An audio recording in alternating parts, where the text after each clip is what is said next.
Hello, my name is Marcus. I'm the compiler of a collection of therapy quotes entitled 1001 Windmills of the Mind. A collection of advanced self-help quotes taken from what's often called the psychodynamic or the psychoanalytic perspective, which long ago, as I understand it, was referred to by some as philosophical medicine or narrative medicine. For the love of narrative medicine, to borrow a line from the singer Steve Perry, who has a song entitled For the Love of Strange Medicine. Can we borrow his song title? For the love of narrative medicine, for the love of philosophical medicine. Okay, so these 10,000 quotes that we now have in our collection, okay, imagine this page times 2,000. This encyclopedia of insights, it's an attempt to make us more aware of ourselves. This awareness, we can synonymously describe this awareness as finding our story.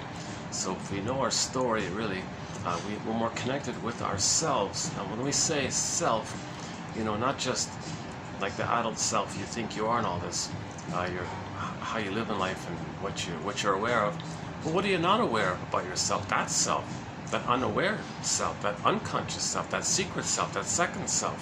It's the one who walks with me, who's not like me, who is me. Someone's living my life, I know nothing about him. In literature, it's the motif of the double character. Okay, so quickly, a famous essay by a guy named Otto Rank is called The Double.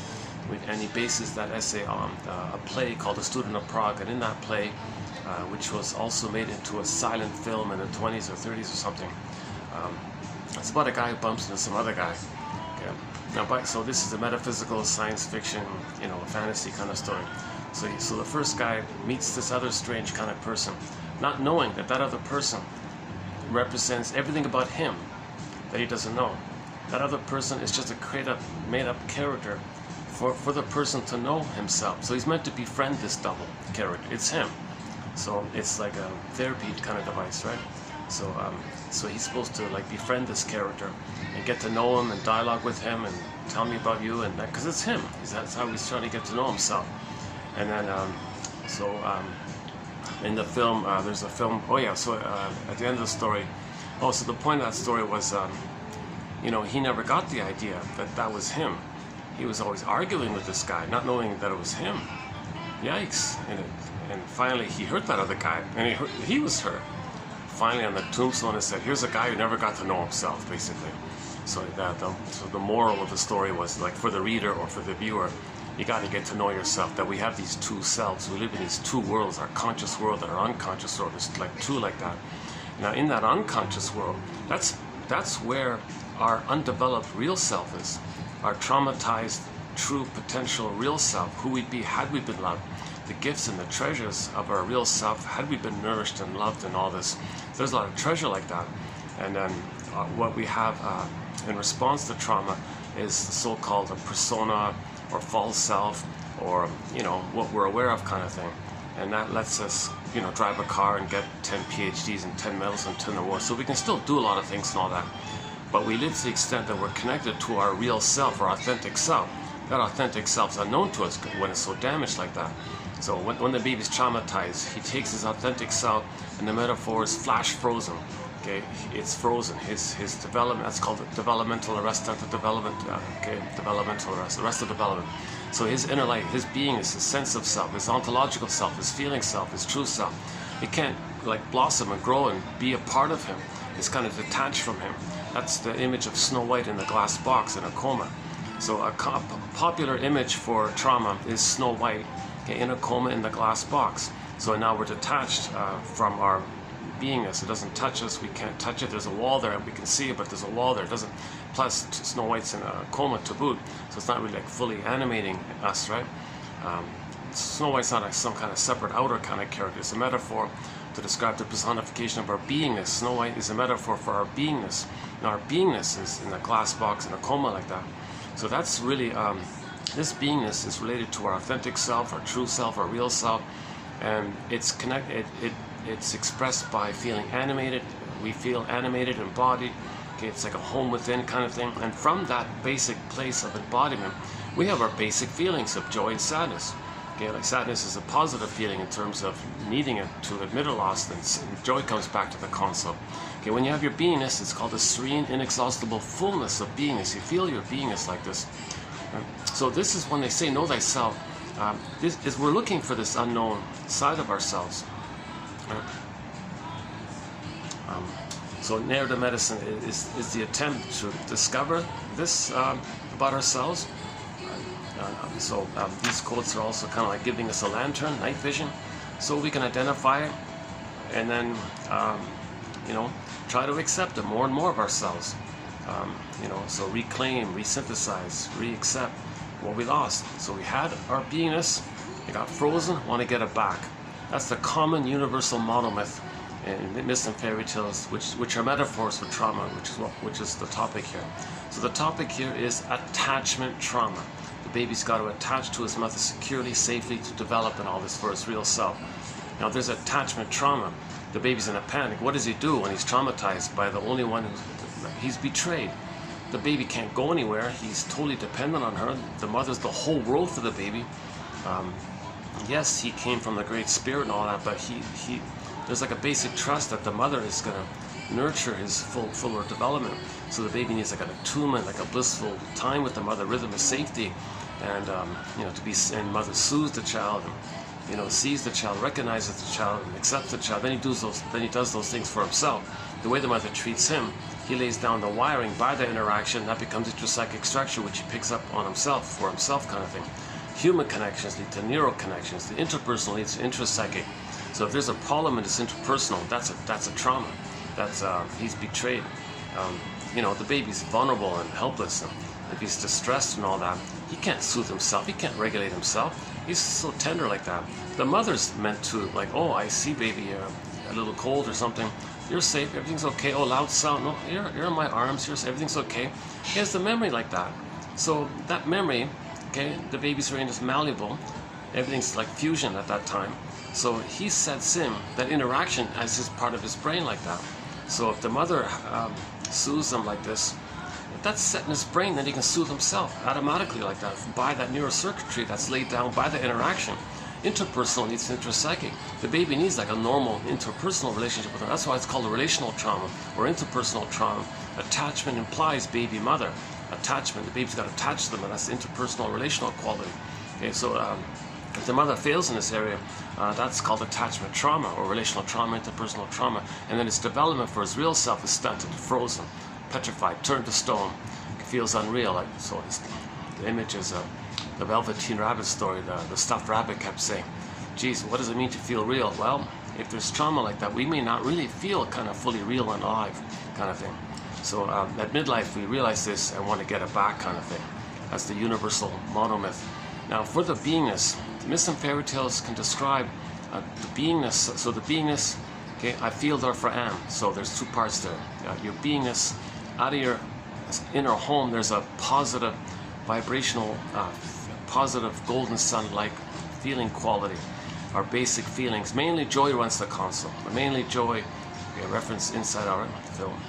Oh, by the way, we did a pretty good discussion, I thought, on the film Inside Out 2 in the last video. Check out or visit.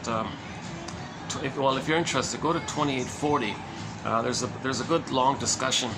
I think it's the world's only psychological interpretation, a psychoanalytic interpretation of that film. It's not it's not overtly declared as a psychoanalytic film or anything, but but there is a psychoanalytics or psychoanalysis kind of underpinning to it all. And that's what I tried to discuss in the last video. Repression, reassociation, okay, abreaction, okay, integrating the two sides, healing the splitting, okay, embracing the opposites to get a new sense of self. And then when you have your sense of self, your positive feeling to it, that's why Riley could apologize to her friends and make amends kind of thing. And she had that touch with her feelings like that. Yeah, so this whole discussion was done in the last video.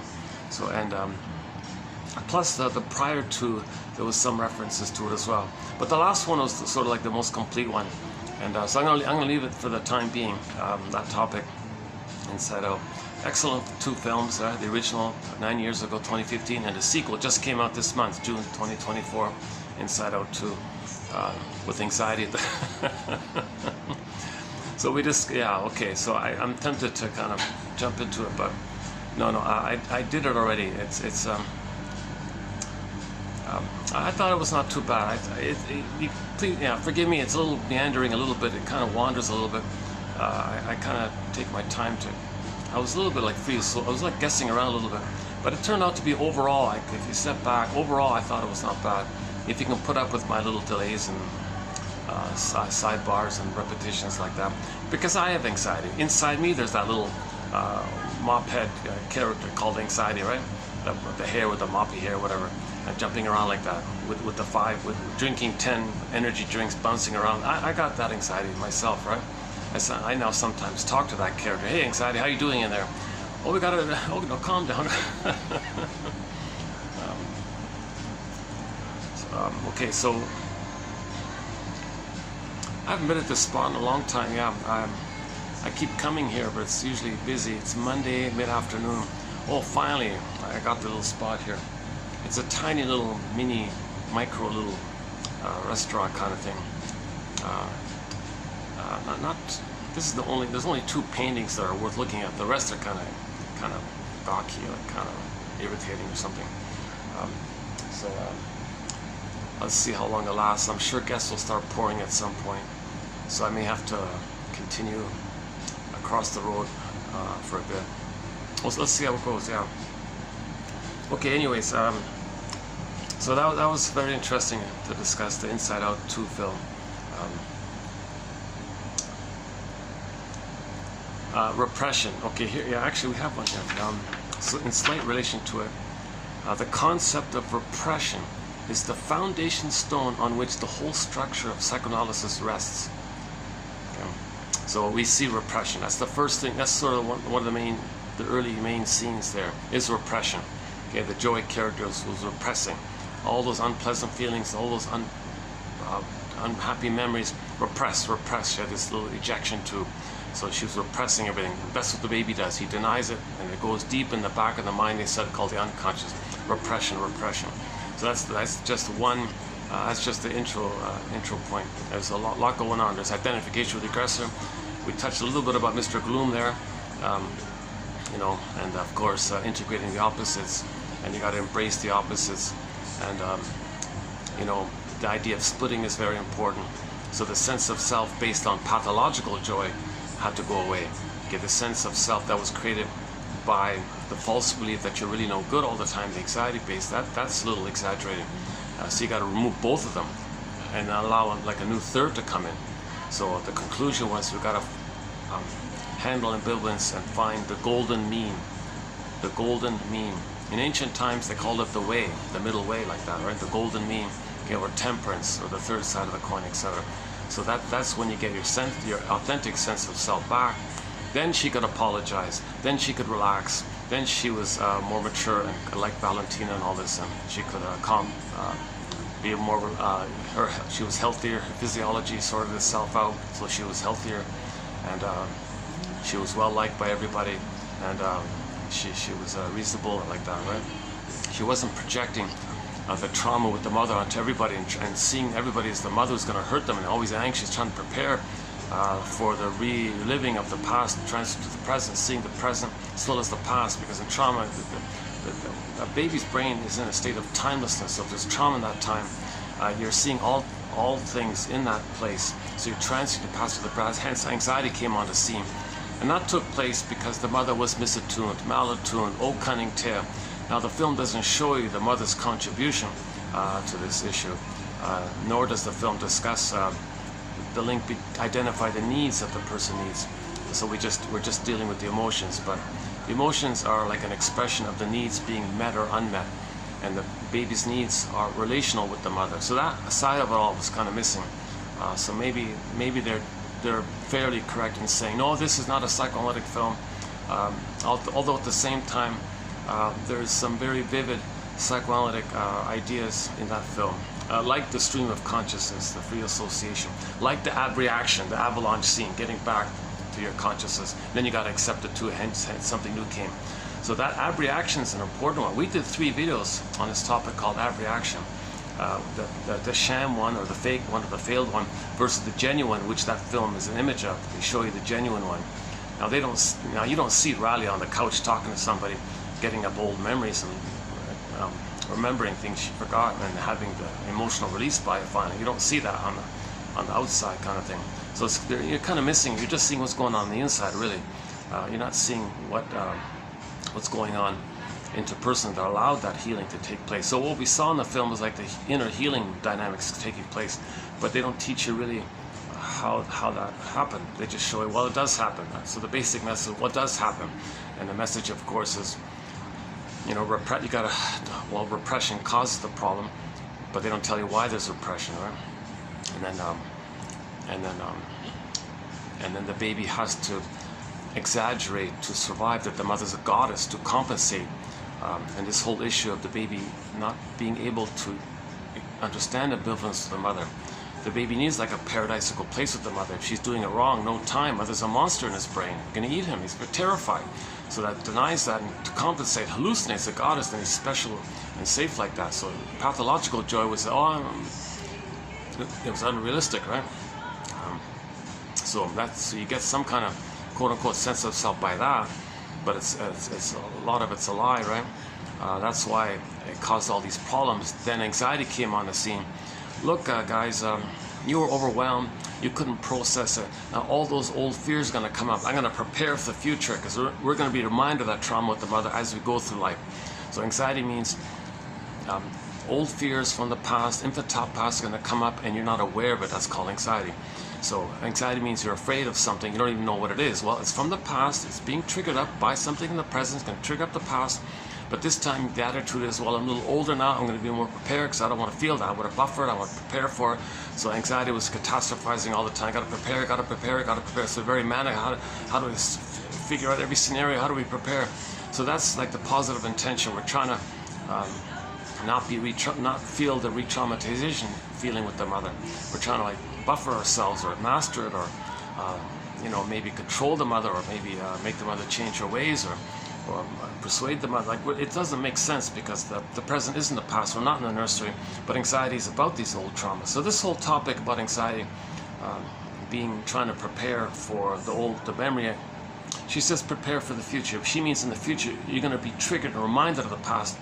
But originally as a baby you weren't prepared, so you were too passive. Like now you're a little older and you've been more prepared, kind of thing. That's the positive intention, like that. So we talked about this. So anxiety came on the scene because the baby had too much fear. So now anxiety's in the console in relation to old fears. And then you can see, the character fear admired anxiety. Way to go, anxiety! You can do it, because they're kind of, anxiety is like the ongoing attempt to try to master the pain. Anger doesn't work, so it's the fears are coming up.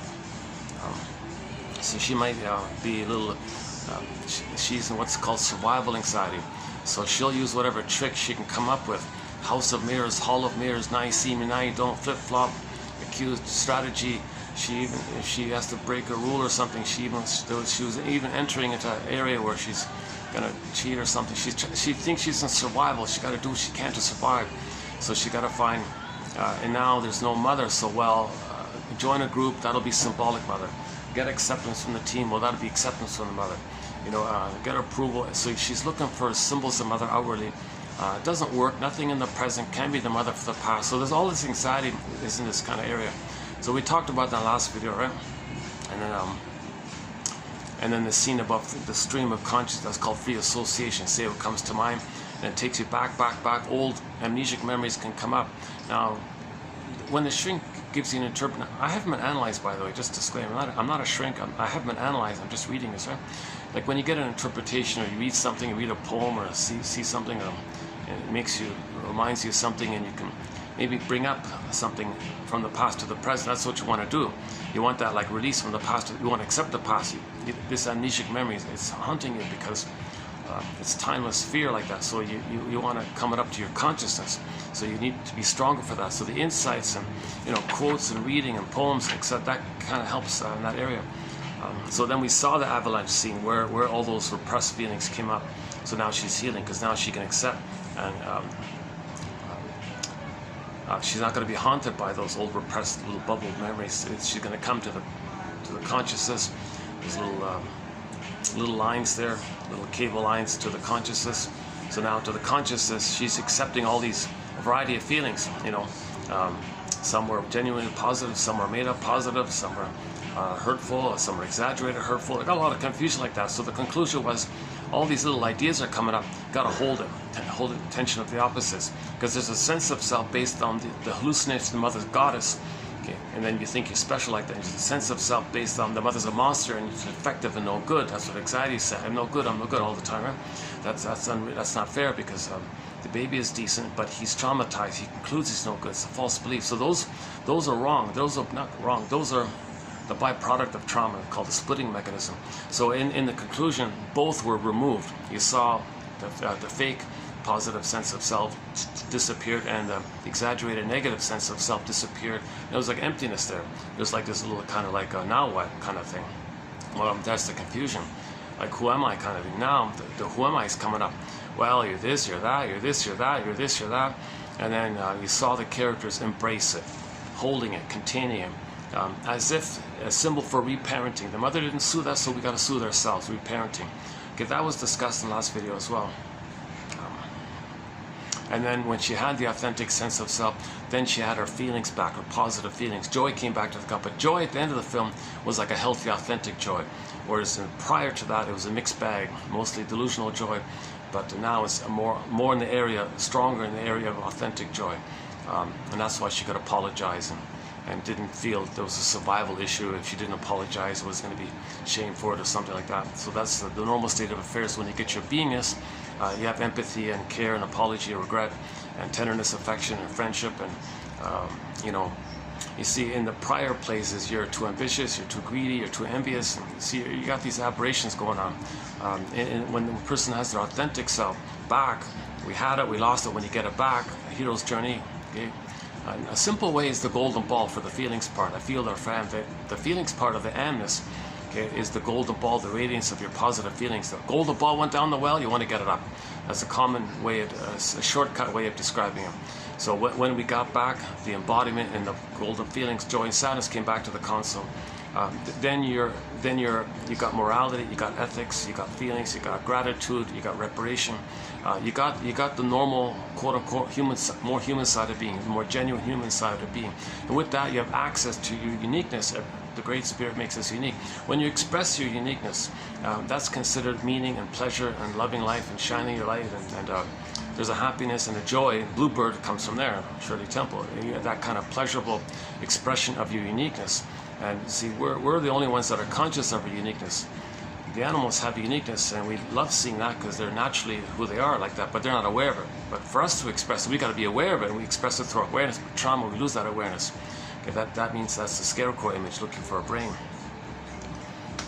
Yeah, the caffeine is kicked in on me. I'm not a coffee drinker, and I usually no one ever sells decaf, so okay, fine, I'll buy one coffee. So let's see, on the topic, yeah, so by the way, so since for the price of half a cup of coffee, sometimes in some places like a third of a cup or a quarter of a cup, it's a minimal admin fee. For a minimal admin fee, one can get this encyclopedia as a PDF file on your iPhone. Once again, it's 2,000 pages like this, 10,000 of these babies. Yeah, so patreon.com/narrative-medicine. That's the current site we're using. Where I am, the GoFundMe and the Buy Me a Coffee sites don't work for address issues and all this.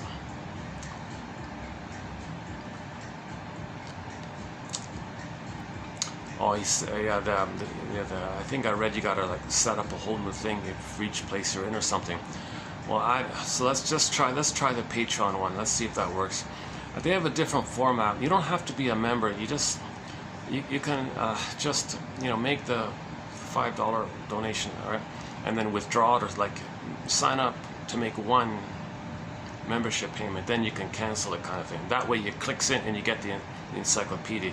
You don't have to do it every month if you don't want, kind of thing. Of course, the support is appreciated. Of course, it's nice to know if others are benefiting from it, getting some feedback, that kind of thing. So there's nothing like it out there. These quotes are clear, they're fun, they're informative. A lot of quotes come from books which haven't yet been digitized and which may never. some books, some quotes did come from digitized books, but have been removed, oddly enough. We don't know if they're going to come back. So a lot of these quotes are getting, it feels to me they're getting harder and harder to find. And this is the only source of this kind of one-stop, like one-source collection of insights. And my goal is that 1 out of 10 will be helpful for a person. So we're posting on average 10, with the odds being maybe 1 out of 10 will be helpful. Okay, so this is today's an exception. There's like maybe like 20 little ones here. So likewise, there'll be on average 10. So we'll see how it goes today. Today's sort of an assortment of quotes. Good, strong, solid general ideas from different authors. So we'll get to them in a minute. Yeah, I like them. I like them. These some good ones are coming up. Stay tuned.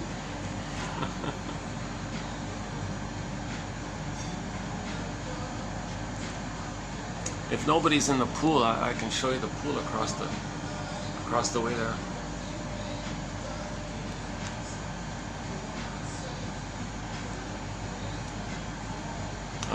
Okay, so if what I just said was like just a little snippet of yesterday's video about the Inside Out 2.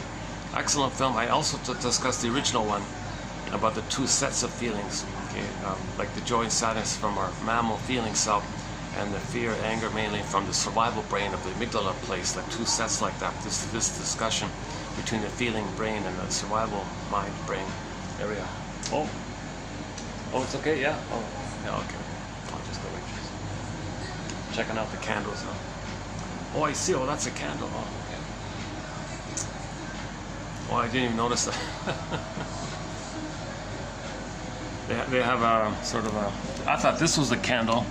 There's a candle there, but it turns out this is also this little bottle-looking thing. That's also a candle. Okay, why am I telling you this? Well, that bottle's made out of wax. It's a candle. Oh, I see.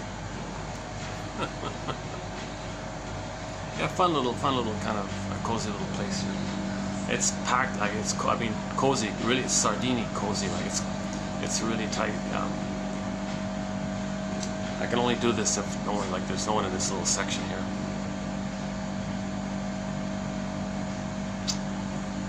Okay,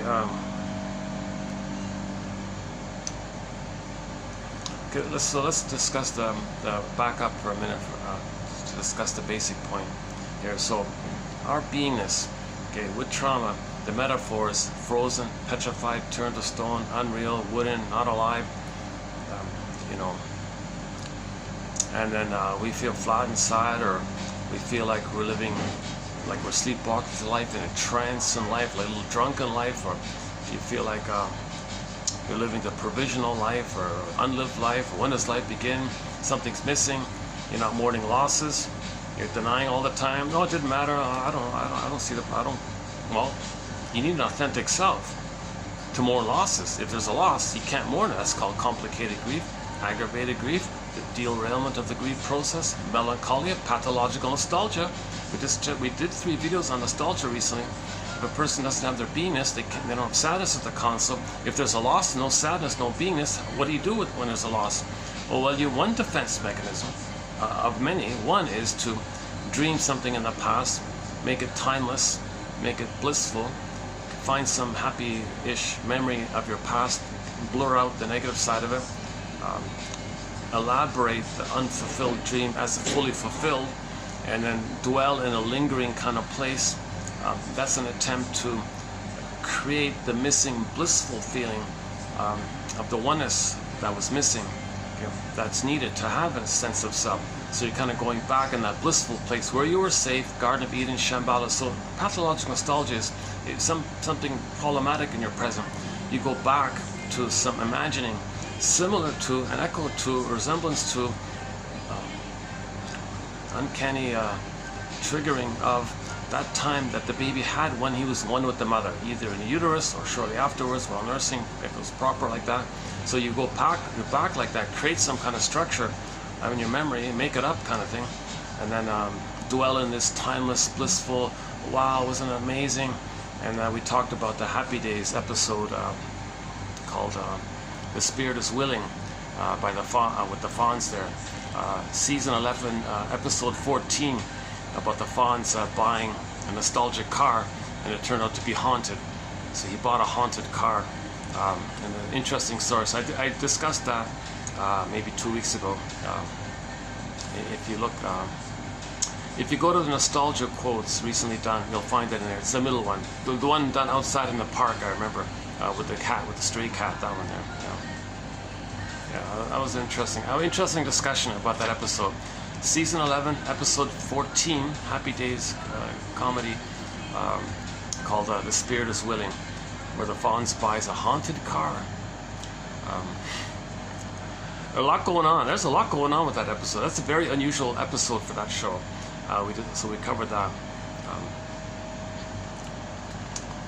and we did a follow-up on Happy Days, season 8, episode 21, called Mother-Child Reunion, about the importance of finding your story. That helps take away the anger if you know the story with the mother. If you know nothing about why the mother betrayed the baby, you might be angry, but if you know the story, it leads to understanding. Then when you understand, you get the story, things a little better, right? You feel safer when you got the story. Understand your parents, forgive your parents, heal yourself, kind of things. You got to get the story. So the importance of getting the story, that's what we're talking about. We got to be our own story doctor here. We got to be our own story detective, existential detective, psychological detective, emotional detective, story detective. We got to get our story here. Narrative medicine. That's what this is all about. Narrative medicine. So we'll be adding some more little bits on little clues in this area. So once again, these quotes are all clues, hypotheses, guesstimates, invitations for mutual exploration. No set answer here or brainstorming here. Okay, some ideas may lead to others. Some you put together with others and you get a new idea. We're just brainstorming like this. So there's no magic answer here. There's no abracadabra here. Psychoanalysis is not a magic breast. Okay, it's not like that. It's helping you to be your own conscious detective. You got to be kind of conscious. Build a nest, then the egg can come in. You build a catcher's mitt, then the ball, then you can catch the ball. So you got to develop this kind of awareness with the aid of these. Then the feelings can come up. Psychoanalysis looks for an egg in a basket that's missing. First weave the basket, then the egg can appear with the potential of feelings and the firebird, ride the firebird, emotional knowing. So you want to get the emotional knowing, but first you got to get the cognitive insights, then it may lead to the emotional knowing, the egg and all this. So you need the nest first to have the egg, kind of thing. So there's no magic. One quote said, psychoanalysis is not a magic breast. Okay, it's not like the shrink's words. It's supposed to be like your mother's milk, and it's like the shrink's words is your missing mother's milk. Nonsense, nothing like that. But some people, they fantasize that, oh, talk softly, talk sweetly, talk calmly, oh, comfort me, say these nice words. I don't care the content, I don't care what you're saying. I don't even pay attention if it's long. I just want to hear the tone and the positive words, and talk about flowers and tell me, they don't even care the content. Like that's this fantasy that they're trying to get milked, so to speak, by that magic breast. It's like, no, it's nonsense. You might feel comforted for the moment, might sound soothing for the moment for the nerves and stuff, but it doesn't change psychic structure. It doesn't take you back. In the Disney film and setup, the healing journey was abreaction. Free association. You ride the broccoli. You saw the broccoli scene as the raft. Okay, that's the image. You got to go back through your free association. This reminds me of this. Oh, this reminds me of this. It takes you back. Okay, and then you get as far as the earliest traumatic, most painful memories. And if you get to that kind of thing, there'll be a spontaneous healing, that's called like a positive abreaction. Confusing term. So to clarify this term abreaction, please go to the setup by Janoff from 2745 to 70, 26 videos there, and then the follow-up on abreaction, specifically from 71 to 73. So this term is very confusing, and it took me 3 videos to kind of wade through it, and I feel like I kind of get it now finally. But to appreciate those 3 videos, I think you need the setup of the Janoff material. So Arthur Janoff's a famous psychologist from the 70s, and don't cringe if you hear his name. He wrote not just that first book, which made him famous and all the confusion around him. He wrote another 16 books following that. And the quotes come from these 16 books, or mostly as I could find them. And out of that synthesis of his, I plucked out the top 300 best quotes from his synthesis. So in effect, that set, 2745 to 70, is a good 101 of psychology. if you want a good kind of psychology, you know, half psychoanalysis, half common sense psychology, or about the brains and memories and feelings, and just a good humanistic and psychoanalytic kind of balance like that. It's clear. He writes very clearly. That's a good 101 of the big picture, I thought. And then, but the key, the nugget is this issue of apprehension. What does that mean? There's this failed one, or this fake one, or this sham one, like actors on TV. They're just pretending the feeling. That's a sham stuff. That's not a real apprehension. Genuine apprehension. Okay, in ancient times it was called catharsis, like purification of your feelings, like a genuine catharsis. But also, they also had actors on stage. That's like a sham catharsis, where actors pretend to have a feeling, or they pretend to be someone who has a feeling, but they don't have the feeling. That's all fake stuff, and they're dramatic and all that, but it's not healing. This kind of blowing off steam, that's also failed fake stuff. Just blowing off steam is fake stuff. The steam is from the pain of not feeling, so you're blowing off the steam. You got to link the actual feeling to the memory in the past, which you get with the broccoli ride. You got to do the broccoli thing. Okay, the scene there in the Inside Out 2, the broccoli scene. You got to do that broccoli bit. Okay, ride the broccoli.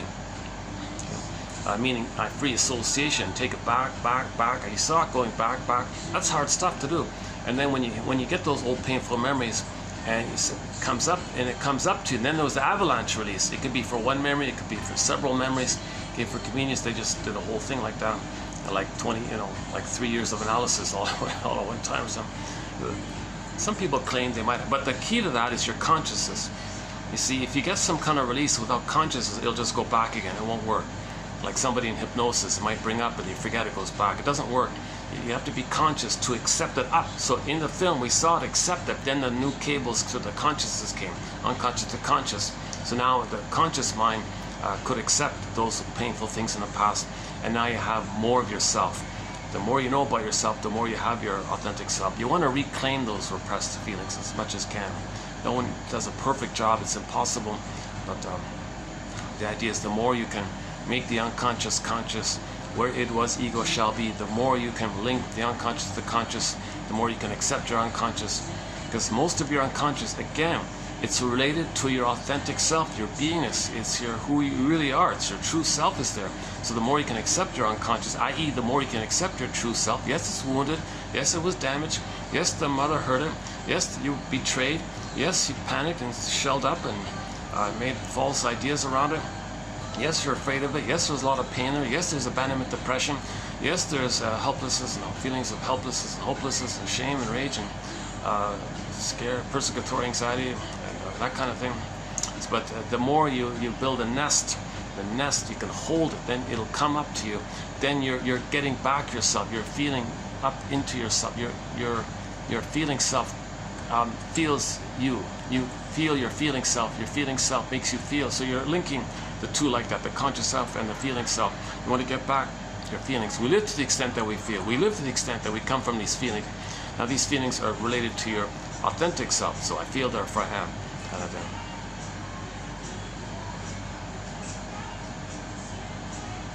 Yeah, it's still on my mind, that film, eh? Yeah. Keep talking.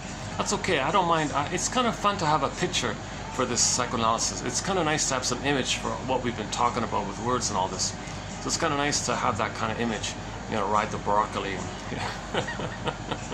It's kind of nice to, yeah, it's validating, and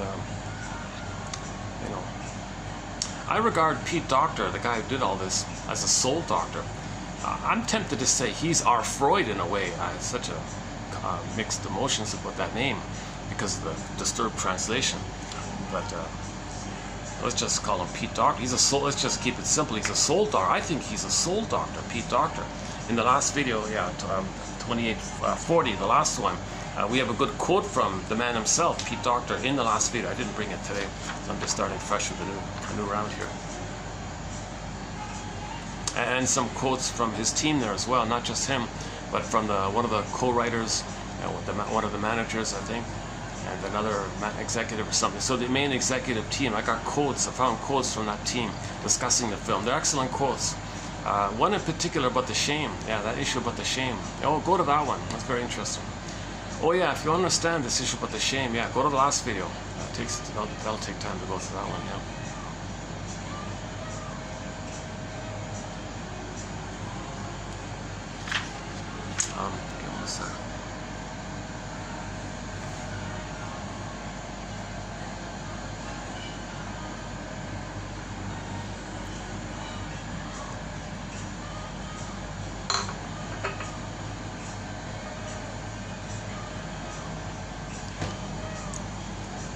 Okay, so when the baby is traumatized by the mother, attachment, misattuned, malattuned, oh cunning tale, whatever reason, okay, there's a whole separate category, topic of material.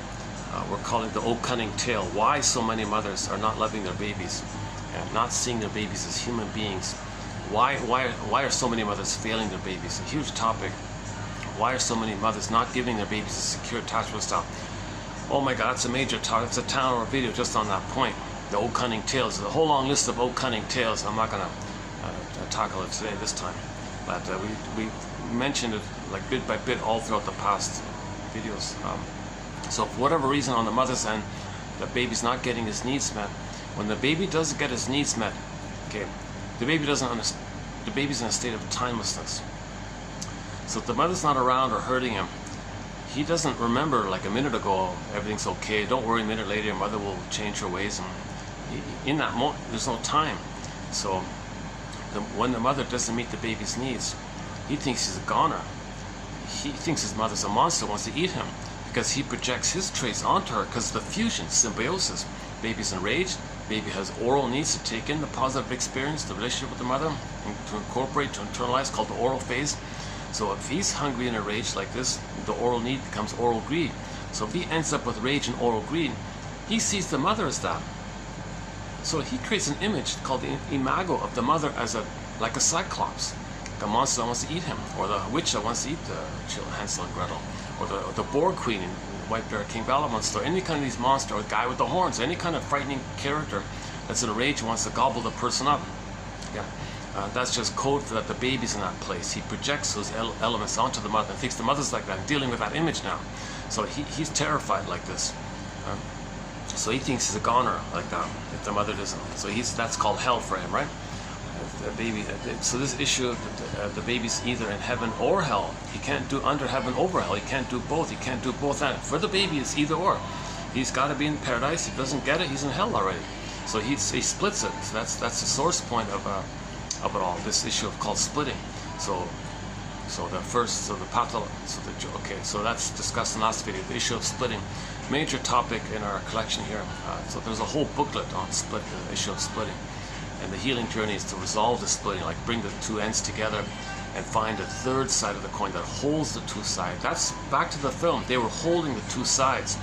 You know, they showed you the two sides. You have to embrace the two sides. So that's called the way. In ancient times, right? The Lao Tzu, right? The way, Tai Chi symbol, or the middle way, or the golden mean, the medium, the golden median, or the third side of the coin. It's a good one. Third side of the coin holds the other two sides. Go to Route 66. The quotes posted from the Route 66 show. $25.99. TQ therapy code. TQ $25.99. Go to the fifth one in that list about the third side of the coin. That's a key one there.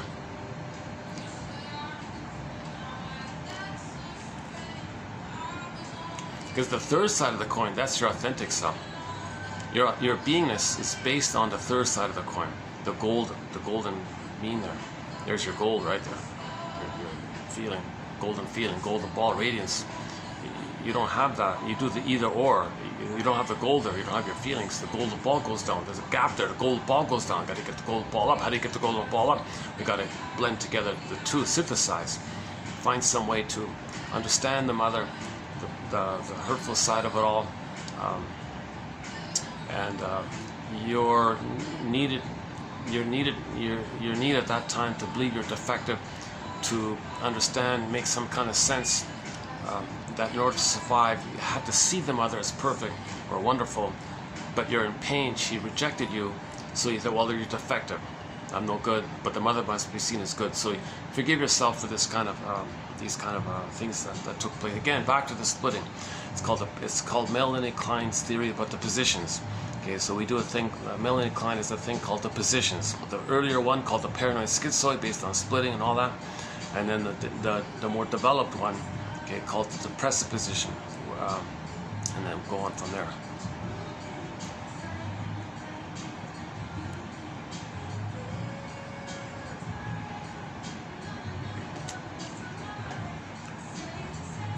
Geez, I'm still cooling off AC. By the time I get here, I'm still I'm still a little sweaty. I can't sit back yet. Yeah, I gotta wait till I dry off. Why am I telling you this? My anxiety.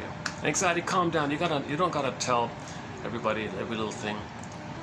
Take a backseat, anxiety. I'm talking to that little mophead character in my mind, the anxiety character, the orangey manic character, right? Calm down. Take a seat. Have a tea. Sit in those massage chairs. Calm down. Oh, okay. So she's gotta say this, gotta say this. And gotta win approval. Gotta be safe.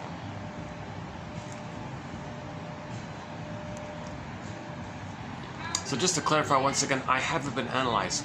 If I had the funds, okay, play Dan McCafferty, crank it up. I'd be on this flight tonight. Dun, dun, dun. I'd be on this flight tonight. Okay. So play the song "This Flight Tonight" by Dan McCafferty, when he was the lead singer of his band there before he passed away. A song written by Joni Mitchell. Yeah.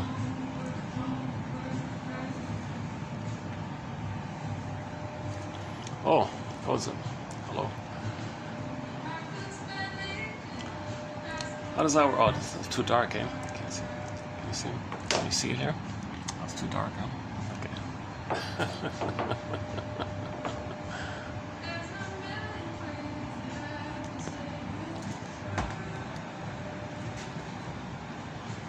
I gotta take a little break once in a while.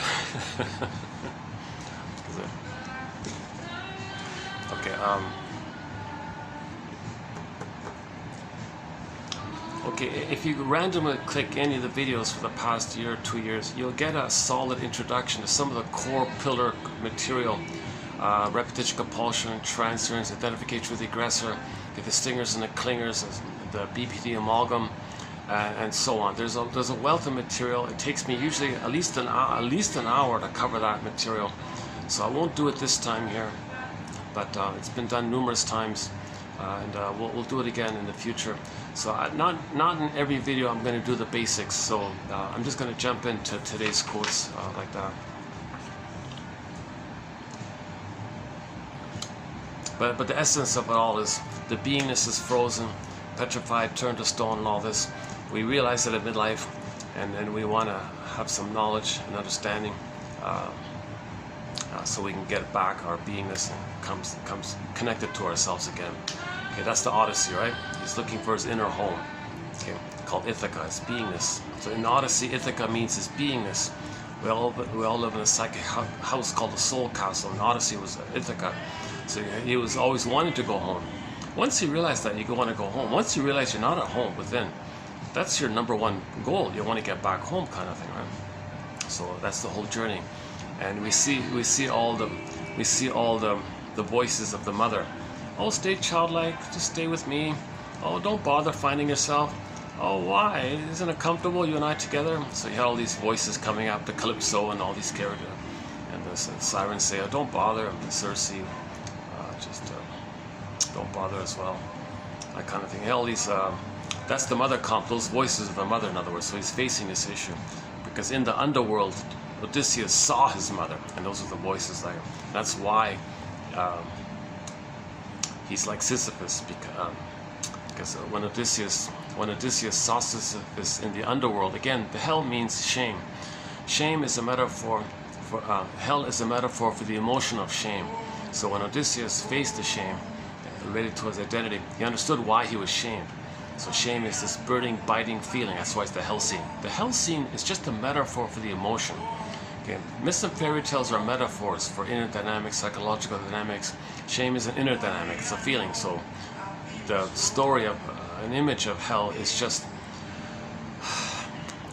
a depiction by the storytellers to like artwork, as a piece of artwork. Oh, that's shame. He felt shame, burning, biting feeling. So when this core gets pulled down into the underworld, okay, that's the beingness got pulled down. That means we felt shame. The baby feels shame when their mother doesn't love him. When their mother rejects him, he feels shame. Shame is linked to your identity, so that's like a natural feeling. And that's another point about if you go to yesterday's video, the co-director, I think, made a comment about why they had a hard time putting shame in the film, the character shame in the film. and a little discussion like that, because that's really the key kind of thing there. Like why wasn't shame at the council, right? So they compromised. They put embarrassment, I think. So that's like a physiological response to, like embarrassment is like a little physiological memory of the shame, and the memory of the shame expresses itself. The language of it is the physiological, so the blushing and the sweaty palms and hiding yourself, this embarrassment, don't see me, this kind of stuff. The guy with the hood, that guy, the big guy, right? Embarrassment. Again, in the last film we discussed it. It was about a 4-hour video. Not all of it was about Inside Out too, but most of it, you know. It's the only, I got a hunch, it's going to be the only psychoanalytic interpretation of that film around. Because for the first film, I looked around for interpretations by professors. Fluff, trite, vague, erroneous. Forget it. Psychology, professors of psychology, they're missing it. Ruben Fine summarizes it. The heart of psychology is psychoanalysis. So anybody who gives you an interpretation of Inside Out without any psychoanalysis, you're missing the heart of it all. You're missing it, kind of thing. And even for this sequel, I looked around a bit. Oh, you got, seriously? They're getting worse and worse. Even the famous tabloid propaganda outlet, whatever. Even the famous name ones, if you want to call it that. It's even worse than it was 9 years ago. Like the interpretations of the film are more pitiful, more infantile, written by younger, juvenile kind of things. I don't even know if a human wrote it or if some computer wrote it. It's just pitiful, vague nonsense, repeats the plot and makes things. So you're not going to find any kind of overly helpful interpretation of Inside Out 2. I think the best thing we got is here, right here, in the last video. Again, 2840. I even left the comments section open for the first time ever. I opened up the comments section. So just open up there's one place on the internet where someone can discuss it from a psychoanalytic point of view, if they would like. And I'll definitely reply if that's the case.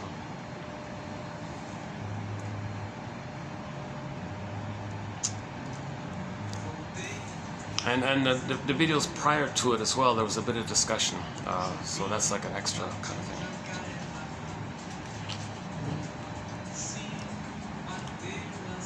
Okay, so we mentioned already that that around midlife we recognize that, yes, with our false self, with our persona, with the mask that we develop in response to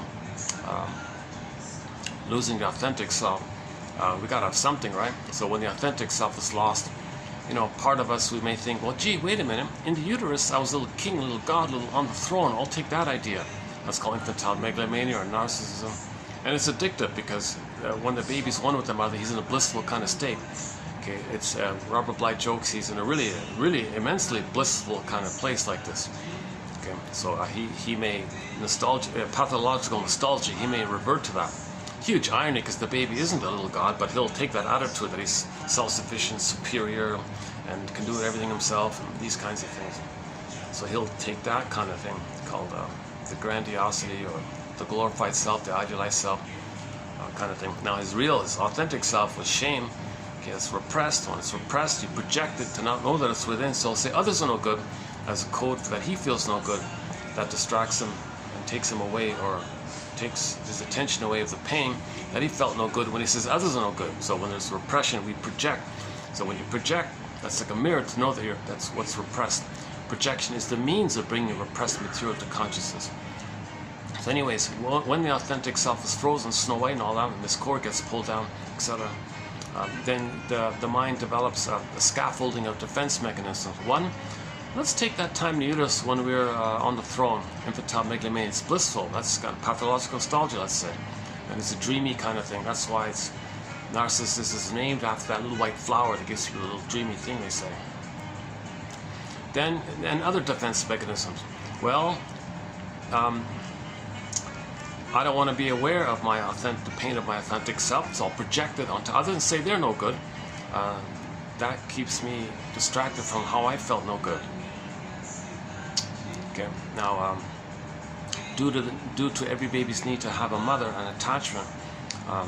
The only way to do it for the baby, if it's too painful, is to become her. And now he's going to reenact that interaction all of his life in one form or another. Another defense mechanism, identification with the aggressor. Now in trauma, there's repetition compulsion, because when you repeat, you think maybe since there's no time, you're still at that time, maybe you'll get mother's love. But you were traumatized, that's why you're repeating. So it did take place that you didn't get mother's love, but you're still looking for mother's love because of the timeless issue. Now as you're going through life, how do you repeat that?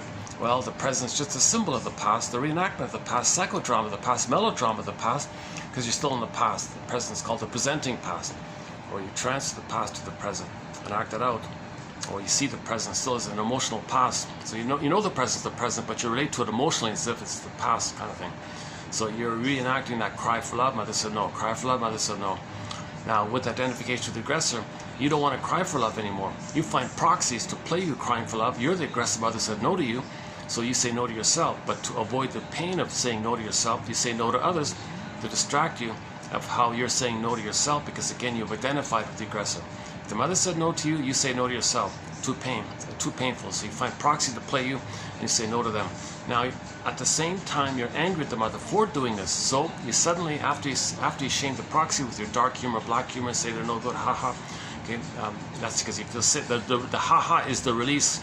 The schadenfreude is the release that you feel safe with the mother who rejected you. So you shamed yourself and you laugh because you're the mother, not yourself. The proxy is playing you and you shame them and you're the mother. So you feel safe thinking you're the mother. What disturbed stuff, right? So, but at the same time, genuinely, there is this true anger at the mother. So the person you just shame, okay, hocus in the unconscious is primary mentation. Primary, the cat, Alice in Wonderland, up is down, left is right, shape-shifting, morphing. Okay, so in the present, the person who first played a proxy of you as a baby, and then you shamed them the way your mother shamed you for your attachment, needs to have a mother to be loyal to the mother. You repeat what had happened, so you act like the mother, find proxies to play you and shame them because the mother, that's what the mother did to you, and you're the mother. At the same time, on your end, you're angry at the mother. So hey, proxy, thanks for playing me. I want you to now play my mother. I'll play myself, and I'm going to be angry at you, thinking you're my mother. So this is psychotic stuff, right? So the shrinks call it perverse thinking, actually, or psychotic or psychosis-like thinking.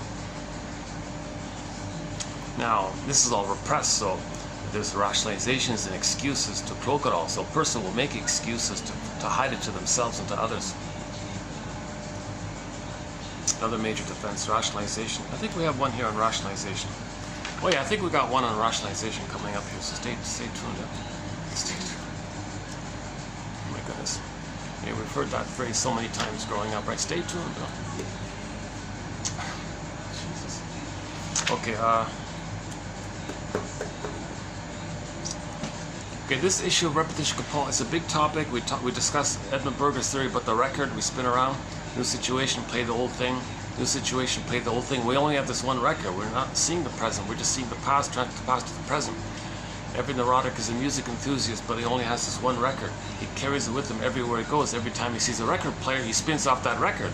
That record was stamped in the past, etched in his brain like that. New situation, he just replays what's on the record. What's on the record? The cry for love, mother said no. So you recreate that in the present. Now the benign way is you play yourself and expect and get others to reject you. Go prod others to reject you because that's what's on the record. Mother rejected you. Now the more perverse way is you find others to play you, and you're the mother who said no to you, and you say no to them. Then you see the one you just hurt as your mother who hurt you. Now you want to control and you're angry at them. So you hurt someone, then you're angry at them. So there's no apology here. There's no recognition. This is called survival anxiety. The person's fighting with the mother. First they're loyal to the mother, then they fight with her.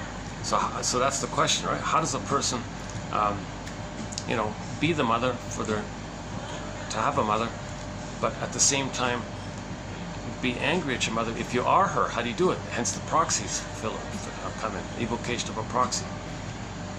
Okay, Murray Bowen calls it the triangle, this emotional triangle issue. Big topic, and we did 4 videos on it last year, at the end of last year, December 2023. Look up Murray Bowen's 4 videos. I plucked out the best quotes from that topic. That's interesting and a very important topic about the scapegoating and the emotional triangle and distribution of the tension, family systems theory, and all this. Very, very important topic. We'll definitely revisit that one. There's a lot going on with that, actually. Like, for example, if a couple are both narcissistic and they have a kid, all this tension between the parents, they blow off steam, take it on the kid. That's the triangle. The couple can't make eye statements. They don't have intimacy or affection. They're very tense with all the inability to accept the hurt. So, but the father and mother want to get along with each other, so they need someone to discharge onto. So they create it. They deliberately make one of their children naughty, so they can have the excuse to discharge, shout at the child or something, and then the rationalization is the cloak. So the cloak, one cloak is, the slogan "Spare the rod," right? So that's the cloak, and it fools themselves. Yeah, we don't want a kid to be spoiled, but that's nothing to do with that.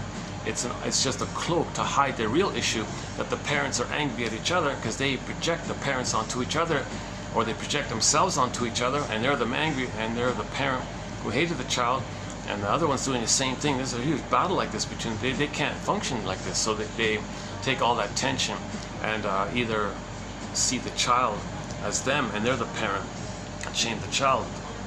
Then they see the child as naughty. That gives them the excuse to discharge their tension onto the child. Poor child, scapegoated. So this is the link between scapegoating and prejudice and the emotional triangle. Murray Bowen, once again. He makes a big deal about this. I remember when we did those quotes, I was like, really, seriously, you're a little over the top with this. Like, but he was really kind of pushing it, and now I know now that like a half a year has passed since those quotes, it's kind of slowly percolating with me. It's kind of like, yeah, I think I get where he's coming from, because he applies it like broadly as well, like on the world, like kind of thing, right? Like if a lot of people are traumatized and they're together, they got to preserve their narcissism, they got to blow off steam, and they're with each other. They got to find someone else. So, and that's, psychology is created to pillage and plunder, by the way. And you create excuses and slogans and lies and propagandas, that kind of area.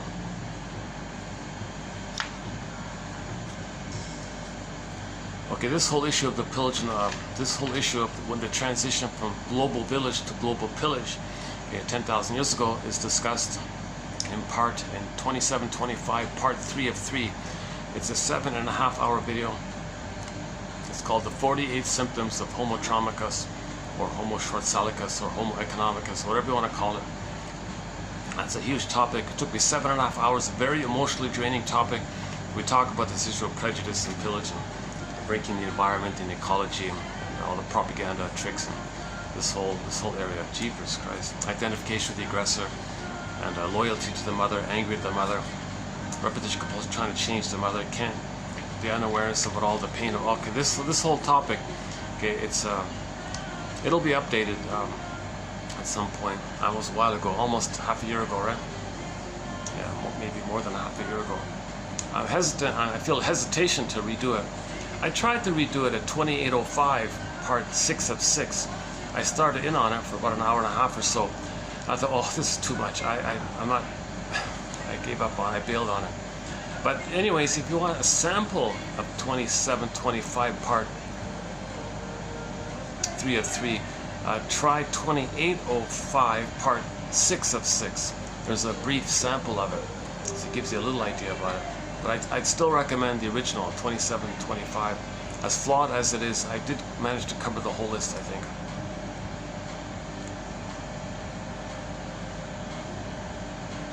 It offers some model, it offers some theory around why we're plundering, pillaging the planet for a quick buck, and this whole issue of as above, so below, inside out, this area. So we do it on the outside like a mirror to know the intrapsychic. This whole topic, interesting topic. I wish people had more. I wish we could promote this kind of self-awareness, because then, if you know yourself, then you don't do bad things outwardly. If you don't know yourself, it's called you repeat things with the mother outwardly, because you don't know what happened with the mother. If you know what happened with the mother, why the mother didn't, why the mother failed you, then you don't need to repeat it, kind of thing. So this is a huge topic, yeah. Should I just jump into the quotes? Let's see, how's the time here? 3:21. So we got about 2 hours before the guests are coming in, right? Oh no, they might come in any time. That's not true, Now, because of where I am, maybe I should get into the quotes.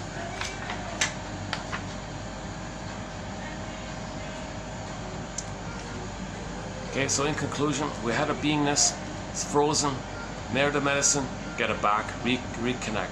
Okay, so healing and wholeness. The more whole we are, the more healed we are, okay, then the physiology sorts itself out. So whatever symptoms the person has, okay, it'll go away or get better or improve like that.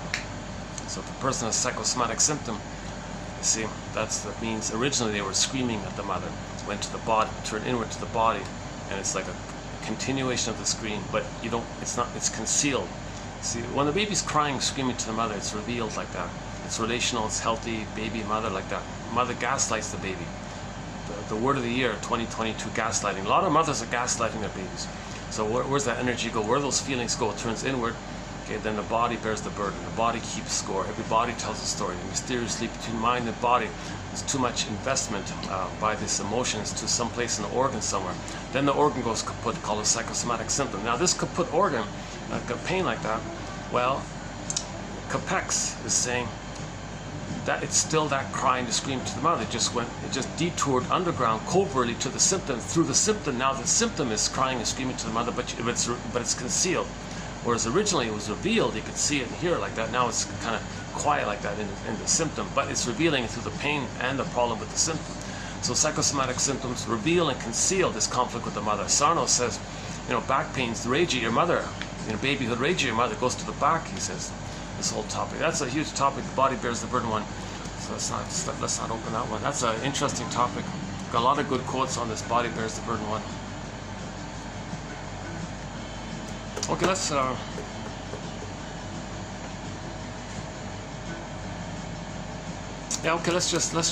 see how it goes here with this set here. Some of them are just like little basic definitions things. Okay, let's begin with a common one, transference. So, okay, transference comes about due to repetition compulsion. Because of the repetition compulsion, we transfer the past to the present. We transfer due to the repetition compulsion. So repetition compulsion means the baby's traumatized in a state of timelessness. He didn't get his needs met, but he still has those needs. So he wants to get those needs met. He can't be himself if the mother hurt him. He needs mother's love. He needs those needs. So he's going to repeat the cry for love. So the present is the transfer of that cry. So you move the past to the present. It's called transfer. You transfer past to the present. That's what's called transfers. And what's driving this is this issue that the baby didn't get his needs met. Okay, again, Paul B. Russell, 2119, says, think of them as synonymous. If there's trauma, there's repetition compulsion. If there's repetition compulsion, there's transference. So transference means there's trauma, put it that way. So if you're transferring, seeing people as based on your childhood too much, that's trauma like that. Okay, so that's a huge topic, repetition compulsion, headed up by Paul B. Russell, 2119. We got like a whole booklet on quotes on that area. Transference has an amazing amount of quotes. That's like the #1 topic. I think I noticed with the shrinks, the #1 keyword is transference. That's, I think, even more than unconscious. This is really the heart of it all. Right? Okay, transference. The client basic definition. We got hundreds of these little definitions on transference, by the way, like 200-300. Transference. The client relates feelings or attitudes to the counselor in a way he or she has related to significant persons in the past. So there's unfinished business with the mother or needs for the mother. So it's not resolved. There's no closure. It's too painful. It's unresolved. So you wanted mother to see you and accept you. So somebody in the present. Oh, okay. Can you see me and accept me? My mother didn't do it. So you transfer that need that you had with the mother to somebody in the present. Now they can't do it. No time machines. You can't go back in a time machine and get that. That person can't morph to your mother. doesn't work, so it failed. So if it fails in the present, that's for you to know and make the inference that it was failed in the past. We repeat to know the story. We repeat and reenact and experience what we originally experienced, and so we can feel and have the avalanche, have the abreaction, have the feelings come up to us bit by bit in our dreams and just spontaneously, that kind of thing. The transference can be positive. So sometimes you had a good experience with the parent, you might see people in a positive way like that, or you needed a positive parent, so you make it up that the person in the present is the needed positive parent. So there's like they call positive transference. Shrinks often say that's kind of needed in the beginning of therapy kind of thing. So they idealize the therapist because I needed a positive parent. When so if they idealize the therapist or something, that's code for they didn't have a positive mother, they needed it. Now the reality, or it can flip to the negative. So in the negative transference, the parent was hurtful, too critical, too demanding, too possessive, whatever. You see the parent, you see the person in the present like that. So you're seeing the person in the present emotionally, psychologically, like how you felt with the mother in the past. It's a negative transfer. So you might climb up, I'm not going to cooperate. Anything you say, anything you want, that's my mother wanting something, I'm going to rebel. So negative transfers. Shrink is saying, well, I'm not your mother back then. We've got to work together, we've got to be a team. We're in the present here. No, I don't see the present here. I just see you as the mother in the past. I'm fighting with her. I'm going to, my battle with her. I'm angry at her. Then he's got to interpret that. You're very hurt and your anger's coming up. Or another negative hostility is the client sees his unloved self onto the therapist, and he identified with the aggressor. So if the mother hated him, he becomes the hating mother, sees the therapist as him, they hated him, and hates the therapist, thinking the therapist is him and he's the mother who hated him. So you're transferring like this. So when we transfer, we're trying to get our story about the past. We're looking for our story. Once we get the story, we stop repeating. We stop transferring. We can live in the present, love in the present. Like the conclusion of Inside Out 2, where Riley was grounded, saw the sunbeams, could feel the grain on the table and all this, and present, and could, she skated more calmly in a cooperative way. She passed the puck friendly, and she was smiling, and her breathing, you see her breathing as she calmed down, like her physiology sorted itself out. So she's going to be physically healthy as well. Mind-body link like that. If the mind is healthy, the body will be healthy, right? So she's going to be healthier like that. Transference phenomena represent material which cannot otherwise be remembered. So we don't remember what happened with the mother. So we transfer in an attempt to remember.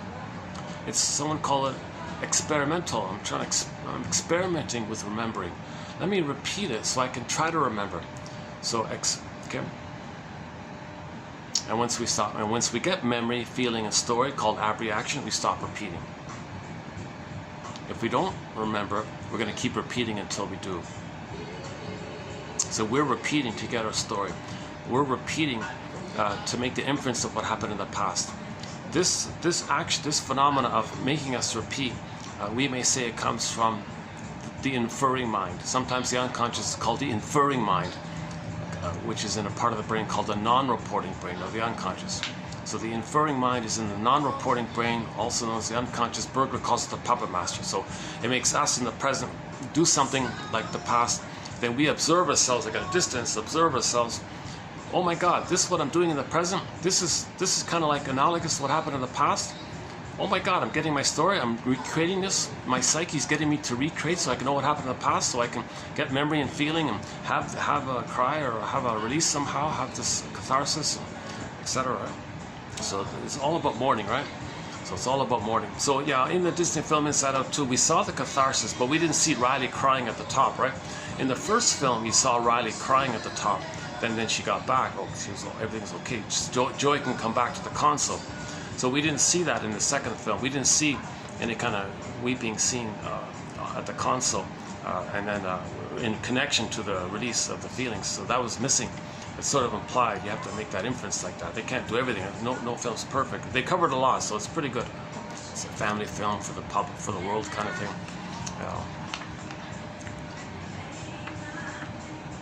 It's still okay. Personally, I would like more sorry, because I've been reading this stuff, but it's good. I'm excited. When that first film came out 9 years ago, I felt a little like, oh my, I felt like a little relief, kind of. I felt like this is a huge shift in our consciousness. I thought, now we're getting somewhere. Now we're getting somewhere. Here's a major film by a top company or whatever, teaching us emotional literacy. And Mr. Doctor, that's his name, Dr. Pete Doctor, the soul doctor, Pete Doctor, saying we got to give people emotional literacy here. There's a huge neglect of inner life.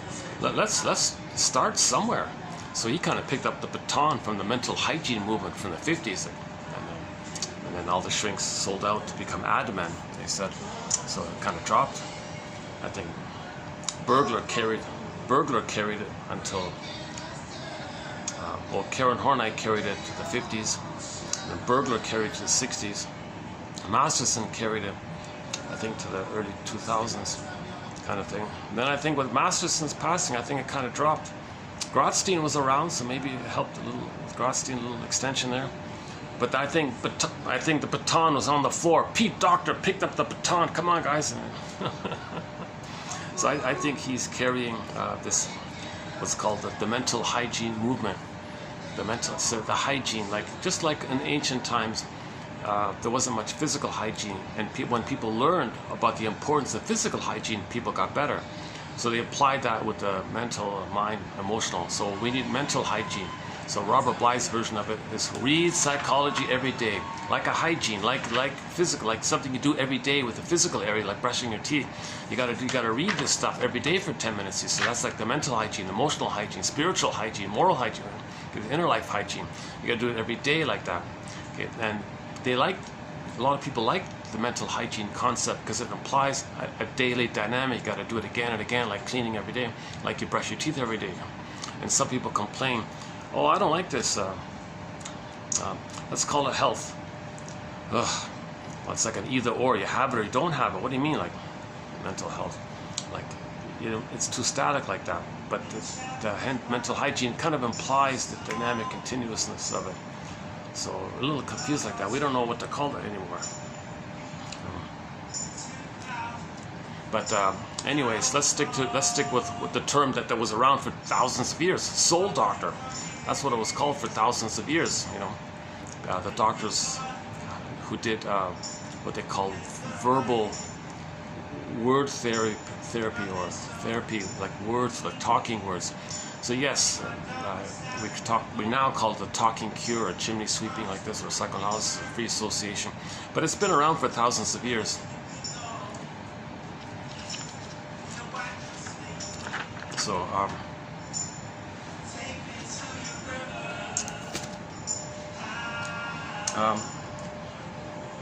where are we here?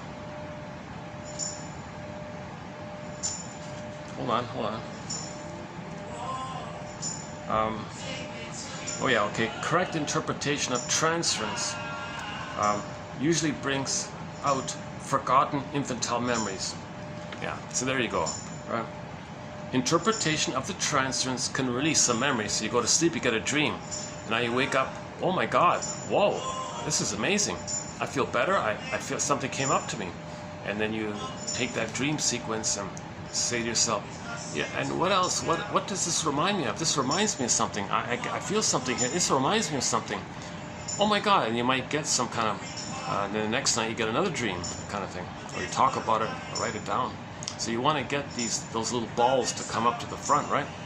In the Disney film too, you saw those little memory balls at the back of the brain being released up, like the wave, to the front. So that's what you want to do. Interpretation is going to help move that. You want that kind of movement like that, right? So interpretations can do it.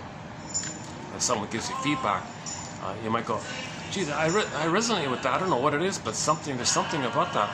And you go to sleep and you might wake up in the morning relieved. You might feel relieved. You don't know what it is, but oh my God, yeah, okay. That's the ball coming up.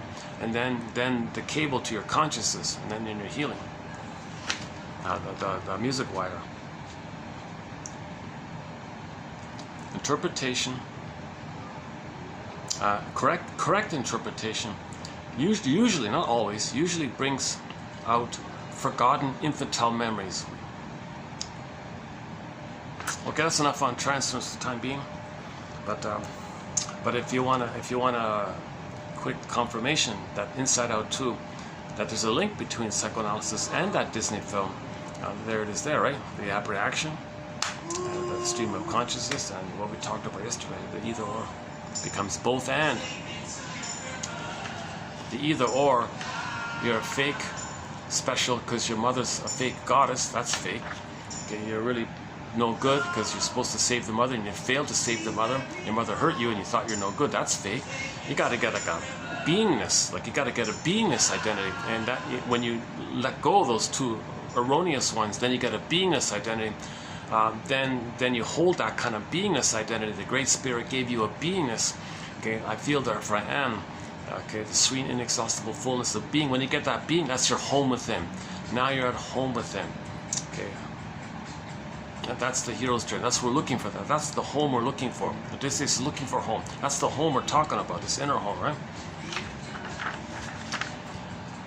Okay, next one here, empathy. What's empathy? The counselor's ability to feel with or feel into the client's frame of reference. Okay, just another little added on our thread on empathy. It's not a bad one. Just a new phrasing here. We want to feel with or feel into the client's frame of reference. You must have a very good reason for saying this.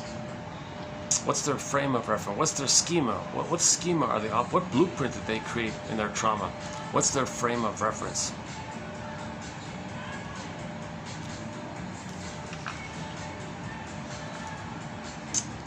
So what they're saying is a cry for love, showing up the mother, angry at the mother. What's their frame of reference? Here's a new one for me, something called cracking facades. Never saw that one before. This refers to penetrating one's mask or getting the person to open up and reveal the real self. This is often associated with Mr. Carl Rogers' encounter group work. So just as a starting point, you want to teach people, get a glimpse that they have a real self. So they may do some dramatic exercise. It doesn't heal, it doesn't cure, it just some give you like a little taste of your real self. So you're nudging it somehow. So you're doing some dramatic thing or something. You're pushing people to shout and maybe, yeah, you really are angry or something. Oh my God, that's my real self. You want people to feel their real self somehow. Not just blowing off steam. Or see, this is the shrinks call this confronting your defenses. Right? So facades, persona, false self. See, we live our lives with the false self. Post-trauma. Now this issue comes up at midlife, roughly around 40 ballpark. Gee, I'm living with the false self. Where's my real self? You got this huge gap between the false self and the true self. Okay, so this inner conflict between the false self and the true self. Okay, there's a juxtaposition of the two going on like this. So the juxtaposition of these two is called the inner conflict like this. That says Karen Horney, one of our mentors. Oh, Karen Horney, we did some very good quotes from hers recently. Let's see. 28, 36, 7, and 8, those three. Karen Horney.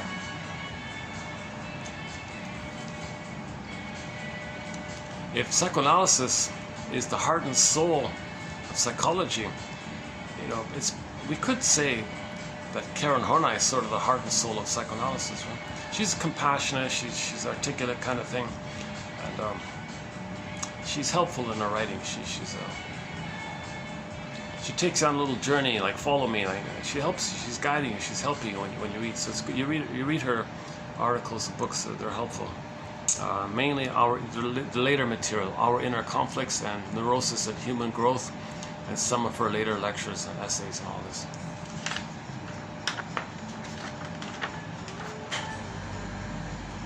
So yeah, we recently just completed three videos on her work.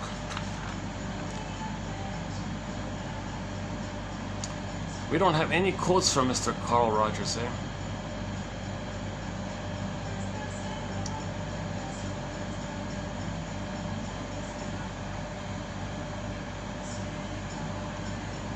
I have a question mark. Maybe I'm tempted to take it out. I don't like it. Something about it, I don't like it. You're not supposed to like push people to.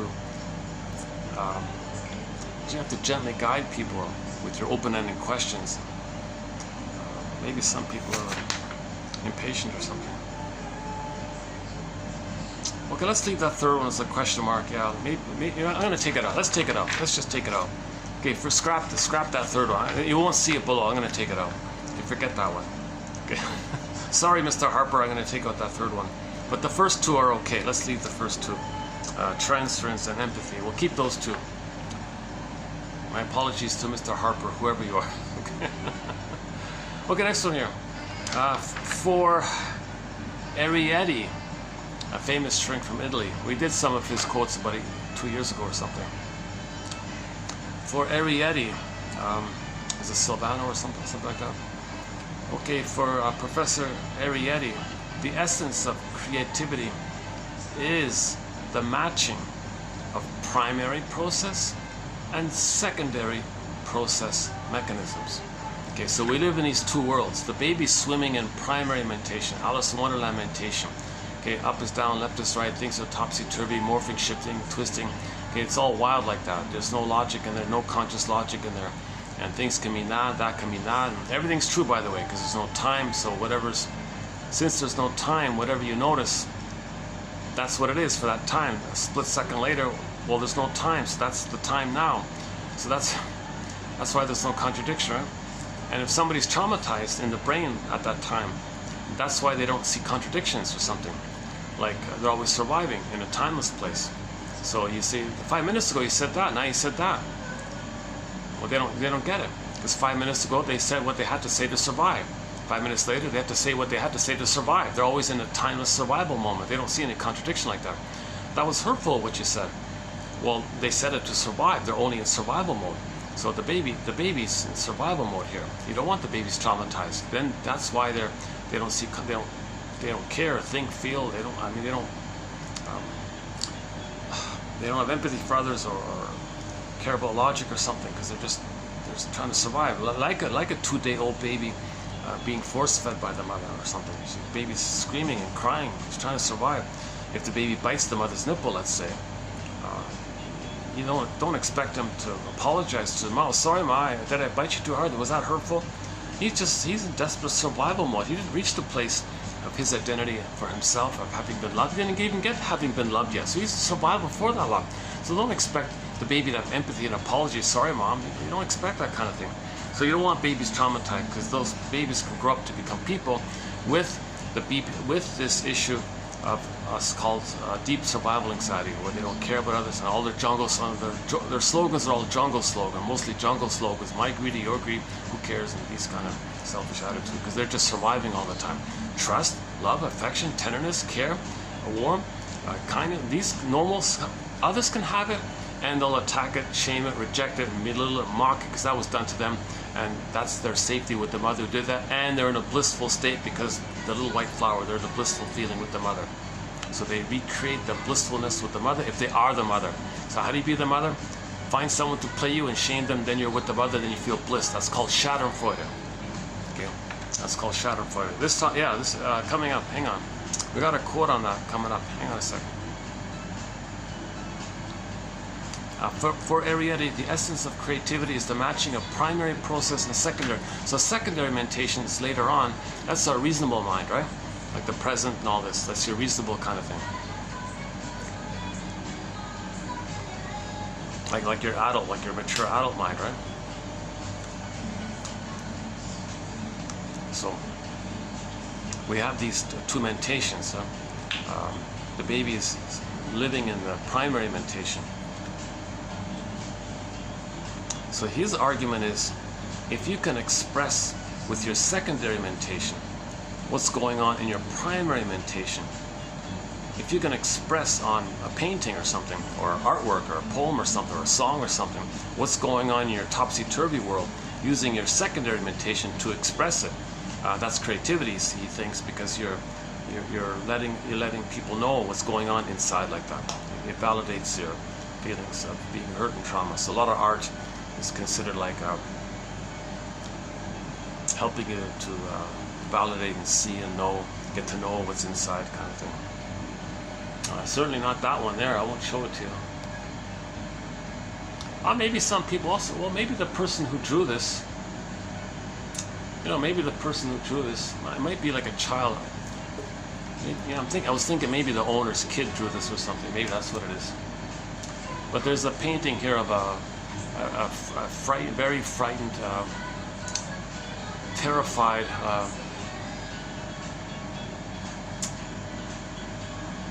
I don't know if it's meant to be like a cat or a baby or something like that. But maybe the child is saying, I feel like this. So he's able to take a paintbrush and describe how I feel. Look, mother, I feel like this. You're not loving me here. I'm scared. I'm crying. I don't even feel my body even. I want you to see me. So it's made. Should I show it to you?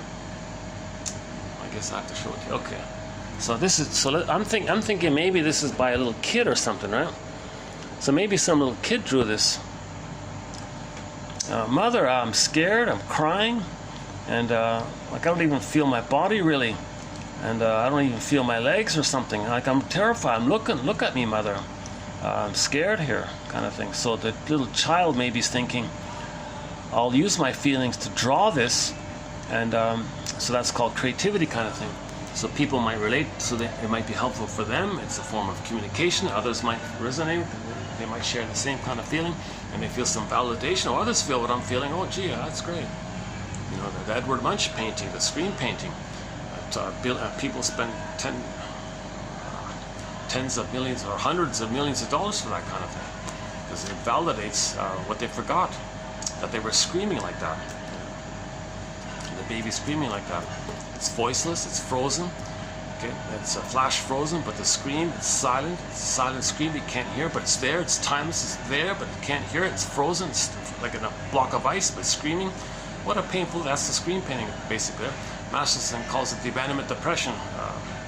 It's like he associates his theory, his term abandonment depression with that screen painting by Mr. Munch there.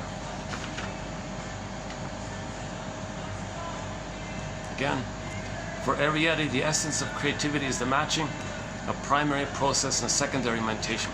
Yeah, so a lot of musicians, they take substances and things, it takes them back to the primary mentation, and you get all these melodies in there, huh?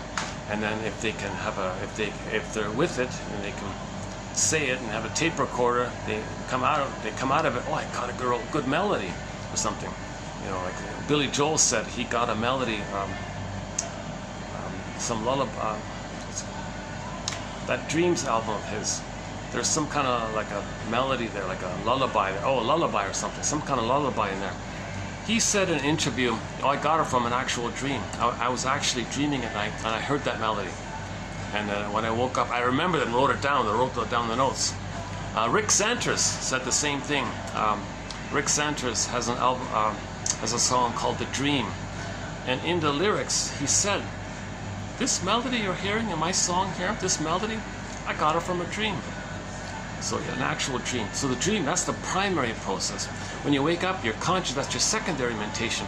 Can you, with your secondary mentation, express out what you got in the primary mentation? Okay? So that's why, like you in your notebook, you write down your dreams to make an association. That's all. That's a kind of a creative process, right? A poet, any kind of writing in that area.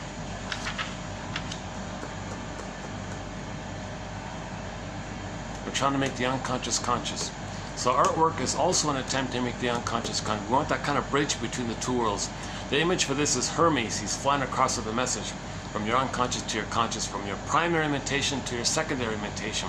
So when it comes to your secondary mentation, if you put it out in some way, like a painting or a song or something, we call that creativity. He uses the term, Mr. Arieti uses the term tertiary process.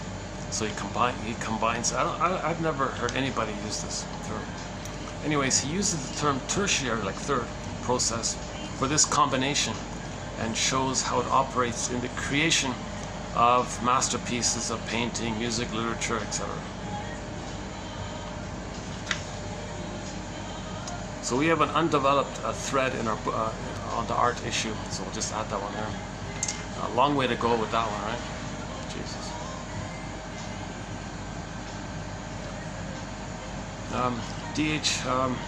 D.H. Lawrence's dogmatisms are usually signs of anxiety or appeals to a reader to disagree. I don't know the story about Mr. Lawrence or whatever, but I like this quote because a lot of people might be doing this. A lot of people write in this dogmatic way, you know, listen to me, I know the answer. They think there's some kind of, they think they got to be a little dogmatic or something. Well, that's a sign of anxiety if you're doing that. Listen to me. Don't not listen to me. Listen to me. Mother didn't listen to me, so you listen to me. It's dogmatic. Listen to me. Maybe like that.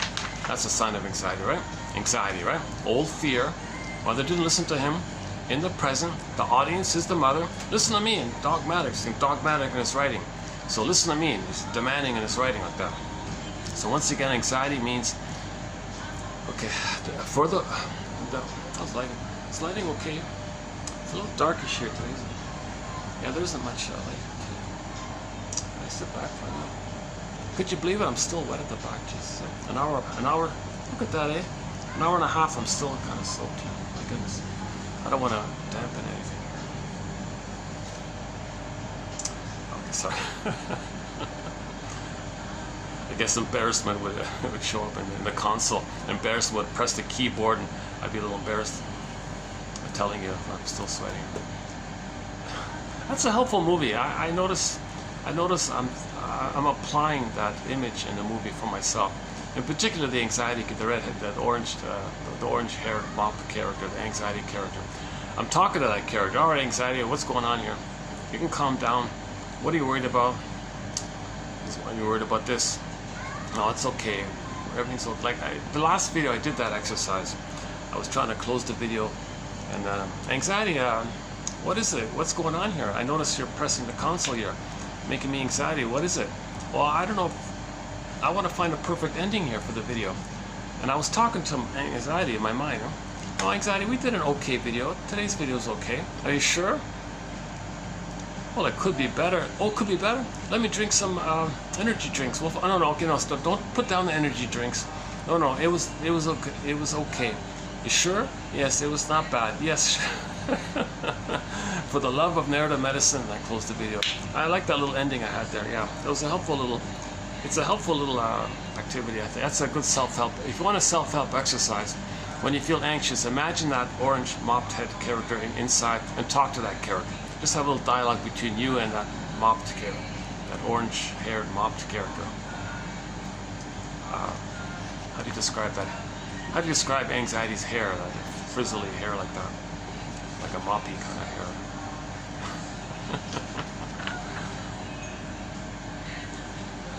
Yeah, so this author's dogmatisms, that's his sign of anxiety.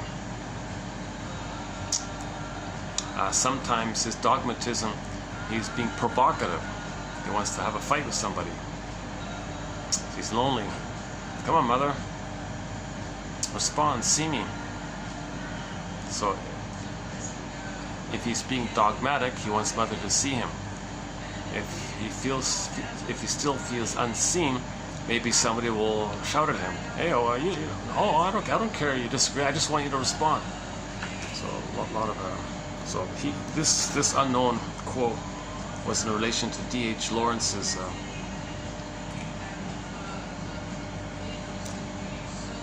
writing.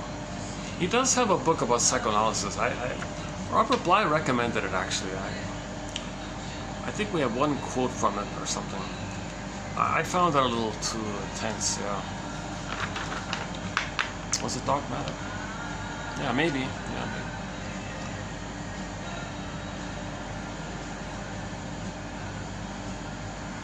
Despite his name, the founder of psychoanalysis was not the most joyful of people.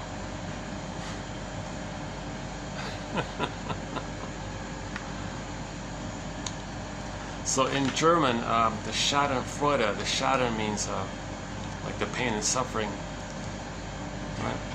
And the Freude means the joy, right? So Mr. Freud's name sounds like Freude. So Freude in German means joy. His name is Freud, but he's missing the Maybe that's the problem. Just a little joke there, right? Despite his name, the founder of psychoanalysis is not the most joyful of people.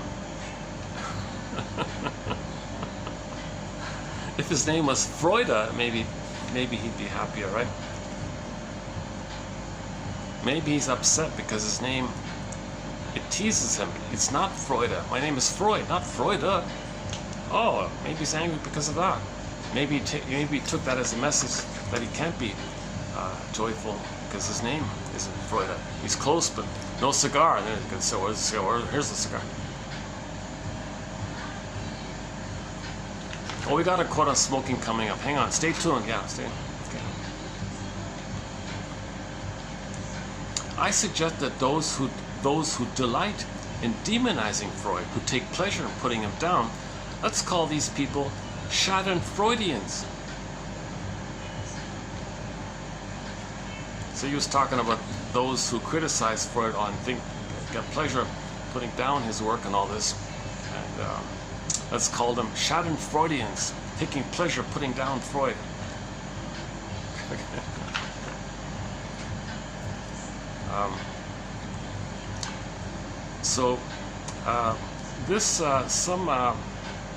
Somebody came up with a phrase in relation.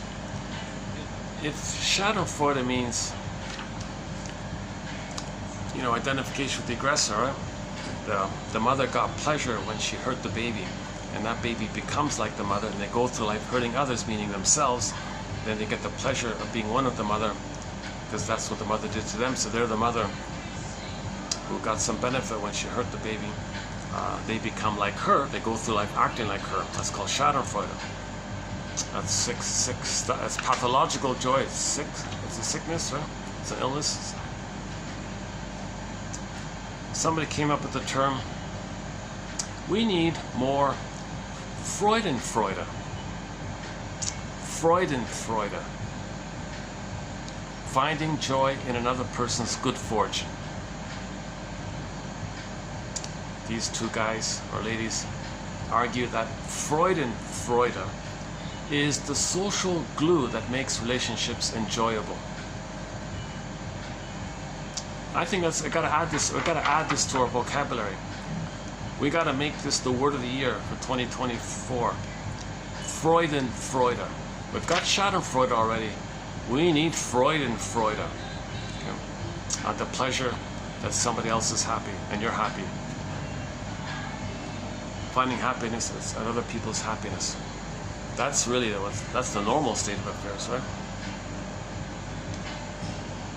Now we're not talking about the Schadenfreude related to if there's an injustice and he's hurting you and then something bad happened to him and you feel some relief and you get pleasure like that. I'm talking about that kind of thing.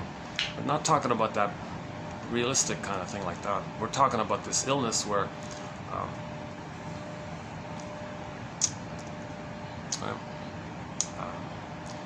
you hear some news that somebody you don't know, something bad happened to them, and you take pleasure in it. That's the sickness, right? Because you can vicariously see that victim as you as a baby being a victim, and your mother victimized you, and you see others as the victim, then you're the mother who's the victimizer, and now you're one with the mother, and that's Schadenfreude, the pleasure, the blissful feeling with the mother. That's the that's the illness, to be the mother. It's ill to not be yourself and be the mother and lose you. There's a psychology problem like that, right? That's the famous mother complex. Not getting enough love to leave the mother. You don't get her love, you're stuck there in the tarp of a negative symbiosis, even to the point where you might become her. That's the problem. How do you unblend from the mother if you never got her love? That's the story of Arieti. You got to see the two sides. You got to forgive her. See the two sides of her. Bruce Springsteen, Independence Day, on YouTube. Listen to the intro he gives. And then we got a whole topic on the forgiveness side of it. Freudenfreude, all right. Psychoanalysis is the study of what we don't want to know about ourselves. The study of ambivalence. So that's a good little short summary of it, right? The study of what you don't want to know about yourself. It's painful, right? You were born with beingness, and your mother failed you. I don't want to know that pain. Well, psychoanalysis, the painful truth will upset you free. The truth will upset you free. There's an ambivalence around all this. Part of you wants to know it. Your healthy ego wants to know it. Your fear of the pain doesn't want to know it. There's an ambivalence like this.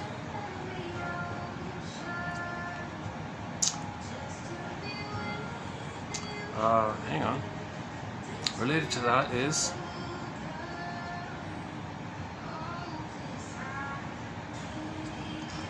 if only a client will say it feels as if we can get on the track of the meaning of unconscious resistance. That's it. Hang on.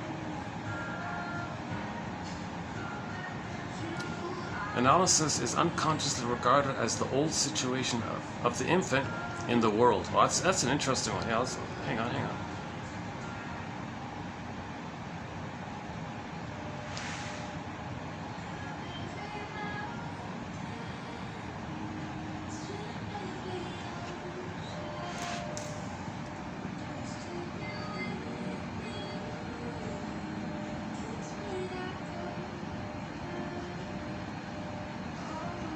Oh, maybe that's it. Huh? Okay.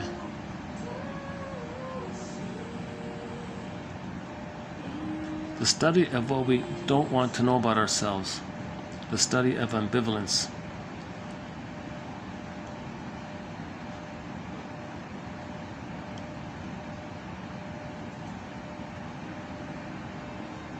There are many occasions in therapy when we are acutely aware. Oh, that's not that one. Okay, no, I guess that's it. I thought there was another one. Okay, let's do the next one here, yeah.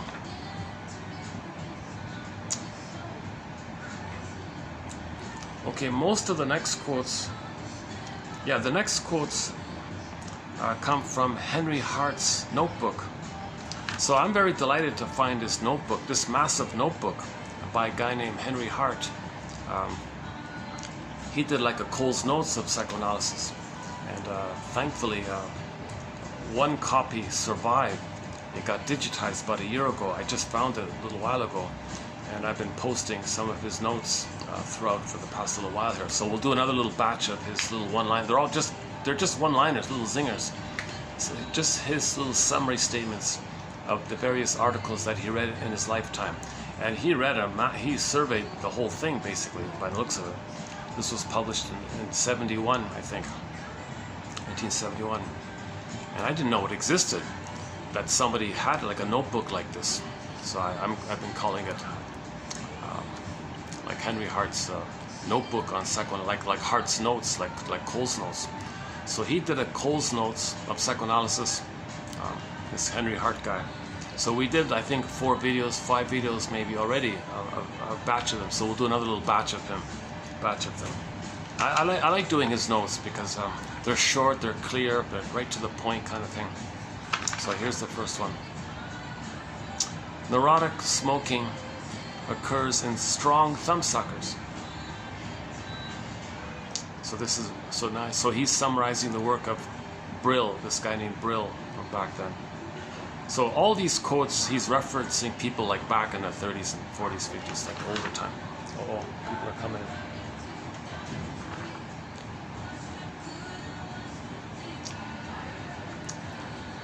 Okay, I include this as a follow-up to a previous quote.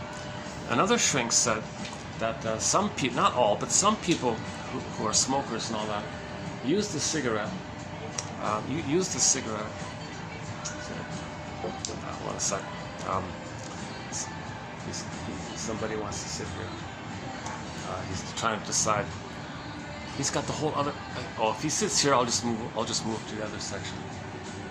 Or let me. Okay, hang on. Maybe I can.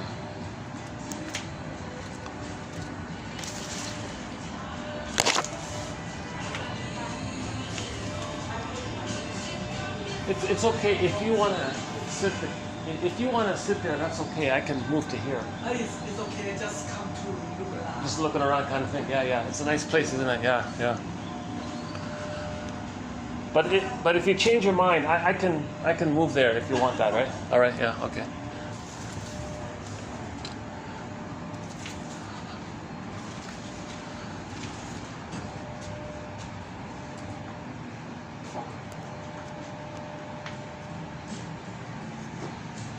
He says he's just looking around. Oh yeah, maybe surveying it for a future function or something. Yeah, he's got those traditional cameras with the old lenses and all, the 35mm. Yeah, so one guy was saying, like, it's traumatic for the baby. It's a betrayal by the mother to not offer her nipple, her breast to the baby. The baby's looking for the nipple. Where is it? Oh my God. So he's got to resort to his thumb? That's a betrayal. That's a betrayal by the mother. The baby's abused like this. So he's desperate to find something to latch onto. He's meant to latch onto the nipple, but it's not there. Mother's not around or something. Or something's wrong. So he's desperate. He turns to his thumb. He might damage his teeth. I think that's one theory about the image of anxiety with the gaping teeth. Maybe there was a lot of thumb sucking there. I don't know. In the episode with there's an episode back to Happy Days. The Fonz guy, the Mork guy, and Laverne, Penny Marshall, right? Well, I didn't know that. Her brother's the guy that ran Happy Days, right? Penny Marshall. She played Laverne.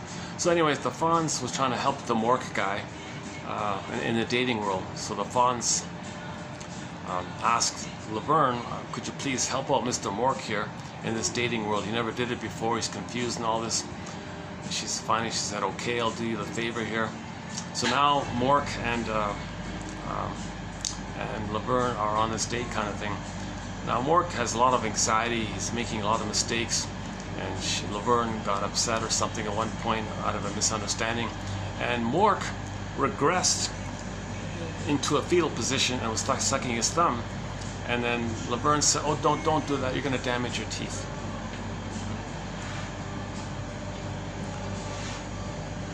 So later, okay, if there's stress, one guy thinks that might be an imprint, so they may use the cigarette to trigger the unconscious memory of the thumb standing in for the nipple, the mother.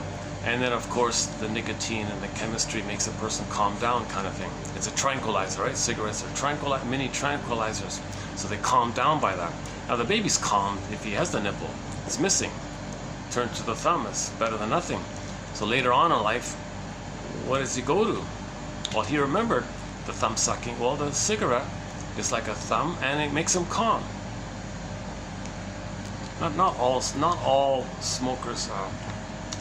Well, we don't know. Maybe it is. He calls it neurotic smoking. So neurotic smoking means you're dependent on it or something, or you're addicted to it or something. Neurotic smoking occurs in strong thumb suckers. Smoking produces a relaxed state like nursing. So it's a tranquilizer. You're relaxed, kind of like the baby's relaxed after he's nursed.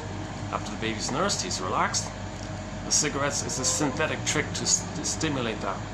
So it's a trick, kind of like eating cookies and ice cream. It just tricks your brain into telling the mammalian part of the brain that due to the concentrated food, you're safe by the food. Then you get the serotonin, you calm down by the safety of the surplus food. It's not the safety of the mother being there to soothe you. It's the trick of the food thing, tricking your brain to send you serotonin. The baby's meant to get serotonin by the memory of mother holding him and nursing him. But then the wiring is there. Then he has a natural serotonin by the natural system within. But that's all missing. So he's always looking for trick. He's always so he's dependent on cookies and smoking and drinking and beer and wine. He's always looking these little tricks all the time, because that's a synthetic effort to trick the brain to get the serotonin, because he doesn't have the wiring that's created with the mother. That's called betrayal trauma. The mother betrayed the baby. Why did the mother fail the baby? Why did the mother betray the baby? Right?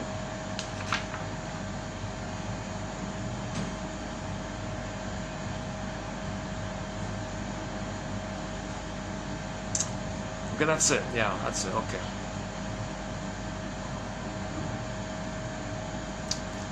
The analyst's suggestions often conflict with the mother's unconscious needs.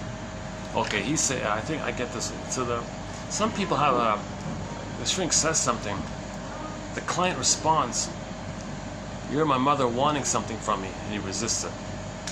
Can you believe it? So if the client transfers the demanding mother onto the shrink guy makes a suggestion. Perhaps we can do this.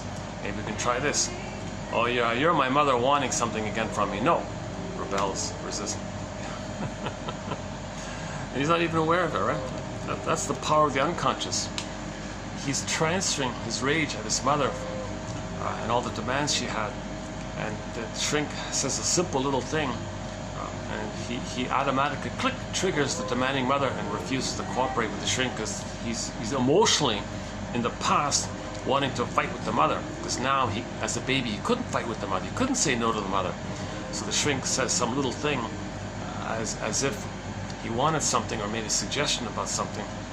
You know, perhaps we can do this or something. That triggers, "Oh, my mother had all these demands on me. Now, I was passive with my mother, but now I'm older. Now I have a voice. Now I'm going to say no to mother." So, but the poor shrink isn't the mother.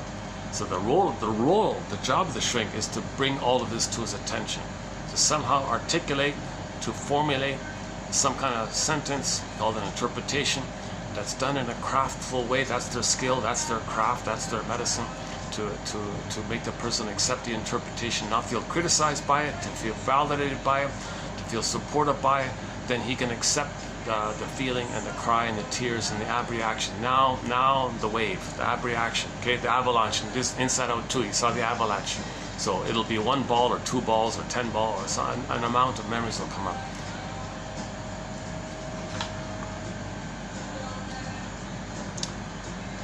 The quality in the analyst that enables him to see into the unconscious is moral courage.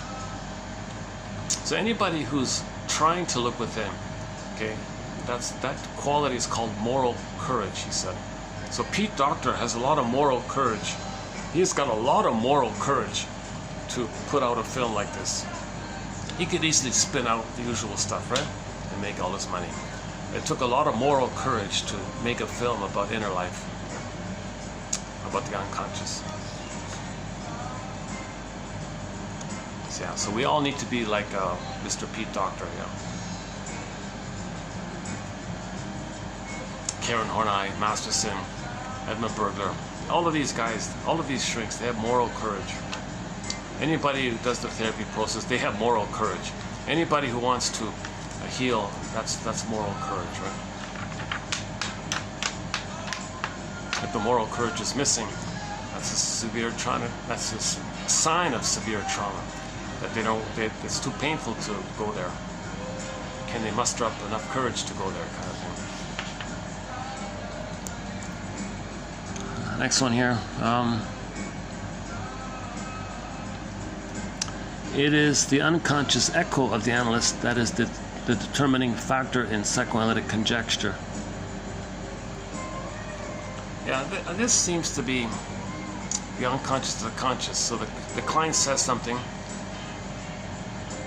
Okay, the shrink kind of hears it, pauses, lets his unconscious percolate with it, and see what comes up to him. That's the echo.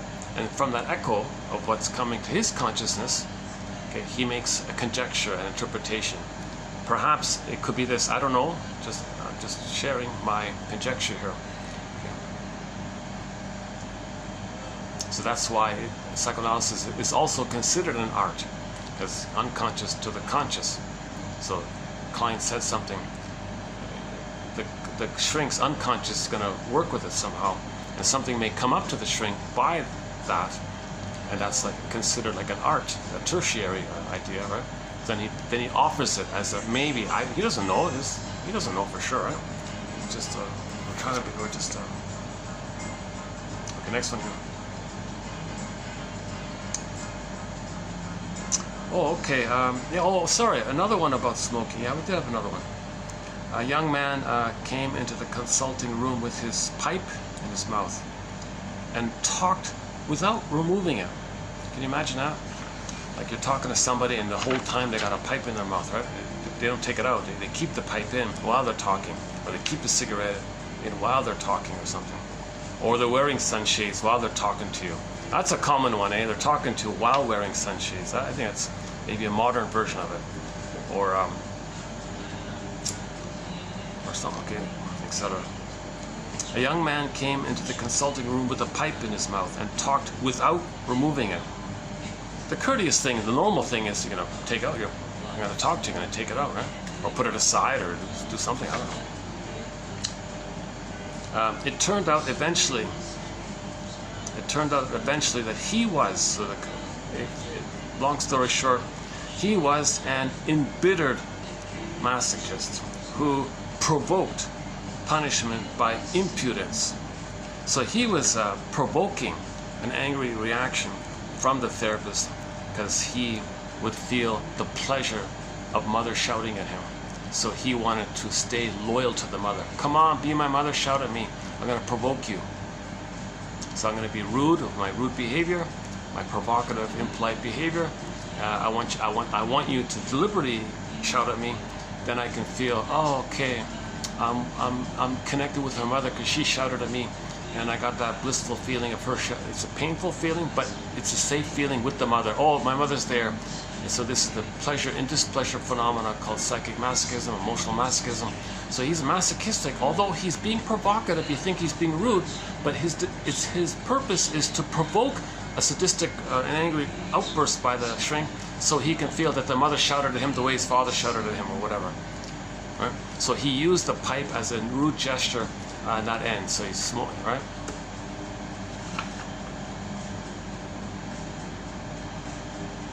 I don't talk to people like if you meet someone or they say they want and they don't take off their sunglasses like within a second or something.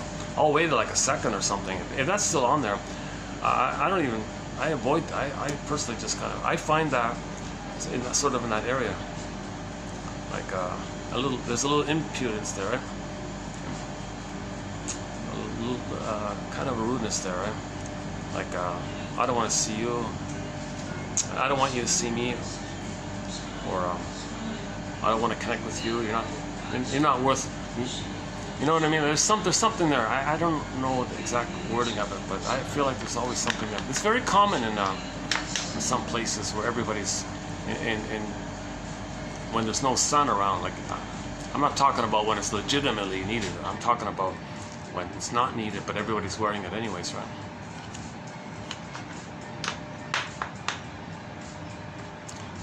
It's an act of hate to provoke an angry response, and that person doing it wants to feel again the shouting that they received or the anger they received from their parents, so they're just trying to provoke it.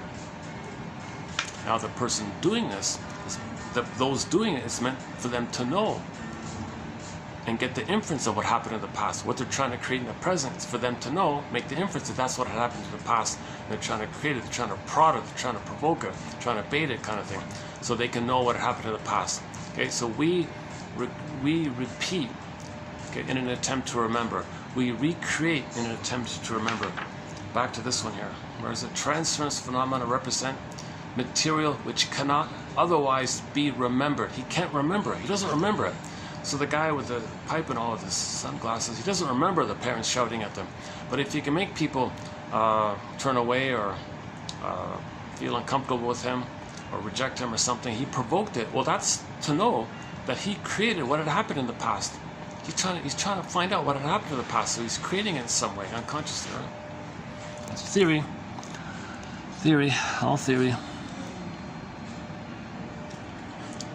Okay, anxiety state to be analyzed according to, okay, so 4 main points here. There's an unconscious wish or need. Okay, the transference to the person in the present. Okay, correlation with earlier experiences and how this is a pattern from childhood. Yes, this is a common. This comes up a fair bit. An interpretation makes 3 points. The person has a pattern, a recurring pattern, again and again and again. When did it begin in childhood? And to see a live here and now transference example taking place in the here and now with the person in the present. And then you link it all up. You have this pattern. You learned it back then, and that's why you're doing what you're doing now. You link those 3 like that, huh? It's called an interpretation, like a total interpretation, a complete interpretation.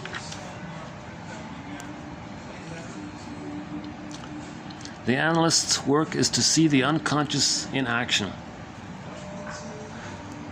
Yeah, so the analyst sits back.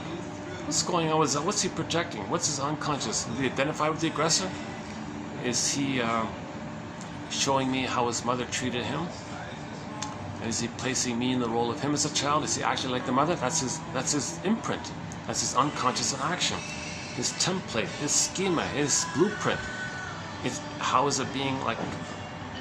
How is it impelling him to reveal it? Like that's the unconscious in action. If the analyst makes an unconscious slip of any kind, he must surely admit it honestly as due to the unconscious in himself. Okay, if the therapist has a Freudian slip himself, okay, then he's got to admit it and say that's some unresolved issue in my unconscious. I'm sorry this came up like that. I have something unfinished in me, and it came up in our situation here. Client is very forgiving. Oh, I get it. Oh, thanks for sharing this. That's great. So there's a little decency like that, a little decency on the shrink's end to apologize if he engages in any kind of counter-transference, right?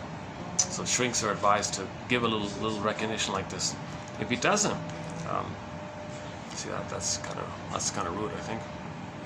So if shrink can't apologize for his outburst or whatever, he doesn't have it together yet, right?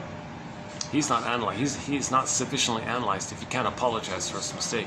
See, Riley at the end of the film, she apologized for her mistake, right? So she was analyzed. One person said everybody's analyzed or unanalyzed. Well, Riley was analyzed. We don't see how she was analyzed on the surface, but we see that she was analyzed by the inner movements going on within, right? The avalanche and the cord, the cables, and the new thing that created, the new star that was created. So we saw that she was healed, that she was analyzed. So the image that Riley was analyzed was that, okay?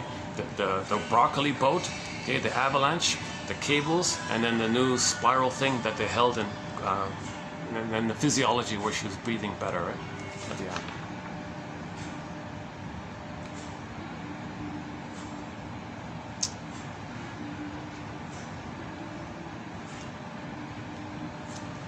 Okay, next one here. Rationalizations. Rationalizations are designated. Rationalizations are distinguished from repression in that they are a screening process intended to cover a flaw in repression, and we tend to accept them when we think the reaction is adequate. Okay, that's the BS, right? So you're repressing something. Okay, now if something's kind of leak like that, and you want to explain it away. You create a rationalization, some excuse to fool yourself and to fool others. And if it works, then you believe the rationalization. Or it worked, then you believe the lie because it kept you repressed. See, when everything's repressed, it's going to come out sometimes, right? It's going to come out in if they're prejudiced, for example, right? If somebody thinks fill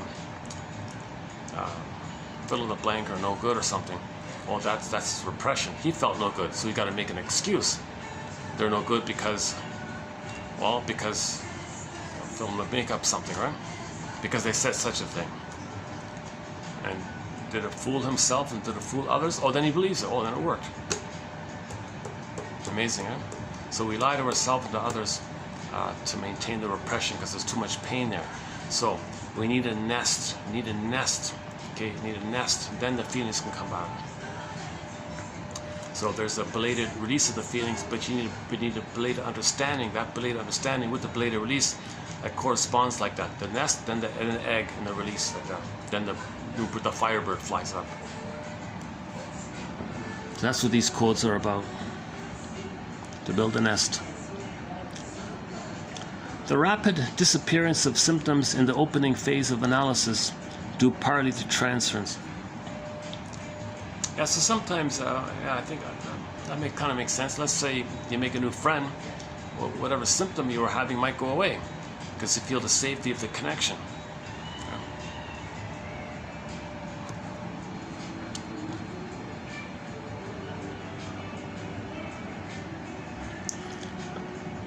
I like this one. Analysis is unconsciously regarded as the old situation of the baby in the world or against the world. Look at that, eh? Analysis, psychoanalysis is, we may regard it as the old situation of the child, either now in the world or now against the world. That's a good one. I like that one, yeah. There are many occasions in therapy when we are acutely aware that we are quite at sea, which means that the analyst's unconscious recognizes and reacts to a successful total resistance on the part of the client's unconscious. Okay, if the client is really repressed, got a lot of buried feelings, and it's like a real block like that, the client might feel, I'm lost, I'm at sea here, what do I do now? Okay, he thinks that's because the client is so resistant, so traumatized. Okay, remember Miss Joy in the Inside Out 2, she was popping away all those bad memories, repress, repress, repress, eject, eject, eject. Okay, that's repression. So if she was successful in doing all that, right? So if you were to meet a person who's very repressed, you might feel, what do I say to this person? I don't know what to say. I don't know how to relate to the person. What to say to this person or something. I think that's what it means. Okay. Saying, okay, free association. That's the broccoli boat, right? Called stream of consciousness. Free association. The basic rule, they say. Saying anything that comes to mind is something the client cannot do in any other existing human circumstance or in any other social situation.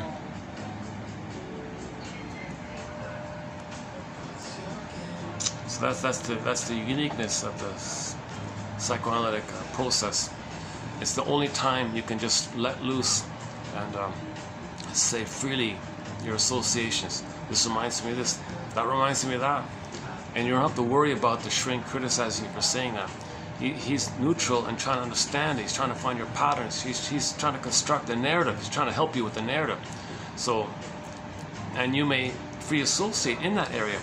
I'm afraid if I say this, he'll criticize me. Well, that's part of the story, right? But and outside of that setup, we were afraid to free associate. Maybe that's why people like comedians, they have that little bit of that license to free associate freely, just say things freely. Maybe that's the closest thing we have to somebody engaged in free association when someone does improv or something like that, right? I'm just guessing at this point. Okay, somatic symptoms in course of analysis as signs of renewed repression and resistance because of unsuccessful attempt to transfer. Oh yeah, okay, so before, when the person connected with somebody, the symptoms went away. Let's say you cannot connect. Let's say the person cannot connect with the person. There's more tension, more symptoms. So they might actually get more symptoms if the relationship is poor. They might get more physical symptoms. The relationship's good, the symptoms will be less, right? Neurotic conflict. Okay, so neurotic conflict, okay, this is at an unconscious level.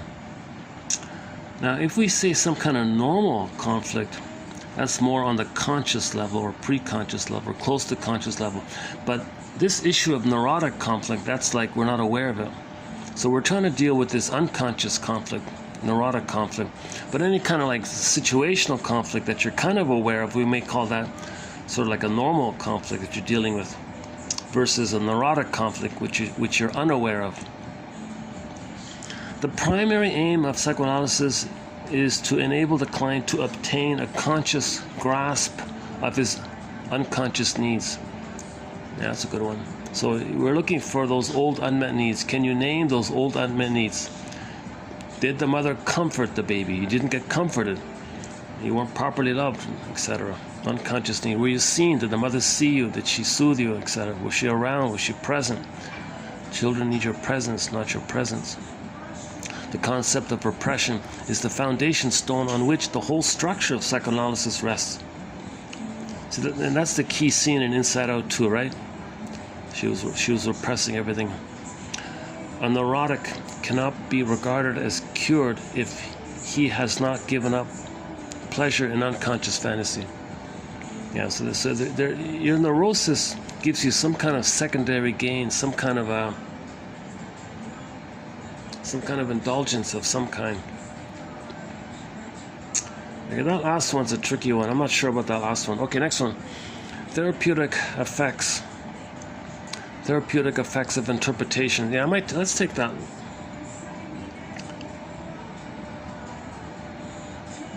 Unconscious fantasy.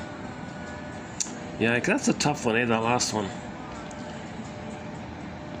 Well, let's just leave it as a question mark, that last one. Okay, next one. Therapeutic effects of interpretation seen not only in objective and subjective changes in the client, but in verbal manifestations of previously repressed recollections. Yeah, okay. Here's a really encouraging one. I like this one. That was the one I was looking for before. If the therapy is successful, the person there'll be changes, right? Physically, his symptoms will go away. He'll have empathy and apologize, and he'll know his interests and all this. He'll self-activate. He won't repeat the past anymore. So there'll be like objective and emotional changes and practical changes. So his life will be physically better and emotionally better.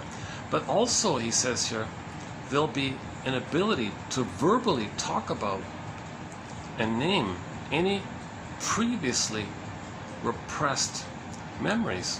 So now you're able to talk about something your whole life you never knew. I would love that. I would personally, I feel a real relief at that idea, that I could talk about, geez, when I was at this place, and now the memories come to me. What a relief. Oh my God, what a relief. I almost kind of like tear up at that idea that I can get some kind of memory back like that. So that's a good one, yeah. Next one here. Interpretation too superficial when it plays along with the client's effort to cover up his objective.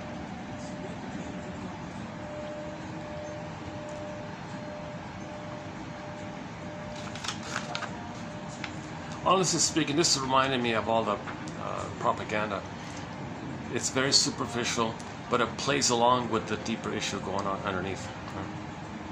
So this is a good example of so-called controlled opposition, right?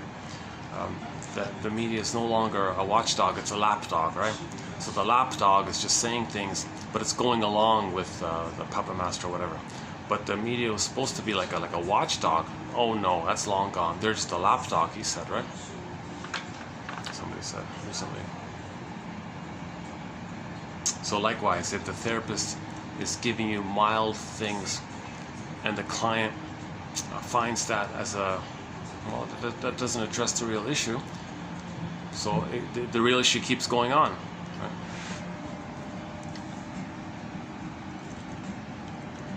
right? Interpretation by bringing the ego to accept repressed trends near to consciousness saves the energy spent on repression. Okay, that's why the person's physically healthier. Okay, if they have the ab reaction, they'll be physically healthier. So Riley was breathing more deeply, more calmly like that. If you're repressing too much, the person's more tense, your energy, and you get psychosomatic symptoms. If you can release all that, the energy is freed up for the present. You don't have to use all your energy to hide your painful feelings. Your energy can be for the present. Instead of using your energy and your life force to bottle down your old painful kind of things. That doesn't mean you just blow off steam. You need a consciousness to accept the memories. Then your life force is for the present. Okay, that's a big difference, right?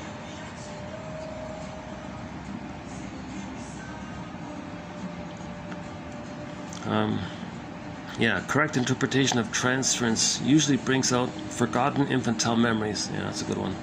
Yeah, this one here, Lowen, what's his name? Rudolf Lowenstein. This one's a good one. That's a great one. If a quote gives me a little tear up, then that's a good one. I like that one, yeah. Therapeutic effects of interpretation seen not only in objective, practical ways, right? So the client's life is better, he's happier in his work, get happier in his relationship. It's objective. You can see things are better. The kid is doing better at school, whatever. Subjective changes. So he's smiling more or something. Huh? Not only that, but also in verbal manifestations of previously repressed memories. Look at that, eh? That's the first time I've kind of seen it worded like that. That's a good one. Okay, next one here. Okay, a guy named, what's his name? Herman Nunberg or something, showed that the process of the repressed becoming conscious is itself an integrating process into ego. Yeah, back to Inside Out 2. So when the avalanche scene came up, right? And now you got those repressed memories coming to the present. Okay?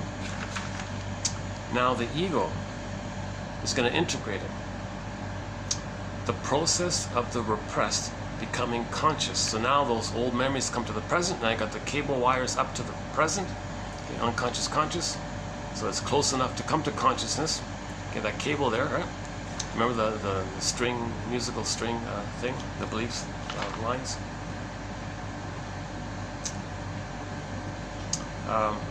So this is itself an integrating process of the ego. Okay, so this taking place is itself the ego trying to integrate.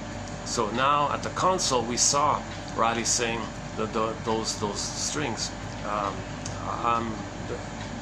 I'm loved, the great spirit. I'm unique. I'm good. Oh, I feel pain. Maybe I'm no good. Am I good? I'm good. No, I'm no good. I'm kind. I'm selfish. This whole, and then they were holding and trying to integrate. And your mind is going to integrate these opposing either or beliefs that were previously separated as an either or. Now it's a both and. You want to get the both and, the golden mean. So the ego does this synthesizing capacity. The ego has this synthesizing quality. Someone said if your therapy doesn't lead to psychosynthesis, then the therapy failed. The therapy's got to lead to psychosynthesis. If psychoanalysis doesn't lead to psychosynthesis, then it wasn't the psychoanalysis, he said. Integrating process in the ego.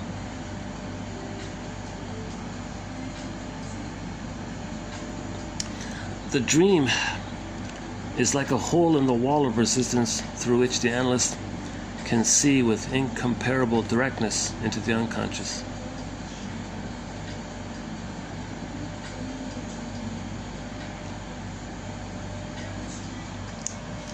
Okay, so when you wake up in the morning, you got like a little window to your unconscious, right? The letter comes to you, unconscious to conscious. So you wake up in the morning, you remember a little bit, you write it down, TTAQ, give the dream a title, identify the theme, A for affect, Q for question. You think your double self is asking you, your secret self, your unconscious self is asking you. TTAQ, title, theme, affect, question. Then you treat that, you regard that like a letter, that Hermes gave you a letter, that a letter was sent from you to you. Don't you want to read it? If your soul, if your authentic self, if your true self sent you a letter to you, don't you want to accept your true self? Don't you want to get the message and understand and connect with your real self? It's reaching out to you like that. Don't you want to reach back and hold the hand of yourself? Okay, make that link like that. That's the Hermes. Okay, so then this letter is saying, hey you, it's like this in your soul today. I'm telling you, it's like this in your soul today. Okay, then you write down what you remember. Take a sequence and ask yourself, what does this remind me of? And further a free associate. Ride the broccoli raft. So hop on the broccoli and ride the broccoli, right? So what does this remind me of? And ride the broccoli. And we see that scene in Inside Out 2. They were riding the broccoli. So you're going back to the mind like that. Then you may get like a little ability to bring up some repressed material.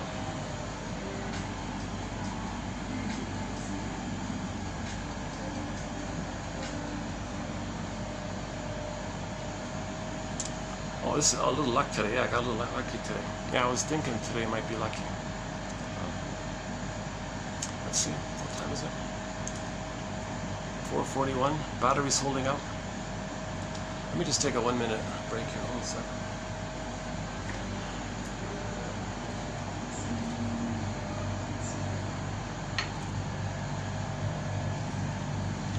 Yeah, not much. Yeah, sorry, can't really show you much, huh?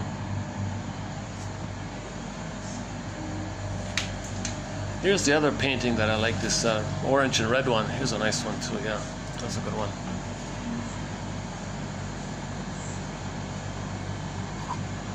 Yeah, so Anxiety, she was all in orange, right?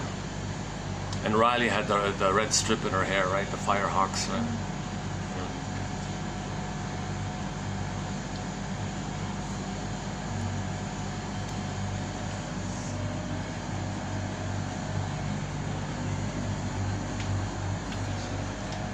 Yeah, in the last video we did some trivia. I did a couple of trivia bits about Inside Out. About Val, the Valerie one. That character is modeled and named after Mexico's Mulan. Interesting story about that, right?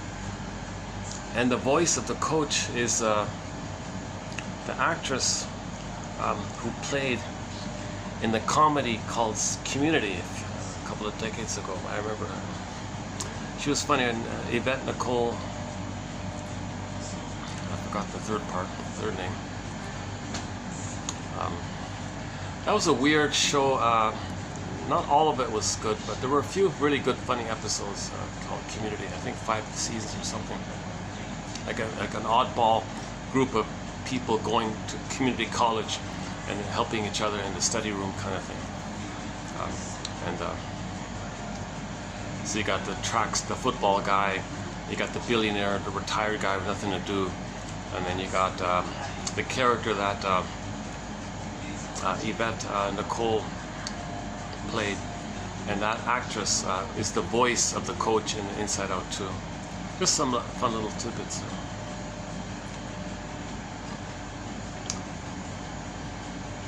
Oh, okay, well, I got one last one here. I just came across this, I'm not going to go into the plunder system and all that, but as a metaphor for the unconscious, I was just here, this final one here's a question mark. Might this be a metaphor for the unconscious? Might, it's a question mark here. And the second last one here. If you click the more link, you'll see it at the bottom. The second last one. Okay, so somebody said, you know, the real voters out there are the donor class, okay, with their money and all this, right? So you could say it's a democracy for the oligarch, for the rich, right? And that's called an oligarchy. And then there's the blob, the deep state. I thought maybe let's not discuss the outer issue, but you know, as above, so below kind of thing. So I was thinking, some things you see in the outside, it kind of parallels what's going on the inside. So in the unconscious, so our conscious is minimal, right? We may think we're like a real voter, right? But he says, no, those votes don't really count too much. It's the wealthy people that their money determine do the voting. The rich do the voting somehow. So in the unconscious, so our conscious may think we're doing something, but our unconscious memories and templates and scripts might be the real actors, right? And then behind it is the whole energy behind the blob, right? The energy behind it. I'm just thinking of those terms. Yeah, it needs an update. That one needs an update, yeah. Because in the unconscious, what are the donor class? What's the donor class in the unconscious? Who are the movers in the unconscious, right? The script, the repetition compulsion, the transference. So the repetition compulsion is a donor, the transference is a donor, like to the present, right?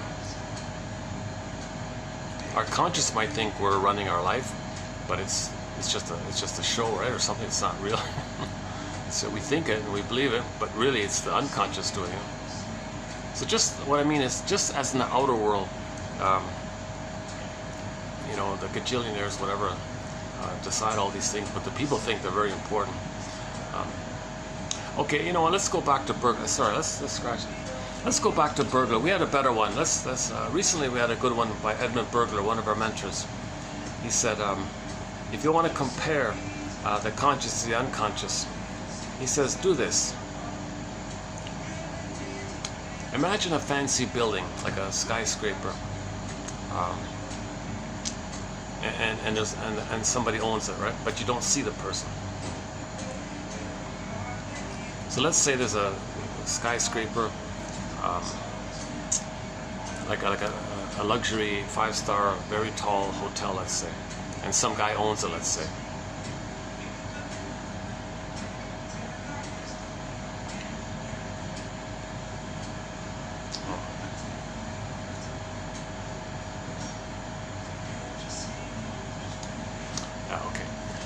So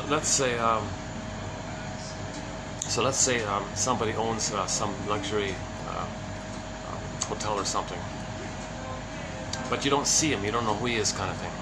But he's got the big power like that. He owns the whole thing, right? Compare the power of this invisible person to the visible doorman. So you see the doorman, and he may think he's braggadocio, a little important like that. So that's the analogy. The doorman is like your conscious. He's got no real power, although he may think he's got a lot of power, you know. But compare that to the invisible owner of the whole building. He's got all the power. Right? So the guy you see on minimum wage versus the multi-billionaire that you don't even know or something. That's kind of like the conscious versus the unconscious, right? Let's just stick with that one. So the iceberg is the classic one. The iceberg, the tip of the iceberg, doesn't run the iceberg, right? It's all that's underneath the water, the level of water that runs it, right? So the unconscious, sometimes called the id. Sorry, the energy in the unconscious is sometimes called the id. All the energy, life force in those old neural circuits, in this unfinished struggle, battle with the mother, where the mother didn't meet the baby's needs, and all your energy is diverted in there. It's kind of powerful like that. Kind of drives the person, motivates the person to symbolically look for mother, express your anger at the mother, to be an emotional fugitive from the mother while looking for her, get angry at her, imitating her, showing the world what you did to you by treating others that way. Okay, this is the unconscious. All the energy that's doing this we call the id. So where ego was, where id was, ego shall be. You want the ego strengthened. That's the basket to bring some of this past to the present. So you want more of your life force for the present. To get more of your life force and energy to the present, you need a basket to release those repressed memories, the avalanche scene. So we're looking for this positive abreaction, catharsis scene. So the key scene, in my humble opinion, the three, well, there are several key scenes, but one of the key scenes is that release when they blew up the mountain, not the mountain, yeah, they had like a little mini mountain of repressed memories, and then they created this release like that. So that's an imagination of that there would be some kind of release to us, like a feelingful release of memories coming up, feelings coming up. It's called belated release of our feelings. We had feelings, but frozen. We want to release it. We want a belated release. That's called the catharsis. The jargon is abreaction, like a positive abreaction, a healthy abreaction. In German, it's Abrierung. Okay. The English translation of that term is too confusing, but if you're gonna use the English translation of abreaction, you gotta give some kind of context. You mean like a healing, healthy feeling abreaction, like a genuine abreaction, like a feeling, healing abreaction. Because most abreactions are negative. They're hurting you. They're not. It's fake or sham, blowing off steam. That's not a. It looks like you're displaying feelings, but it's just blowing off steam. So Janov offers his idea around this. He says, let's call the good stuff primal healing, and the fake stuff abreaction, the blowing up steam work.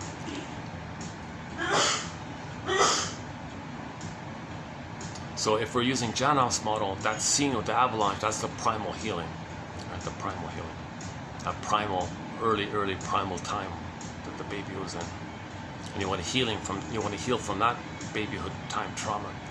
When the mother used the schedule and the bottle and honey on the rubber nipple, wasn't around, discharged her anger onto the baby because she's frustrated and takes it on the baby, or wants to brainwash the baby to take care of her because she enjoys the oneness with the baby, because she never got the oneness with her mother.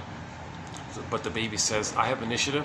Mother says, oh really? You're with me or against me? Oh no, mother, I'm with you. So that child never separates from the mother, so he's stuck in the tar pit of a negative symbiosis, becomes like her even.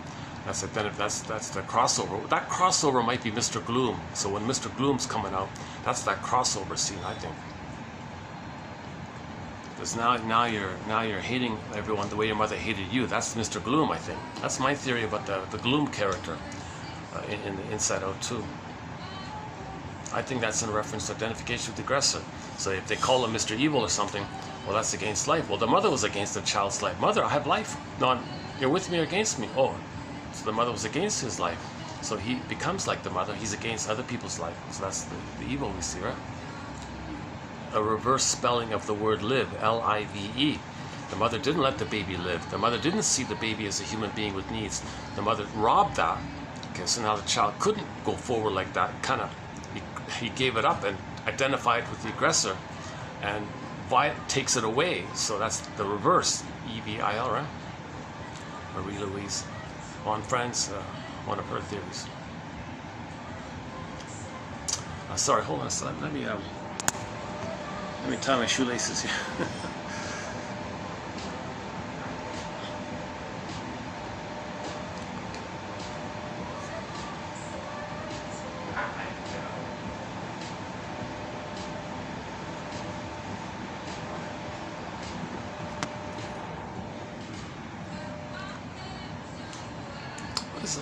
This is a rare treat. This is the first time I've had it here, this quiet like this. Yeah. I'm slowly figuring things out. At the other place, there's one place where it's good to go on Saturdays. This place is good to come on Mondays.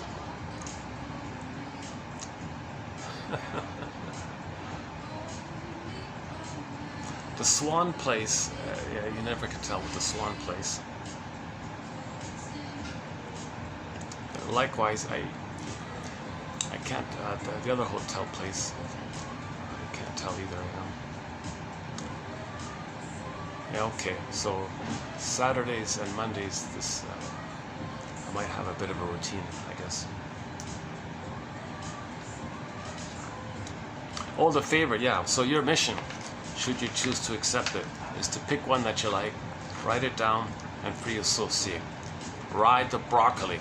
Pick one, quote, okay?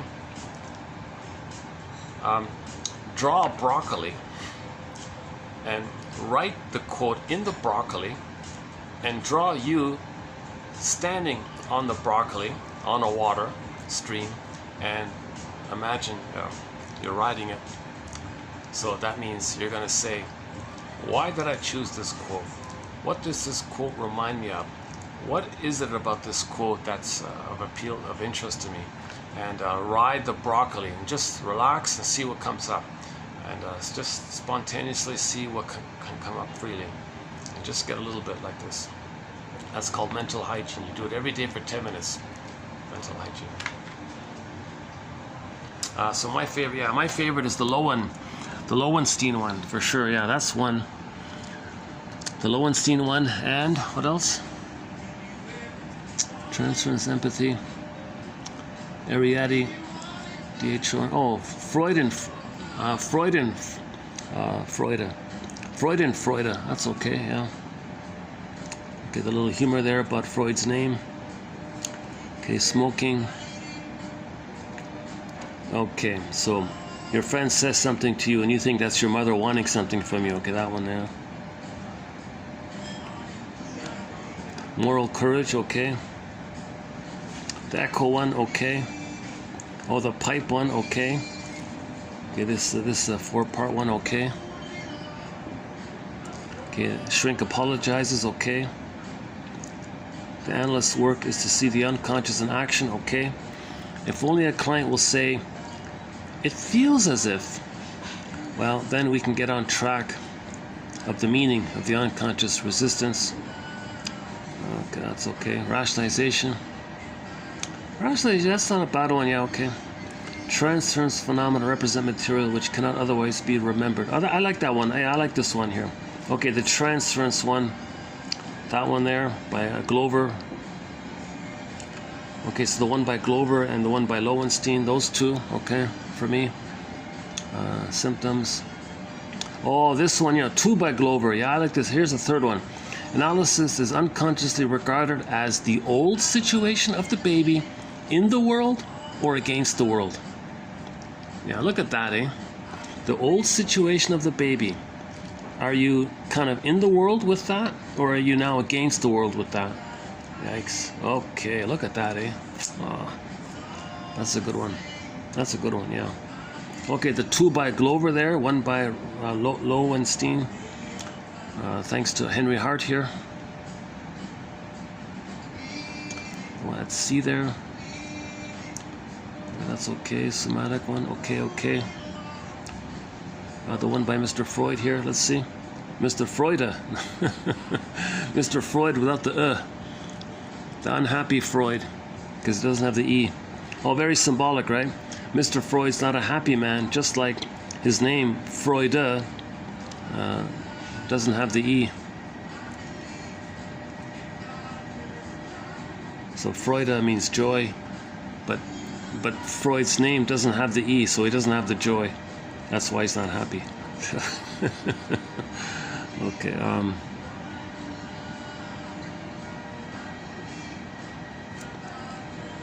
Okay, Lowenstein again.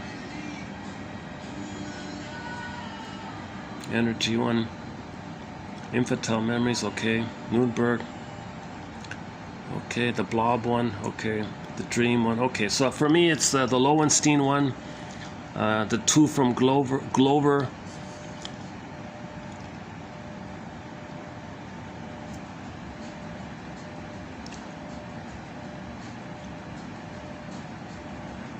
Okay, so there's three there for me. Okay, so in my case, I found 3 here, yeah. So your mission, should you choose to accept it, is to do what I kind of just did. Find 1, 2, maybe 3, and then write it down, send it to yourself in an email, send it to somebody, talk about it, discuss it. What does it remind you of? Why do you like it? Make a golden notebook and include it in that golden notebook. Okay, your favorite ones like that. And just treasure that a little bit, kind of thing. Mental hygiene, just bit by bit, kind of thing. So that's what we're trying to make available, like to have that option available. If there's 10 on average, there might be 1 like that. So there might be some videos you might get none. If you get none, maybe the next video there might be 2 or 3 or 1. So we have 1,000 videos here on average, 10 quotes. So the 10,000 quotes are here on this channel. So one could, on their own, through the channel, get their own customized, personalized, unique for them, 1001 Windmills of the mind. It catches me, and it may lead to some dreams and material coming up. May lead to some app reactions. Now the app reactions will come more clearly, more firmly, I guess, or more feelingfully, more readily, I guess, if there's a caring witness. Grief is healed when it's witnessed by a caring other, because the presence of the caring witness makes it feel safe. Then the stuff can come up. Right? If you're on your own, it's harder. It's longer, slower, harder. If you're on your own, kind of thing. But like I said at the beginning of this video, if I had the funds, I'd be on this flight tonight. We have 3 songs by Dan McCafferty. That one there, Enough Love. The live one in particular, Enough Love, and of course Love Hurts is for the, oh, and another one. No, we've got, oh, I forgot, there's another ballad of his. I forgot the name of the other one. We did a fourth one of his, yeah, fourth one. So we got lots of classic rock on our soundtrack, and when we talk about nostalgia, we did Santers's band a song called Dreaming, the bootleg one, the live bootleg for that one. When we talked about Transference love about a year ago, we did the Doobie Brothers' song called What a Fool Believes, that one.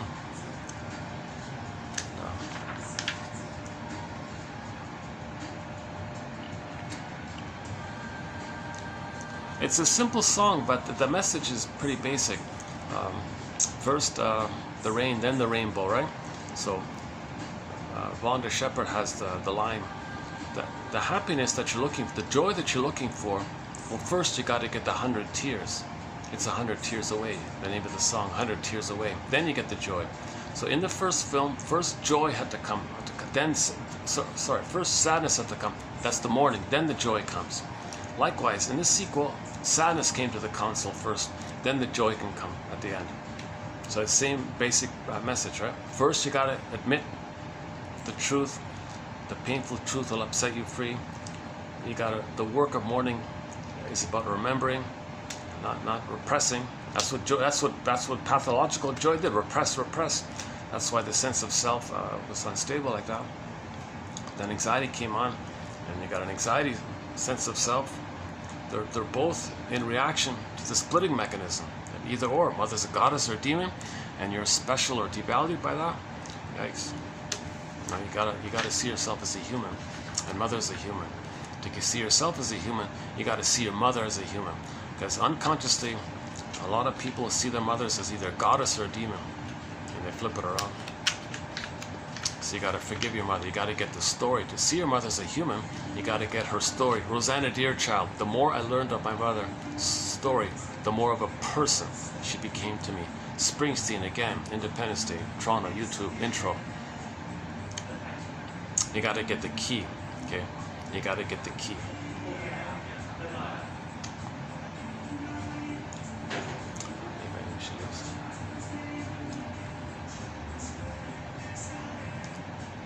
I don't know if they're just being polite to let me stay here, if they want to come here or not. Oh, maybe they're just looking around. Maybe it's true. All right. Well, what time is it? Let's see. Maybe I can start to wind down after all. 5:04. You know, if there's no sun out, maybe it'll be darker soon, all right?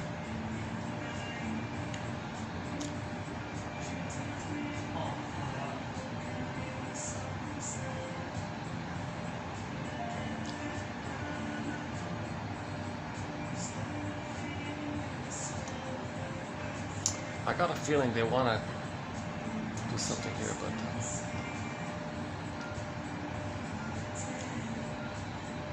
no, same guy.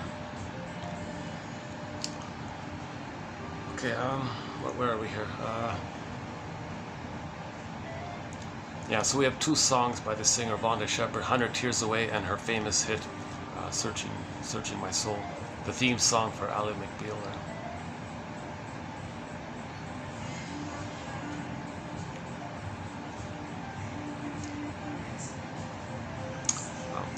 We got a lot of songs from all around the world. I'm trying to get songs from every country. I just found a new music, global music channel, world music channel called what's it called again? Something Go-Go, Global Go-Go, Global a Go-Go or something like that. I just found it. It's from a community, one of these community-sponsored listening radio channels, and it's all volunteers, right? So one of the volunteers, he's an ethnomusicologist. I don't know. Remember in the Disney film Inside Out 2, there was a reference there about the job of working as an ethnomusicologist. What's that? Maybe this volunteer guy, he sounds very youthful, young guy. His selection is excellent. I heard one program. No, I've heard two. Well, a program almost. I didn't quite finish the second one. But I got a hunch it's pretty good. He has a lot of interesting songs from around the world. So that's an excellent new. I'm very glad to find his channel called Global a Go-Go or something. VIRI. The community channel is VRIR.org, is that right? And then look down, something GoGo, Global or GoGo, or something with GoGo, or something like that. And he's got the archives there. And it's good. He's excellent. I mean, his choice is excellent. He's got great stuff on there. And the audio quality is clear. And he knows his stuff. My goodness, this guy, if he's not an ethnomusicologist, he certainly sounds like one. Like he was describing real details about, in Mali in the 60s, this band was a big hit. And the style there was using these instruments in a certain style known as this kind of style, which is a big hit.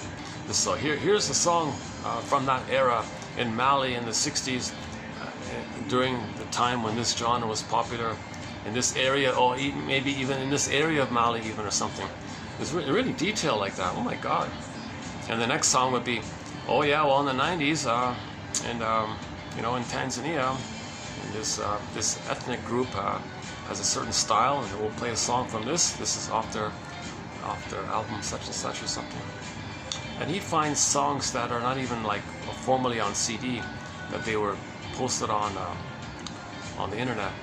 Like he said some musicians in Africa do the song on the phone and send it somewhere, and you can buy it there, and he would buy it or something. But it's for a limited time. I don't know the whole story. And a lot of good stuff. Good music. It's good music. Another good channel. I listen to the Sounds from the Global Village. Occasionally, he has some good stuff on there. A long-running show, Sounds from the Global Village. I want to like that show, World Beat Canada. I try to like it. He just keeps playing.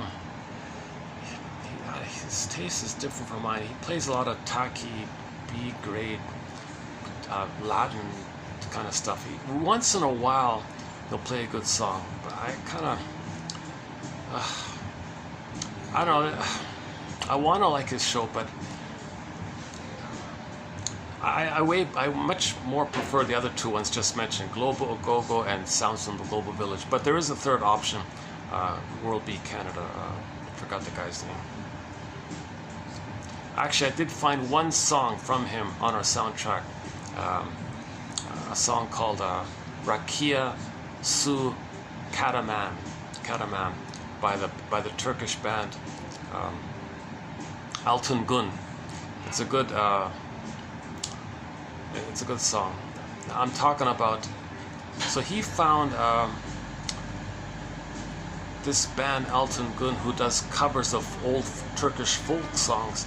This band found an old Turkish folk song and jazzed it up, and that's what it's called, Rakia Su Kataman.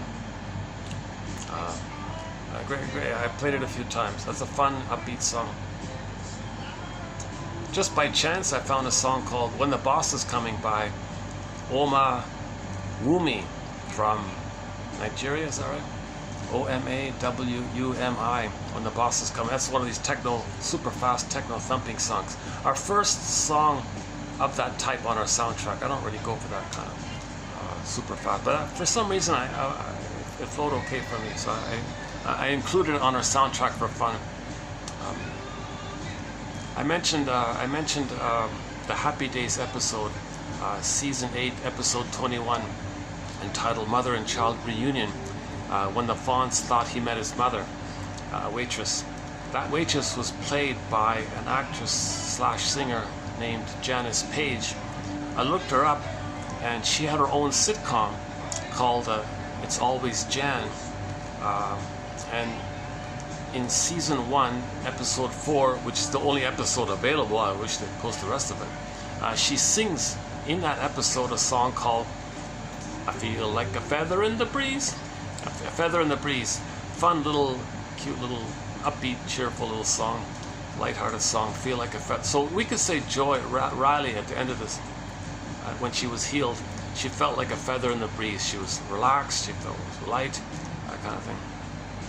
Easygoing, relaxed and easygoing, happy had her feelings ethical and moral and all this. It feels like a feather in the breeze, not like the old state of the delusional denial or exaggerated catastrophizing. I'm trying to... Oh, look at this squirrel, huh? Can you see it on there? There's a squirrel doing a long, long walk on the wire there. I don't know if you can see that.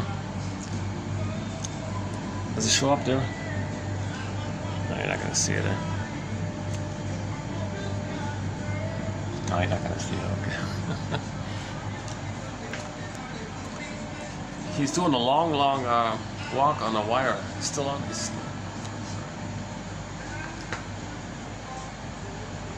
A very good song on her soundtrack is Na Ying's song called Mo. It was a hit of hers, I guess, in the 90s or something, but she recently did a live version of it, May of 2024. The song is simply called Mo, M-O, by the singer Na Ying. Very nice singer. Family name N-A, and the first name is Ying, Y-I-N-G. Great singer. A lot of feeling. She's got a lot of feeling when she sings. She's a soulful, feelingful singer. I think so. And we got a few of her songs on our soundtrack. So that live rendition is now on our soundtrack. It's just about how you feel when there's a loss, like to admit the truth of how you feel when there's a loss. Kind of like the Olsen song by Sir Tabarenner, also added to our soundtrack, also about how you feel when there's a loss. So two grief songs. A very good grief song is Debram Kaya's song, O Humukusu. If you want a great song about feelings, look up Debram, her first name, Devrim, D as in David, E, V as in Victor, R-I-M as in Mary, and her surname or family name is Kaya, as it sounds, and her song is Humu Kusu, also as it sounds. A great song. So crank that one up a bit, get some tissues, think about something in the past, play that song. We got a lot of songs from an excellent, wonderful singer from Malaysia, Ziana Zain. Oh my God. We got about a dozen of her songs. She's a major musical voice on our soundtrack. One of the greatest singers, in my opinion.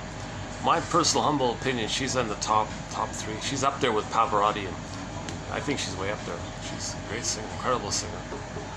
Clear, strong voice. Oh my goodness. Jeez. Beatrice Deer is another singer on our soundtrack. A lot of songs by indigenous singers like Beatrice Deer and Eddie Sapi and the two Willies, Willie Dunn and Willie Mitchell. When I say Willie Mitchell, I mean the guy who wrote Call to the Moose, Birch Bark Letter, Promised You a Song, Killing Your Mind, and a few others, Big Policeman. He tells a story in that one.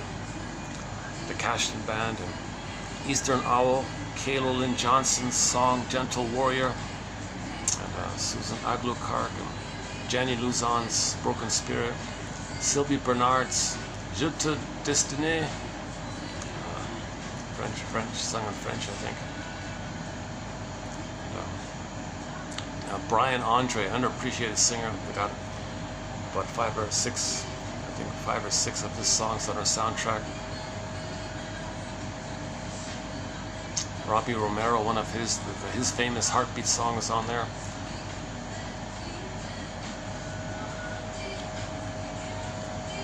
We got songs from South America as well.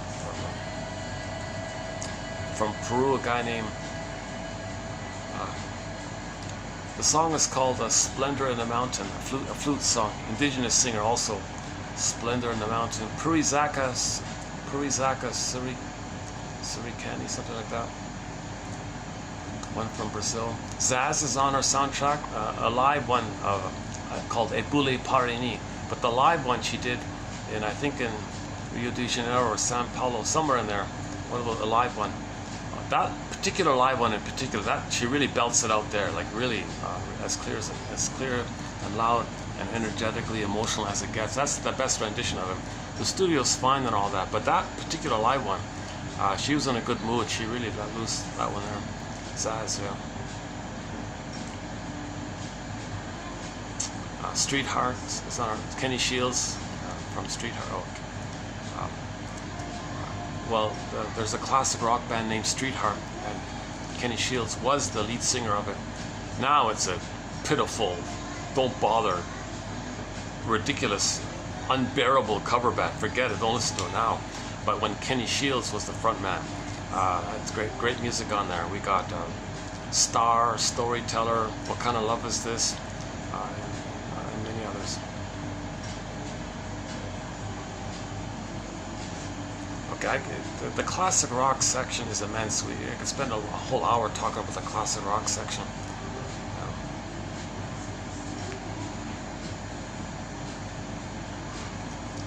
For the opera, we got Elizabeth Gruner's opera song, Solveig's song, in reference to the Peer Gynt story. The Peer Gynt story. Solveig's song.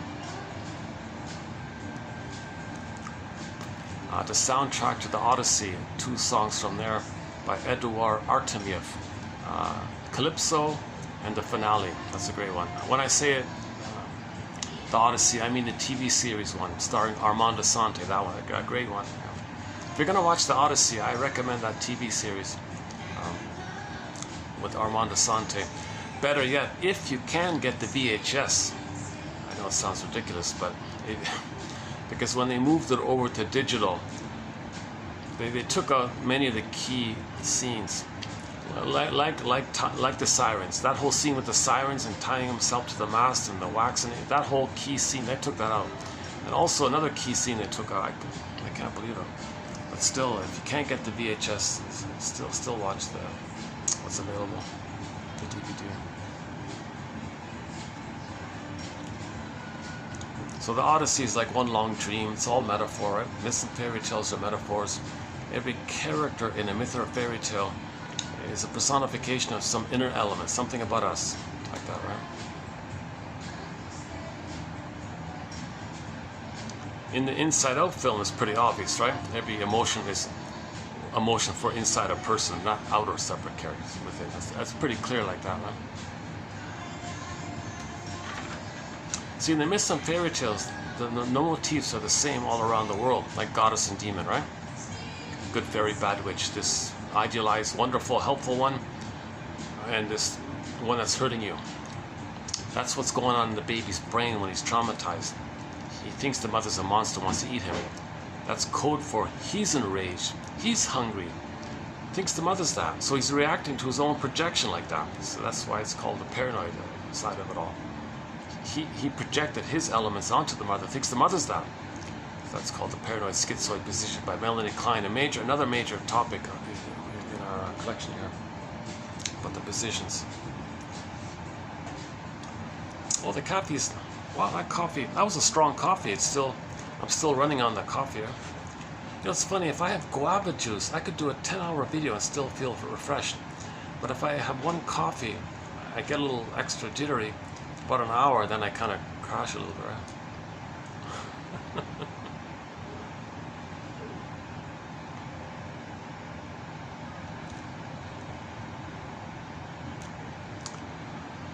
Yeah, okay. This is too good to be true. Is this really quiet like this? I'm so used to interruptions. Like, I'm so used to settling in and people coming in. I'm like anxiety. I got to prepare. Someone's gonna come in.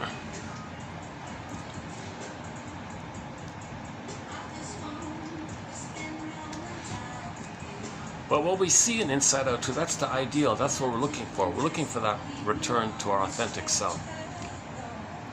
I feel our family, and then she enjoys the present. So you see how Riley joys at the constant, joy, authentic joy, healthy joy, okay? Enjoys the present. And we saw little efforts by the makers to make this message, that she's enjoying the present. She sees the sunbeams, and you know, feels the bench, or like she feels things, sensations, and then the slow motion with the skating and the dancing with the skating, and just the flow of the skating. She's like, they're trying to say she's in the present. She's not in some mindless manic trance. I got to score. I don't care. I got to get the points. I got to get the point. No, she's enjoying the present. She's enjoying living in the now, kind of thing. from a film called Greenberg. Shrink said to the guy, you know, you have a hard time living in the present. It's so difficult for you to live in the present, enjoy the present. You linger in the past, you dwell in the past, you see the present as the past, the present's still the past because of the pain, because you never lived it and there's pain there. And Amy Bear adds to it, well, you recreate your childhood into the present because of the pain you're feeling. Trying to master that pain, get out of that pain. What's the pain? Didn't get your needs met. Couldn't feel, can't feel, that's pain. Gotta get the feelings. Get the story, then get the feeling, then we get the pain, goes away.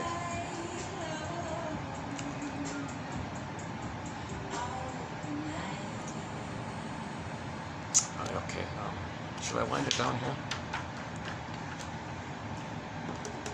We could walk outside a little bit, right? Where can we go? It's not much really to walk. It's not much to show you in terms of outdoor.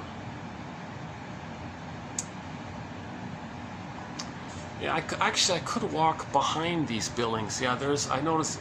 Yeah, that's true. There's a bit of a, I think like a dead end street. This is actually. Oh yeah, this street in front of me is a dead end street. I could walk down a bit, curves a bit, and there's a dead end there, right? So it's quiet to walk there, yeah. Could do that. Or walk over to the Swan Place, show you the Swan.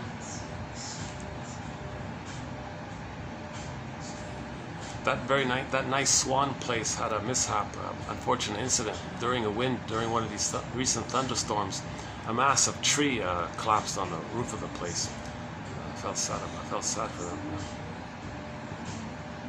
A 5-minute gust of wind just blew down this tree and it damaged the roof of a very nice place.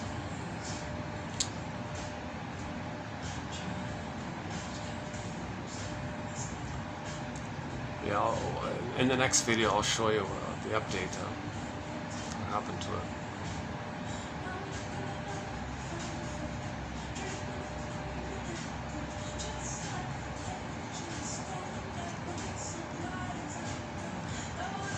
You know, one recent quote is like systems thinking, like why do people act out and do hurtful things, right? Well, if they didn't, then what do they do with their infantile megalomania? All that tension, the need to save the mother, please the mother by imitating her. What do they do with all that? Well, when they act out, it's in reference to that. If they don't act out, then they got these unmet issues sitting there.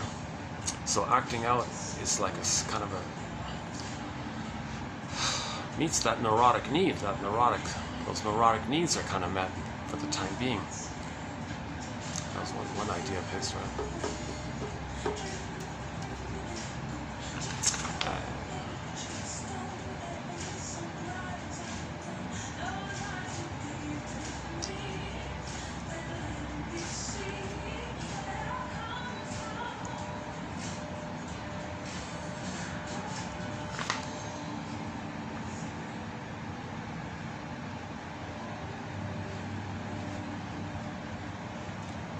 Let me check in with my anxiety inside my mind.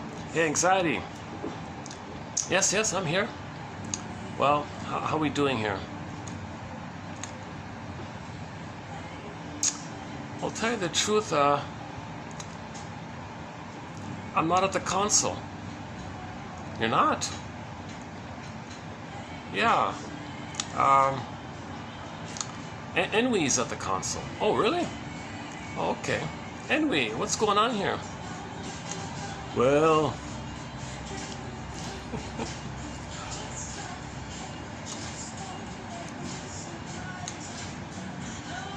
where's the exciting ending here?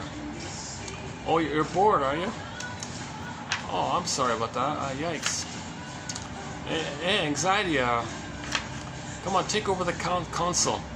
Sorry. Anyway, he's holding the console here. I can't push him off. Okay, anyway, what's going on here? Why do you feel bored?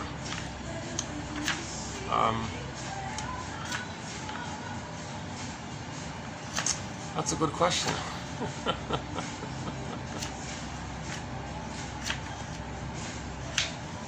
So there's some kind of resistance here, right? There's some kind of block here. The broccoli is stuck in the river. So Enwy, talk to me. What's going on, Enwy?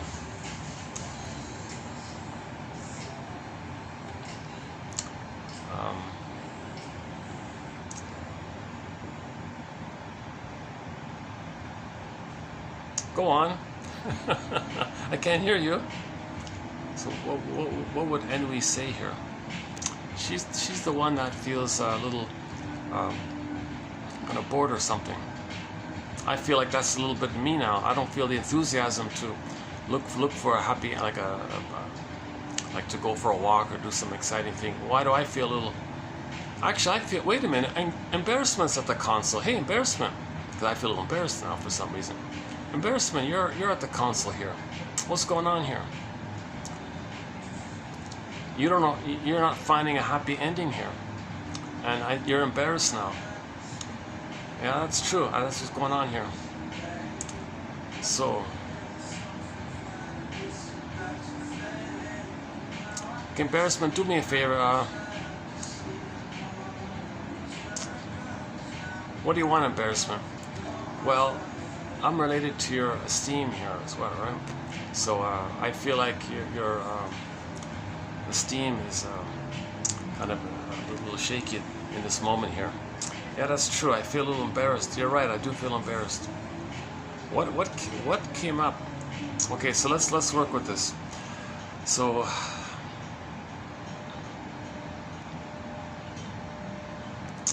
I must have a very good reason for feeling embarrassed. So let me talk to myself. I must have a very good reason for feeling embarrassed. What is it?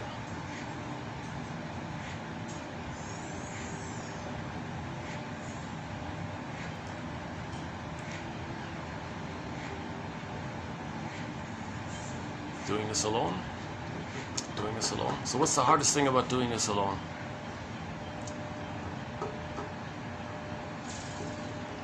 Someone might laugh at you. You're doing this alone. You're not talking to people. They might laugh at you. Oh, I see. Is that it? Well, let's be realistic here. I don't know. In the future, people might watch this, and it's not really too much about any kind of issue around delivery. It's more about getting the quotes out. That's what I keep telling myself. It's about the quotes. So I got to remind myself. This is about the quotes. These are hard to find quotes. Yeah, this batch here by Henry Hart, that's hard to find. There's only one copy of that man's notebook out. And what if that gets withdrawn or something? It'll be gone. We may never get it back. He did a great thing. He's got like a whole 4-volume thing of notes like that. A massive thing that he did. Oh my God. So I'm in the midst, I'm currently in the midst of plucking out the best of his little notes. And so this is, I think, the 5th time we ran through a batch of them. It's a little hard to, it's a little laborious to read. A lot of his entries are just like vague paraphrases of what the article's about, so it doesn't really say much. So once in a while, a little zinger comes along, like the ones here I thought were the most helpful. So I'm trying to pluck out the most helpful of Mr. Hart's notes. So that's the value here.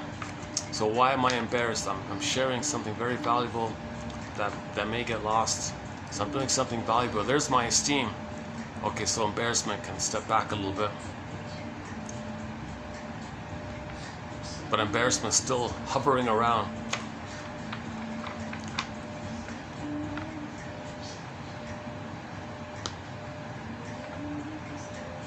Let me think, what else? What other self-help exercise do we have?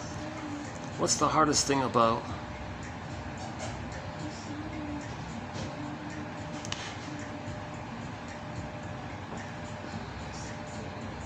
What's the hardest thing? So what am I feeling right now? Like what actually am I feeling right now? Yeah, why? Something. It's funny. Just in the past few minutes, I started to feel.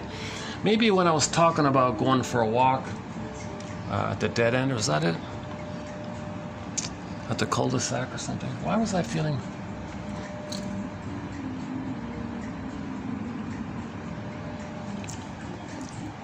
Oh, maybe it'll be good to go for a walk. Why don't we go for a little walk, and then maybe I'll feel better then. I want to end the video on a happier note. I want to end on the video. I want to end the video on at least a delusional, at least with delusional joy. At least. Hold on a sec. Let's practice up here. Let's see if we can force this little trigger.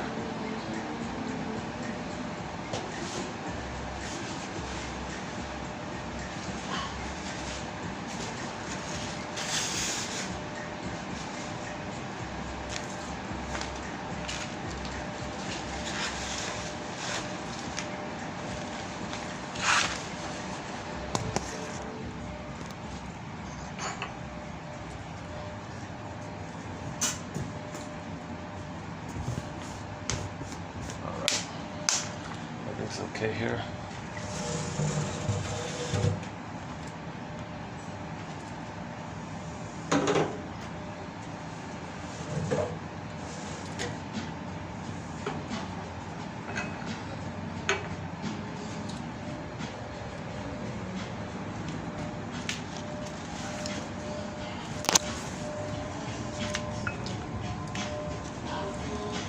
Thank you.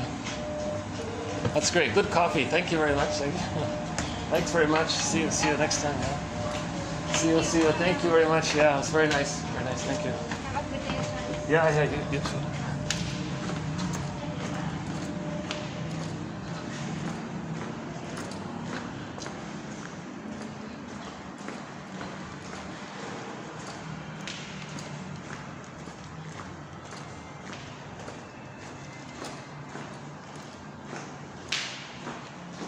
Oh, it's closed down.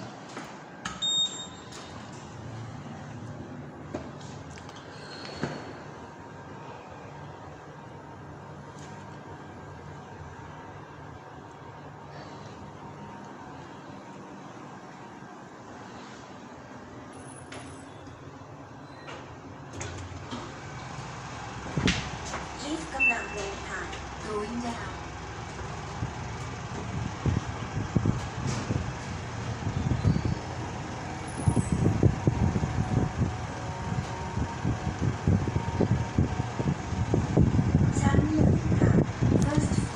Maybe I triggered myself when I said walking at the dead end behind those buildings. Maybe I felt like I triggered the feeling of being lost, like getting someplace or something. Maybe something like that unknowingly triggered me, right? See, little things in the present, when you're triggered, it's meant to help you to know the past, right? So you gotta investigate like that, right? And if you get an interpretation, it's helpful. You might get a dream and you understand yourself a little more, and then you realize, well, okay, now you know your past a little bit. Actually, they got a nice outdoor seating here. Look at this. They got some outdoor.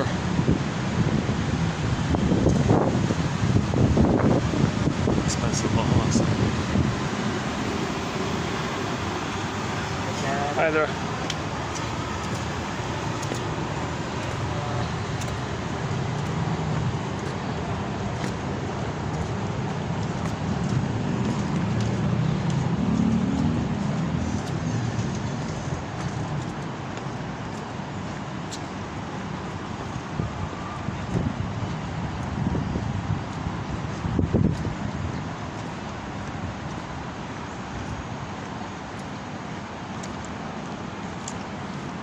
There's another cute little place just up ahead, but it's just too busy. I've tried a few times to do a video in this other place. I'll show you in a minute, but it's just it's a tiny place. They got a lot of guests and stuff. I could never make it work, so I kind of gave up on it. But then I found that other place just now instead, so it's okay. Well, let's just peek at it.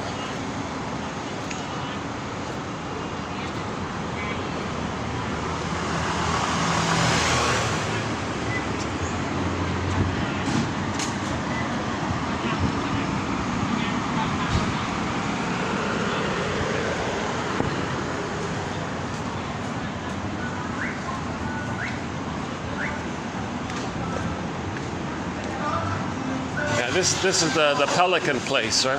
Yeah. Oh.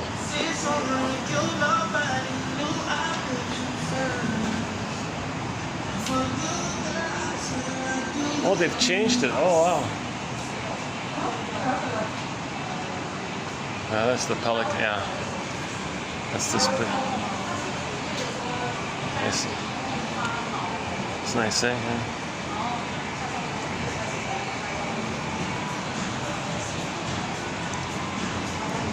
Oh, they got 4 of them on there. Just like in Inside Out 2, they had 4 new emotions. There's 4 swans, right? So yeah, so if you watch Inside Out 2, the 4 new emotions at the console are anxiety, ennui, embarrassment, and envy. Yeah.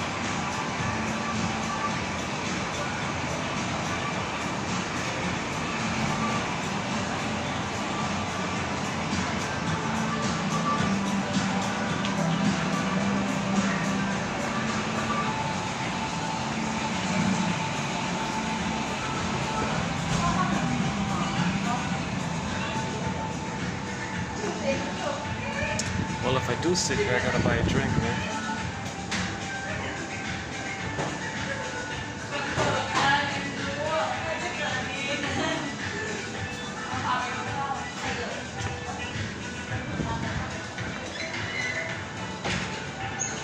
They got the nice peacock up there, yeah.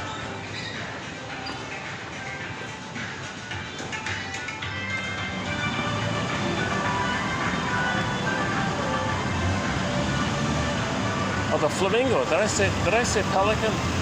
Flamingos, right? That's quite a handsome looking bird, eh? Check it out. We're getting him in there.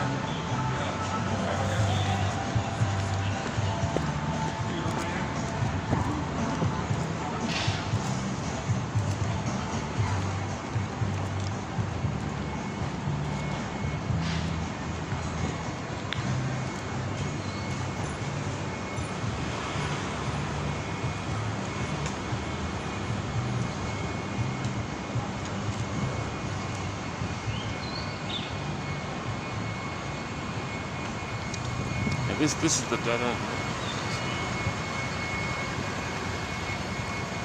Aha! Well, they've got a new tea place. Let's check out the new tea place here. Let's see.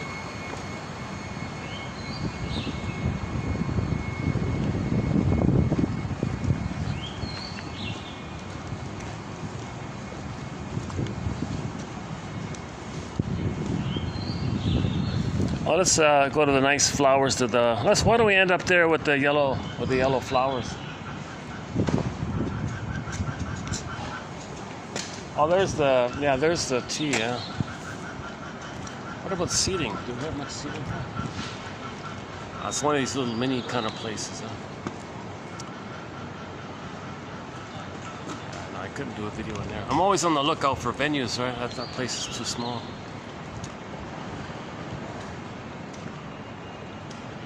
That's it. That's the end of it here, yeah.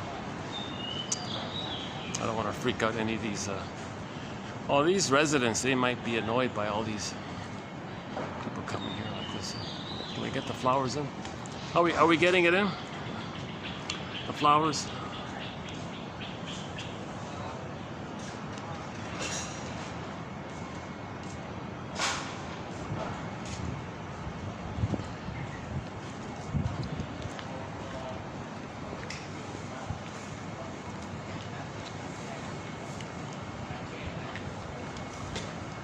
This is a bit of a prime little spot here because it's close to the SkyTrain and the main road, yeah.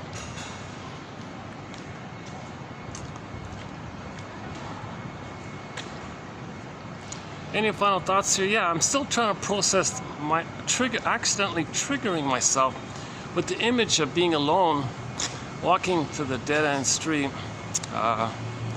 Maybe it just reminds me that I am doing this alone, and I've been okay with it for a long time, but maybe it kind of catches up with you, right? So does that mean when I was a kid I was like lost looking around and ended up in some dead end kind of place, like a maze or something. Was I ever in a maze as a child and got scared at the dead ends? I'm trying to figure out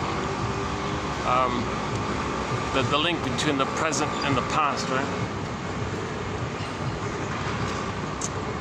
Let's see. If I go there, then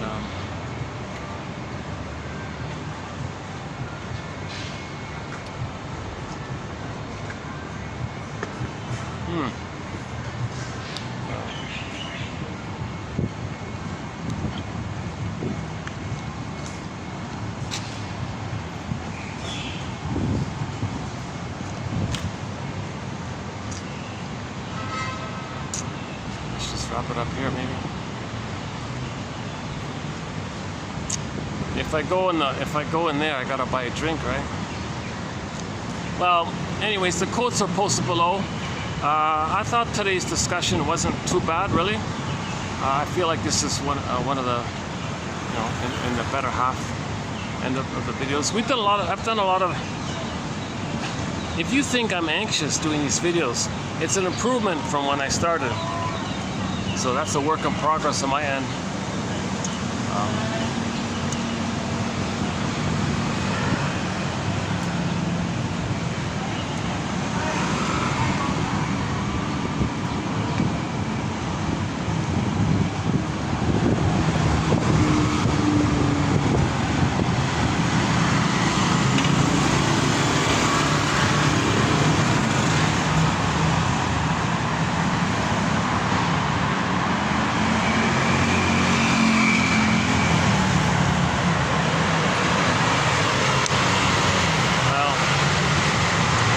Noisy, right? We're gonna end this video.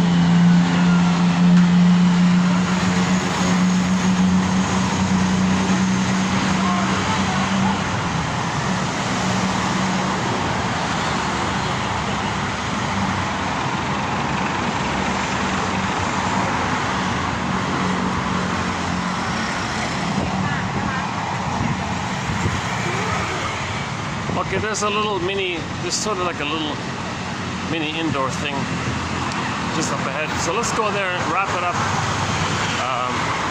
in this little sort of restaurant, little food court type of thing. Hold on a second.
Okay, let's just wrap it up here then. Actually, maybe there's another one. Hold on.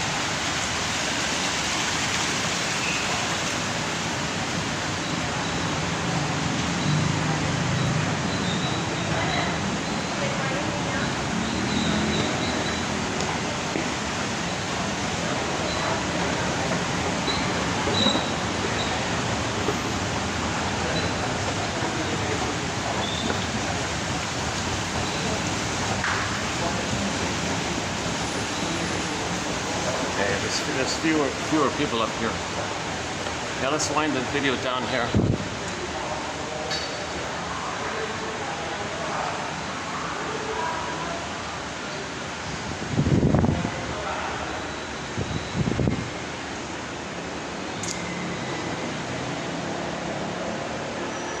So where can I go? Just right here, maybe? At the orthodontist. Okay, let's end it up here with the dental shop. Not much light here, eh? Where can I get some better light?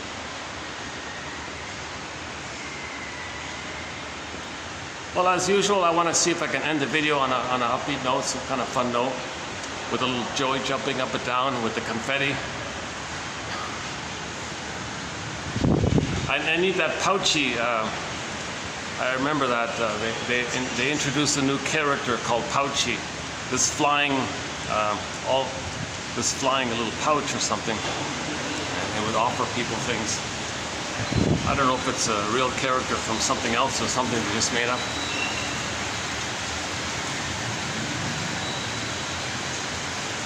So let's just yeah. So that was I want the confetti. Oh my goodness. Oh Jesus Christ. Oh, there's a shop here that's that I interpret as a real sign of trauma, right? Oh boy. Sorry about that.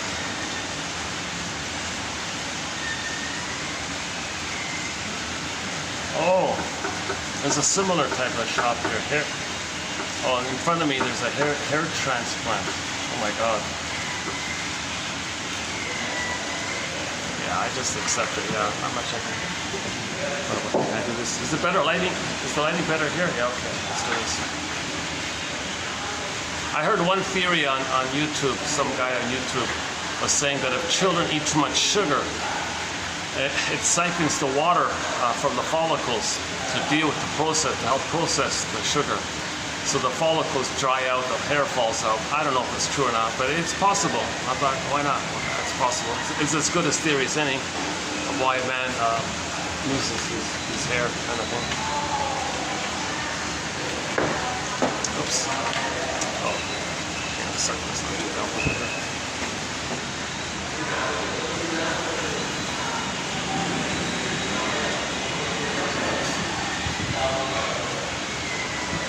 Yeah, we don't have a thread on what I just saw pass in front of me. We don't have a thread on that topic, but we have one quote.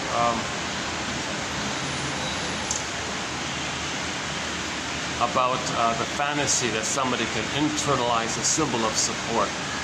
In yesterday's video, you know, the one about the placenta, indigenous people regard the placenta as like a spiritual companion power source animal for the baby, like a spiritual source or like a power source or guardian kind of thing. And if it's removed prematurely, people might feel something's missing.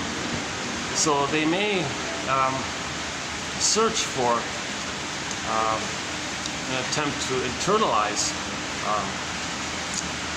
symbolically what they're missing. So that's one theory about Miss Lemma, I think, has that theory. We don't have any, I think we have only one quote from her, but she mentioned, I remember that from her. She said the person's trying to internalize by etching on their skin some kind of symbol of support. Okay, that might be code that the placenta was removed. But not all people who lose the placenta are going to do that, obviously, right? They may have received enough support in other ways, right? But again, this issue of why people stitch tattoos on them, there's probably like a long list. Similar to the quote about why a man grows a beard, there's like a long list. The guy had like 50 reasons for it. There's no one answer for why a person puts a tattoo on himself. But one theory, one speculation, question mark was, is the person trying to have a constant symbolic imaginal presence that was lacking? So the feeling that they have their spirit companion with them at all times, or a power animal with them at all times, because the placenta was removed, or the mother wasn't around, or whatever. I don't know. Because the theory is babies have what's called the internalized holding interject, the soothing interject. Okay? The internalized good mother, some kind of memories of the mother loving them and supporting them. So there might be like a positive image in the mind in that area. If that's missing, somebody might think, well, let's stitch in some positive thing on my arm or whatever, and let's use that as an imagination that's within me. Like, really? It's not going to work, right? But maybe through the power of suggestion and the magic of placebo or something. So maybe it's a placebo kind of idea. You believe it, and you might go on the power of belief to see. Beliefs repress the pain of the truth when you have a belief. So the belief can give you some positive feelings.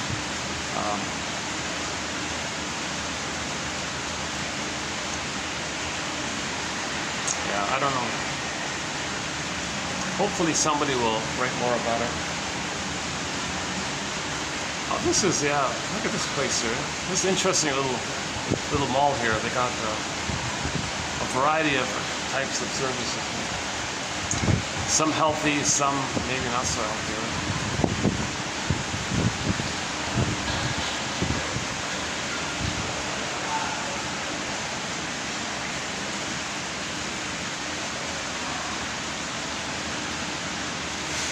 Wow. Well, that hair transplant thing is very expensive. Oh my God. No thanks for me. No thank you. That would be an immense sign of healing on my end if my hair were to spontaneously grow and my physiology sorted itself out and I would start to grow hair, because the trauma of needing to use sugar because I missed mother's sweetness, so I turned to sweets as a symbol for mother's sweetness, and as a byproduct my body needed to take the moisture from the follicles to help process the powdered, the refined sugar. So if I mourned the loss of the needed good mother and had the avalanche memories come up, right, then my physiology would sort itself out, and then my hair would start to grow, right? My posture would improve. My voice would be more kind of calmer. I'd be less fidgety, let's say. Whatever other psychosomatic symptoms I had with, anxiety like that, I wouldn't sweat so easily. I tend to sweat a little more easily than the average person, it seems. Like I'll walk 15 minutes and I'm already dripping, but someone else who walked for half an hour, nothing. Right? Plus, another sign of trauma, Janov thinks if people are not good at sports or music or dancing, like they're not coordinated, or they run out of breath if they run a couple of miles or something. These kinds of things, he thinks that's trauma, like very early on trauma. So Riley, the story with Riley, the good thing, the lucky thing she got was she wasn't traumatized in the uterus or at birth, because we saw the first memories with the golden orb, the golden memory rolled down the tube. And we saw Riley as a baby giggling and smiling and happy and gurgling and all this. Right? So she wasn't trauma. So the mother did an excellent job. So because there was no trauma in the uterus or at birth, that's why Riley's a hockey star. She's gonna get a hockey scholarship and all this kind of stuff. Because she's good physically. She can skate all day long and not puff kind of thing. And she can dance and twirl like a ballerina with her skates. Oh yeah, we saw that with the skating. Yeah, that might be. Yeah, maybe she gives up hockey and becomes a ballerina, like a figure skater or something.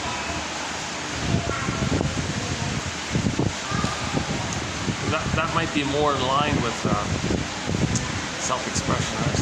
Well, you can express yourself on that. But if hockey's based on aggression, she may be successful in her calmness, like she may be excellent in beingness. Okay, so.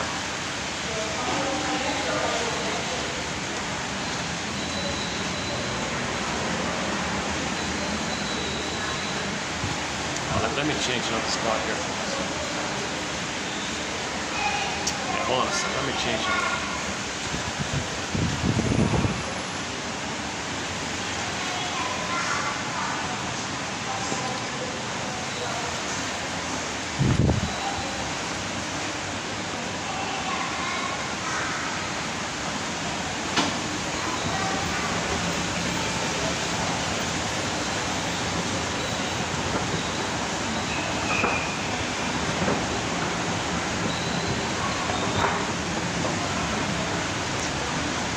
Actually, this place, I was here once before. They're okay. This is sort of like a fast food kind of place. Should I sit in here? Let's see.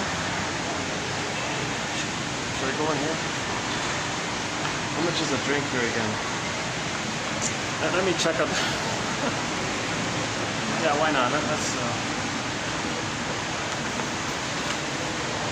Let's just buy tea or something. Well, here we go. Tea. Hold on a sec. Lemongrass. How's that? Sweet lemongrass drink. How's that? Okay, let's do that. Yeah, okay. Yeah, hold on a second. Hi there. Can I just get like one drink? Is that okay? The lemongrass one? Lemongrass? Yeah, take away? No, for here, yeah. I can sit here with just a drink, right? Okay. It's okay, yeah? I don't have to buy a whole dinner or something. Hold on a second. There you go. Okay. Is that enough? Yeah? Okay, great. Thanks.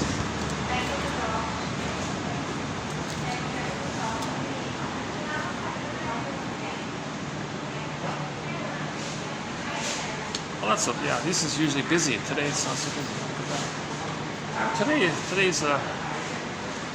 Today's one of the more mellower days, Monday. Right? How's the lighting here? Are we doing okay with the lighting? Is it too dark? Let's try the other way.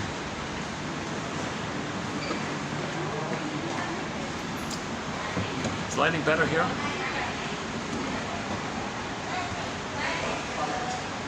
Let's try this. Okay, well, let's wrap it up here with some lemon tea, lemongrass tea. It's too dark, eh? The other way was better? Oh, what about that? Any possible, if somebody's watching this right now, they're saying, come on, Marcus, don't worry about it. Just settle down.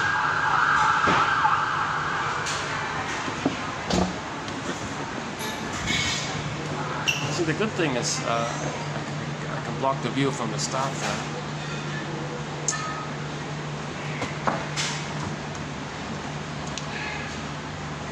Actually, this is not so bad. Oh, I got a comfortable, these spongy kind of sofas here. Any final thoughts here? Well, I could pay with cash. That's great, huh? More and more places, want you to pay cashless, right? Oh, yeah, great. No, you keep that. That's for you. Yeah. Okay, thank you. Yeah. Thanks. Yeah.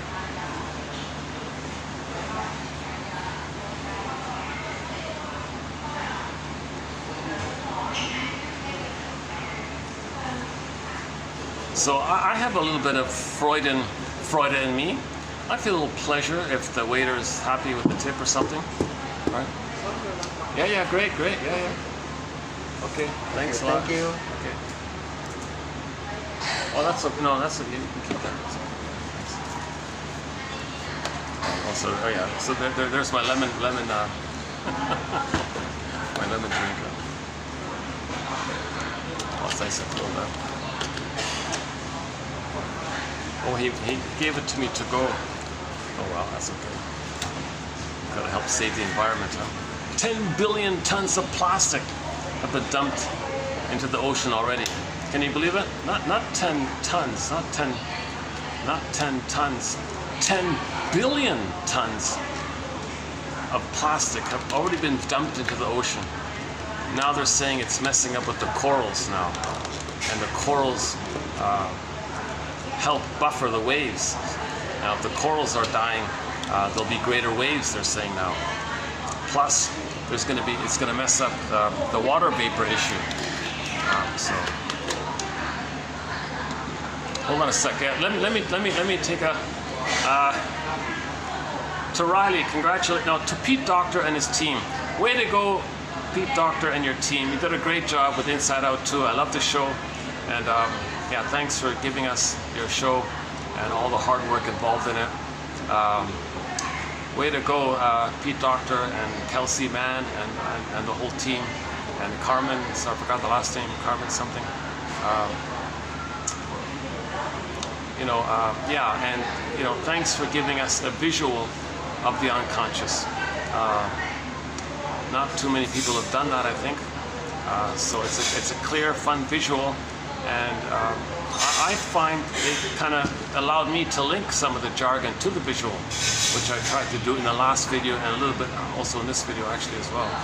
But so way to go, guys. Hope you'll do Inside Out 3 and 4 and make it a regular every year, or if you can, do it every year. Why not? Get more staff, get more writers, do it every year. We need this inspiration and recognition that healing does occur, that there are healing processes when we're conscious, that there are healing processes at work when we make an effort to self-reflect and all that. Yeah, put at the end of your film. To help heal, go to patreon.com. So put at the end of the film, you can put an ad there for me if you like. Patreon.com/narrative medicine. Hopefully it works at that time. I'm sure somebody won't allow it, but or by all means, contact me and we'll publish it, have it published. I'll help clean it up a bit, put on the bells and whistles, and make it available for anybody who sees the film. If anybody watches the film, they can get a free copy of it thanks to you guys. That's one idea. So it offers some balance. You're showing us the inside. We're not. It isn't clear on the outside what's leading to the inside. So, let's stop inside. All right. In the last video, I was mentioning maybe in one of the Inside Out series, they can have Riley at midlife. Maybe the parents got divorced. Maybe she got divorced. Maybe some problems, and she's on the couch. Now you got to shrink. So somebody can play the shrink. And you can see as she's talking with the shrink, things are happening in the unconscious. Okay, so you see how we live in two worlds, inside and interpersonal and the present, and the unconscious, and how the unconscious can send up material to the conscious, and the conscious can help loosen up material in the unconscious, and we want to make the unconscious conscious. So we see this kind of back and forth like this. This would be a huge promotion for healing, right? Narrative medicine.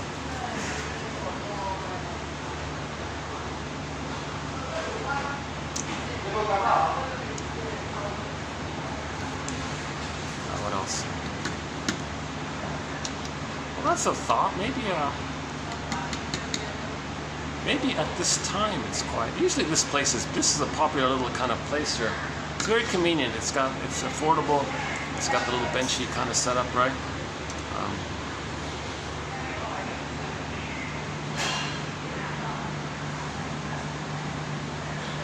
And food's okay. Yeah.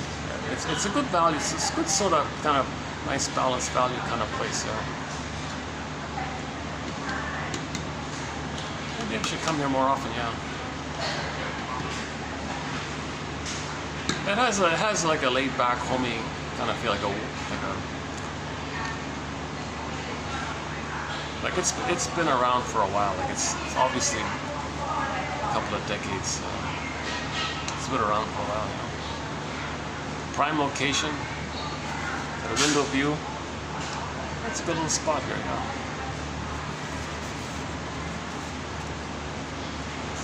I wonder if I could do a whole video here.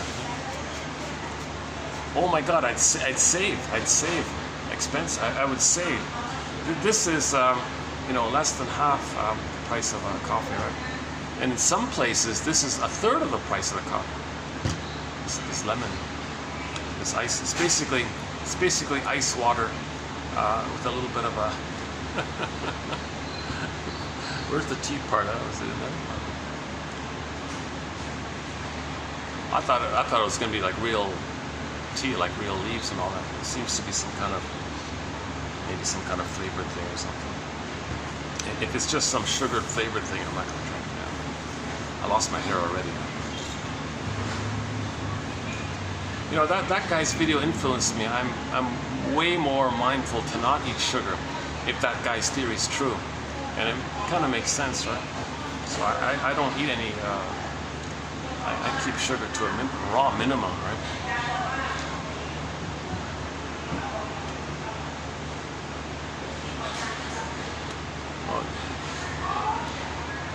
You can see a little bit of a, let's see, what do we see here?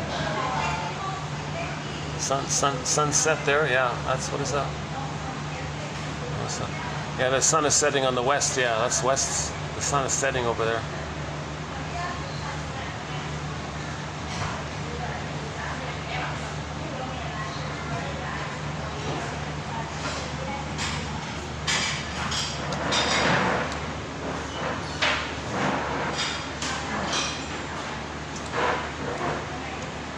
That's not a bad little spot right here.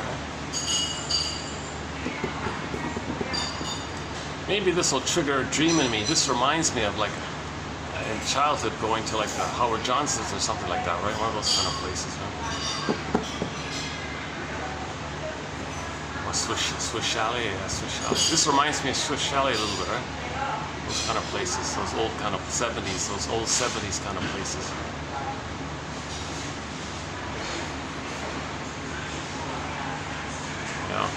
I wouldn't be surprised if I get a dream about being in one of those places. Something with my parents, maybe.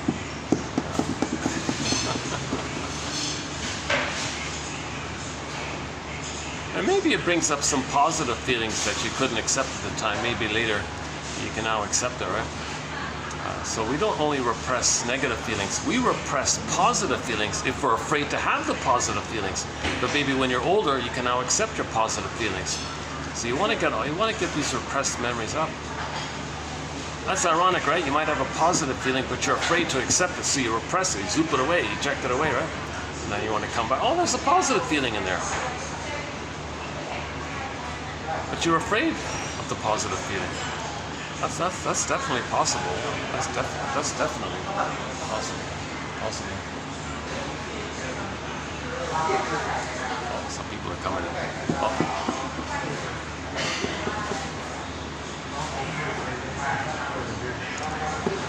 Oh, they're starting to come in. Okay. What time is it? Let's see.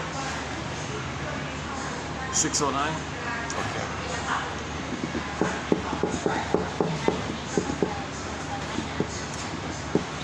Well, any final thoughts here?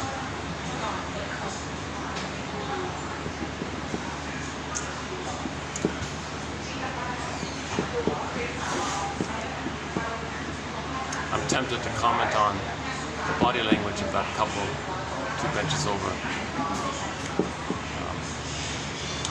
There's maybe a little friction among them, but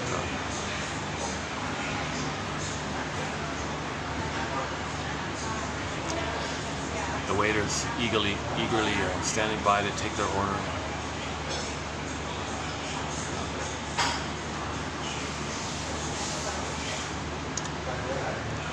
Yeah, a little bit of a age gap between them.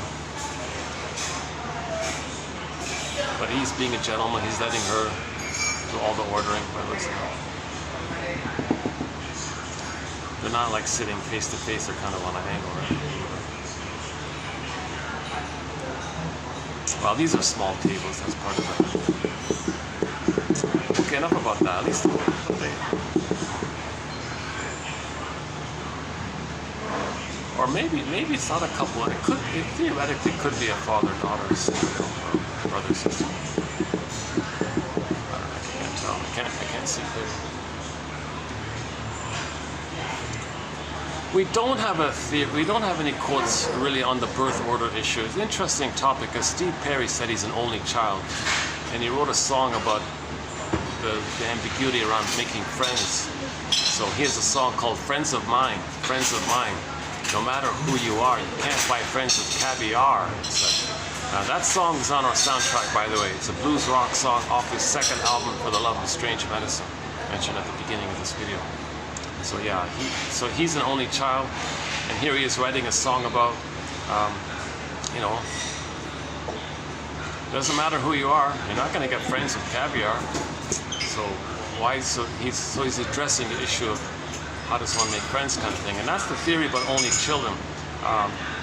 They're so caught up in the triangle with the tension between the parents, they miss out on the freedom of the playfulness with the siblings, and they're so caught up being overly responsible to take care of the parents like that, to keep them together, and the parents might triangulate the child, you know, and the only child feels like they're trying to save their marriage, keep them together. He may even feel that if he's not there, they divorce or something. He's very responsible like that. So if he always feels this kind of obligation, responsibility, how does he relax and have friends? So later on, he might have a problem in this area because he's always like, everything's so serious a little bit, right? So that's one theory, but the only child syndrome.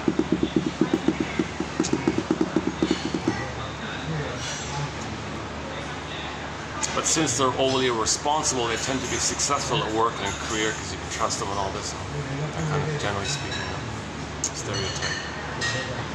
The middle child kind of gets a little bit ignored, but the youngest has the most freedom kind of thing because the tension gets watered down.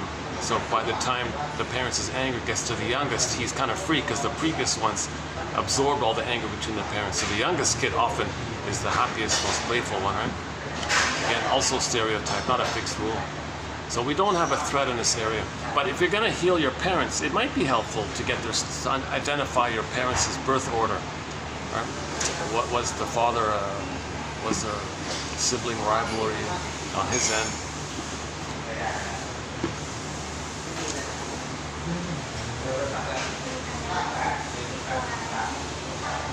You know, was the father the youngest? Maybe was the father the oldest? The same with the mother, kind of thing. It might help, right? A guy named Adler started this topic, Alf Adler or something. We don't have many quotes from Mr. Adler. You know, a lot of big names, we don't have their quote. Interesting, a lot of big names, we don't have their quotes. I don't find it really helpful, really. Like Mr. Lacan, zip, nothing. Mr. Jung, zip, nothing. Freud, I'm only quoting Freud when a German speaker, right, Fenichel or Ferenczi or Kaiser, Horney, Bergler, you know, Klein, Mahler. If a German speaker says Freud said such and such, I'll include it. Now, the exception is Mr. Hart here. He's got this whole massive notebook. He abbreviates things. So like today, I included one from him. So I kind of erred on the safety. I feel like I trust him a little bit, Mr. Hart. So I included that one there. But generally speaking, we don't have any Freud quotes. Put it this way, due to the disturbed English translation of it. So.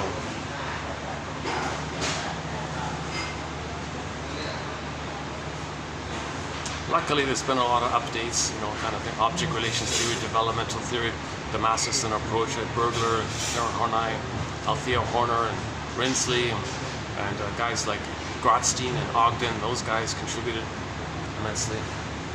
More people coming in. I'm kind of tempted to order some meal here, actually. Order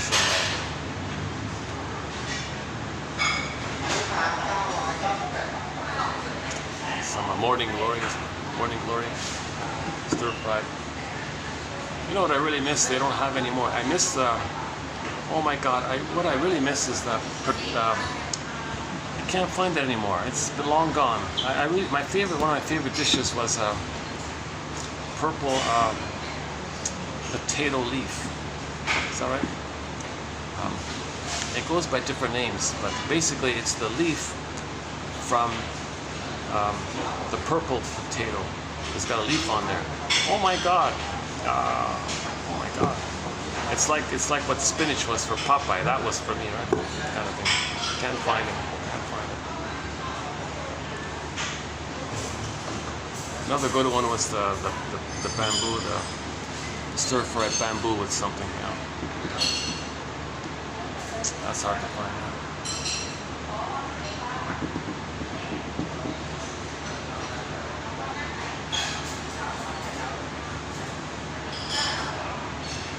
Oh, the spicy chicken with peanuts is always a reliable one. Right? So a little square chicken pieces with peanuts and a bit of a soy sauce kind of thing, something like that. Gombao jiding, sorry, gombao jiding, sorry, or kompao jiding, something like that. It's chicken pieces with peanuts, or you can get the cashews instead of the peanuts. That's a good. Why am I telling you this? Oh my goodness.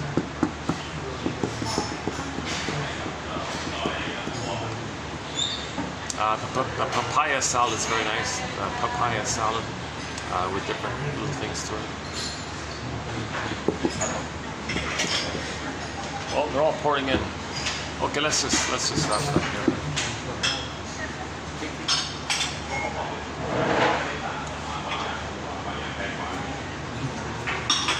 Let's just wrap it up here. I see. What if I come here? I'm gonna experiment. I'm gonna experiment coming here at like say 2 o'clock or something. See what it's like. Because if it's quiet here from 2 to now, like from 2 to 6, I could do a video here.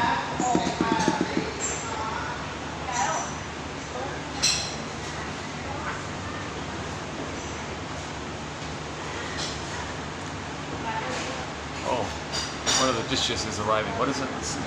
Oh, I can't see.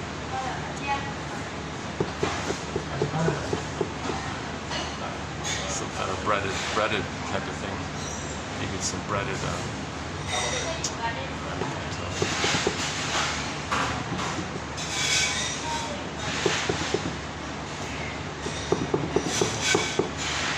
Well, what does it say? After the end of its use, this cup will degrade and become food for microbes. All right, this is a biomat cup. Oh, that's good news. Okay, this cup they gave me, it's biodegradable. Okay, that's good. That's nice. I feel better. Biodegradable.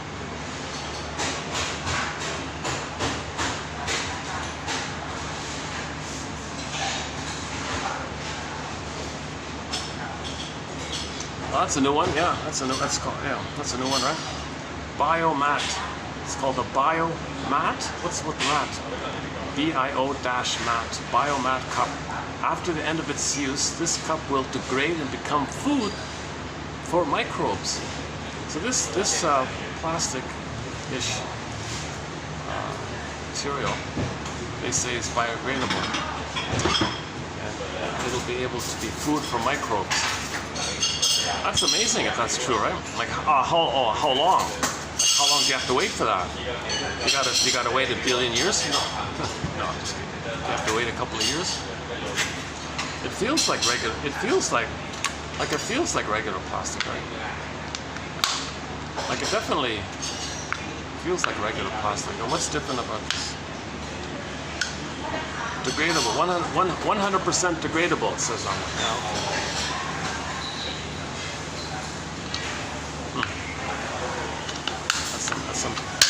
That's some new technology. That's great. Yeah. Well, that's what that means. Biomat. Okay, I'm gonna look that up. Yeah, I'm gonna look that up. Biomat cup. Yeah, let's see if it's true. Yeah. We gotta stop. We really need to control ourselves and resist it. And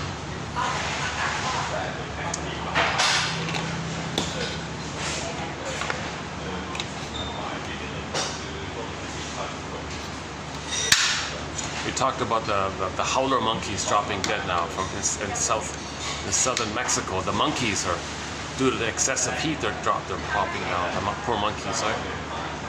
Hundreds of monkeys are dropping down, right? Jesus. So the monkeys, they died from dehydration. It was too hot. So why is it suddenly so hot? And they had no chance to escape because it became suddenly so hot. Well, the theory is, among the many theories, one contributing factor is the heat. The plastic in the ocean, things heat up because of that. Then the water vapor, it affects the water vapor. And these factors contribute to the heat somehow.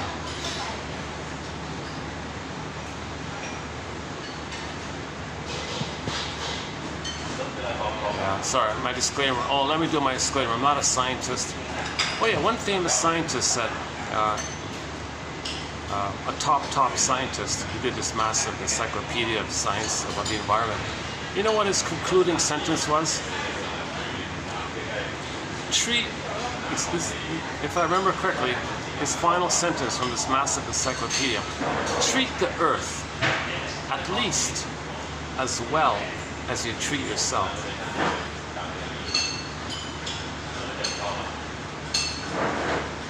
You know, a reminder, we're from the earth, right? So one way of thinking about it is we're 70% salt water. The earth is 70% salt water. That might be one way of thinking about it. Earth is kind of unique like this. Special situation. Not too close to a sun, not too far from a sun. This little speck of dust is just the right spot, allowing the unique conditions for life. It took all this time for all this life to come on the scene. And we're all one family like this. Let's have evolutionary appreciation, I call it. Let's have some appreciation. Back to Katja Epstein, her song called Diese Welt, Our World.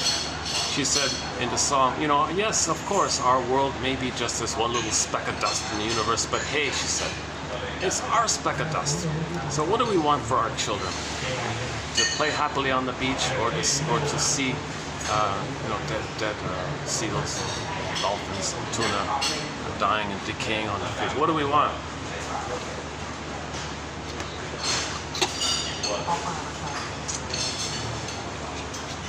And Carl Sagan says, if we're traumatized, if the baby's traumatized, he's going to see the planet as his innocence, which he damages the way his mother damaged him. Then he sees the Mother Earth as the mother who hurt him. Now he's fighting with the Earth. And he doesn't care because he's survival anxiety. So destroying the planet, really? Is there going to be a time machine that takes the person back to the nursery and the mother changes her ways? Doesn't make sense. So our behavior in the present is kind of like an inference to let us know what happened in the past.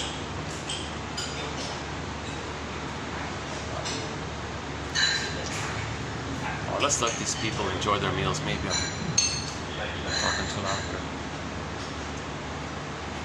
Okay, why don't we wrap it up here? So, okay.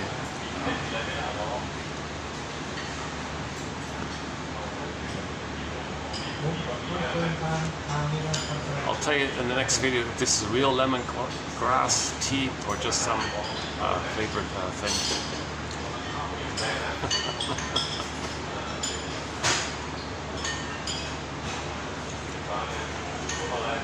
Yeah, any final thoughts here? Any jokes? Any final jokes?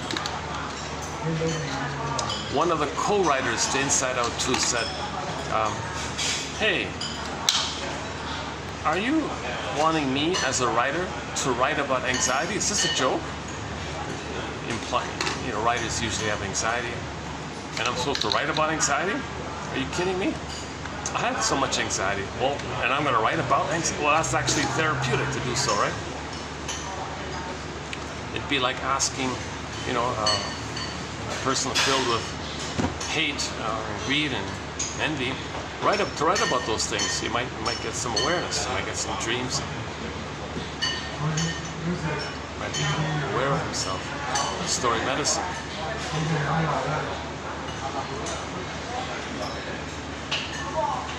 Oh, but in today's batch, the one joke was, I thought the one joke was, it's ironic that the founder of psychoanalysis is not a very joyful person, despite his name, Freud. And in German, Freude means joy. But that's the joke, right? Maybe he's missing the E. If his name was Freude, a little silly here. And then he made the added point. But on the other hand, if you take pleasure putting down Freud, then you're a Schadenfreudian. But the nice new phrase is freudenfreude. Freudenfreude. Okay. So you take delight and pleasure in someone else's happiness. So you see someone else happy, you feel happy. That kind of. That's Freuden.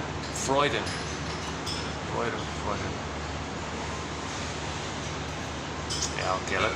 Let's wrap it up here. I want these people to enjoy their peaceful meals here. It gives me a little Freude to contribute to their pleasure. Or I could just downstairs.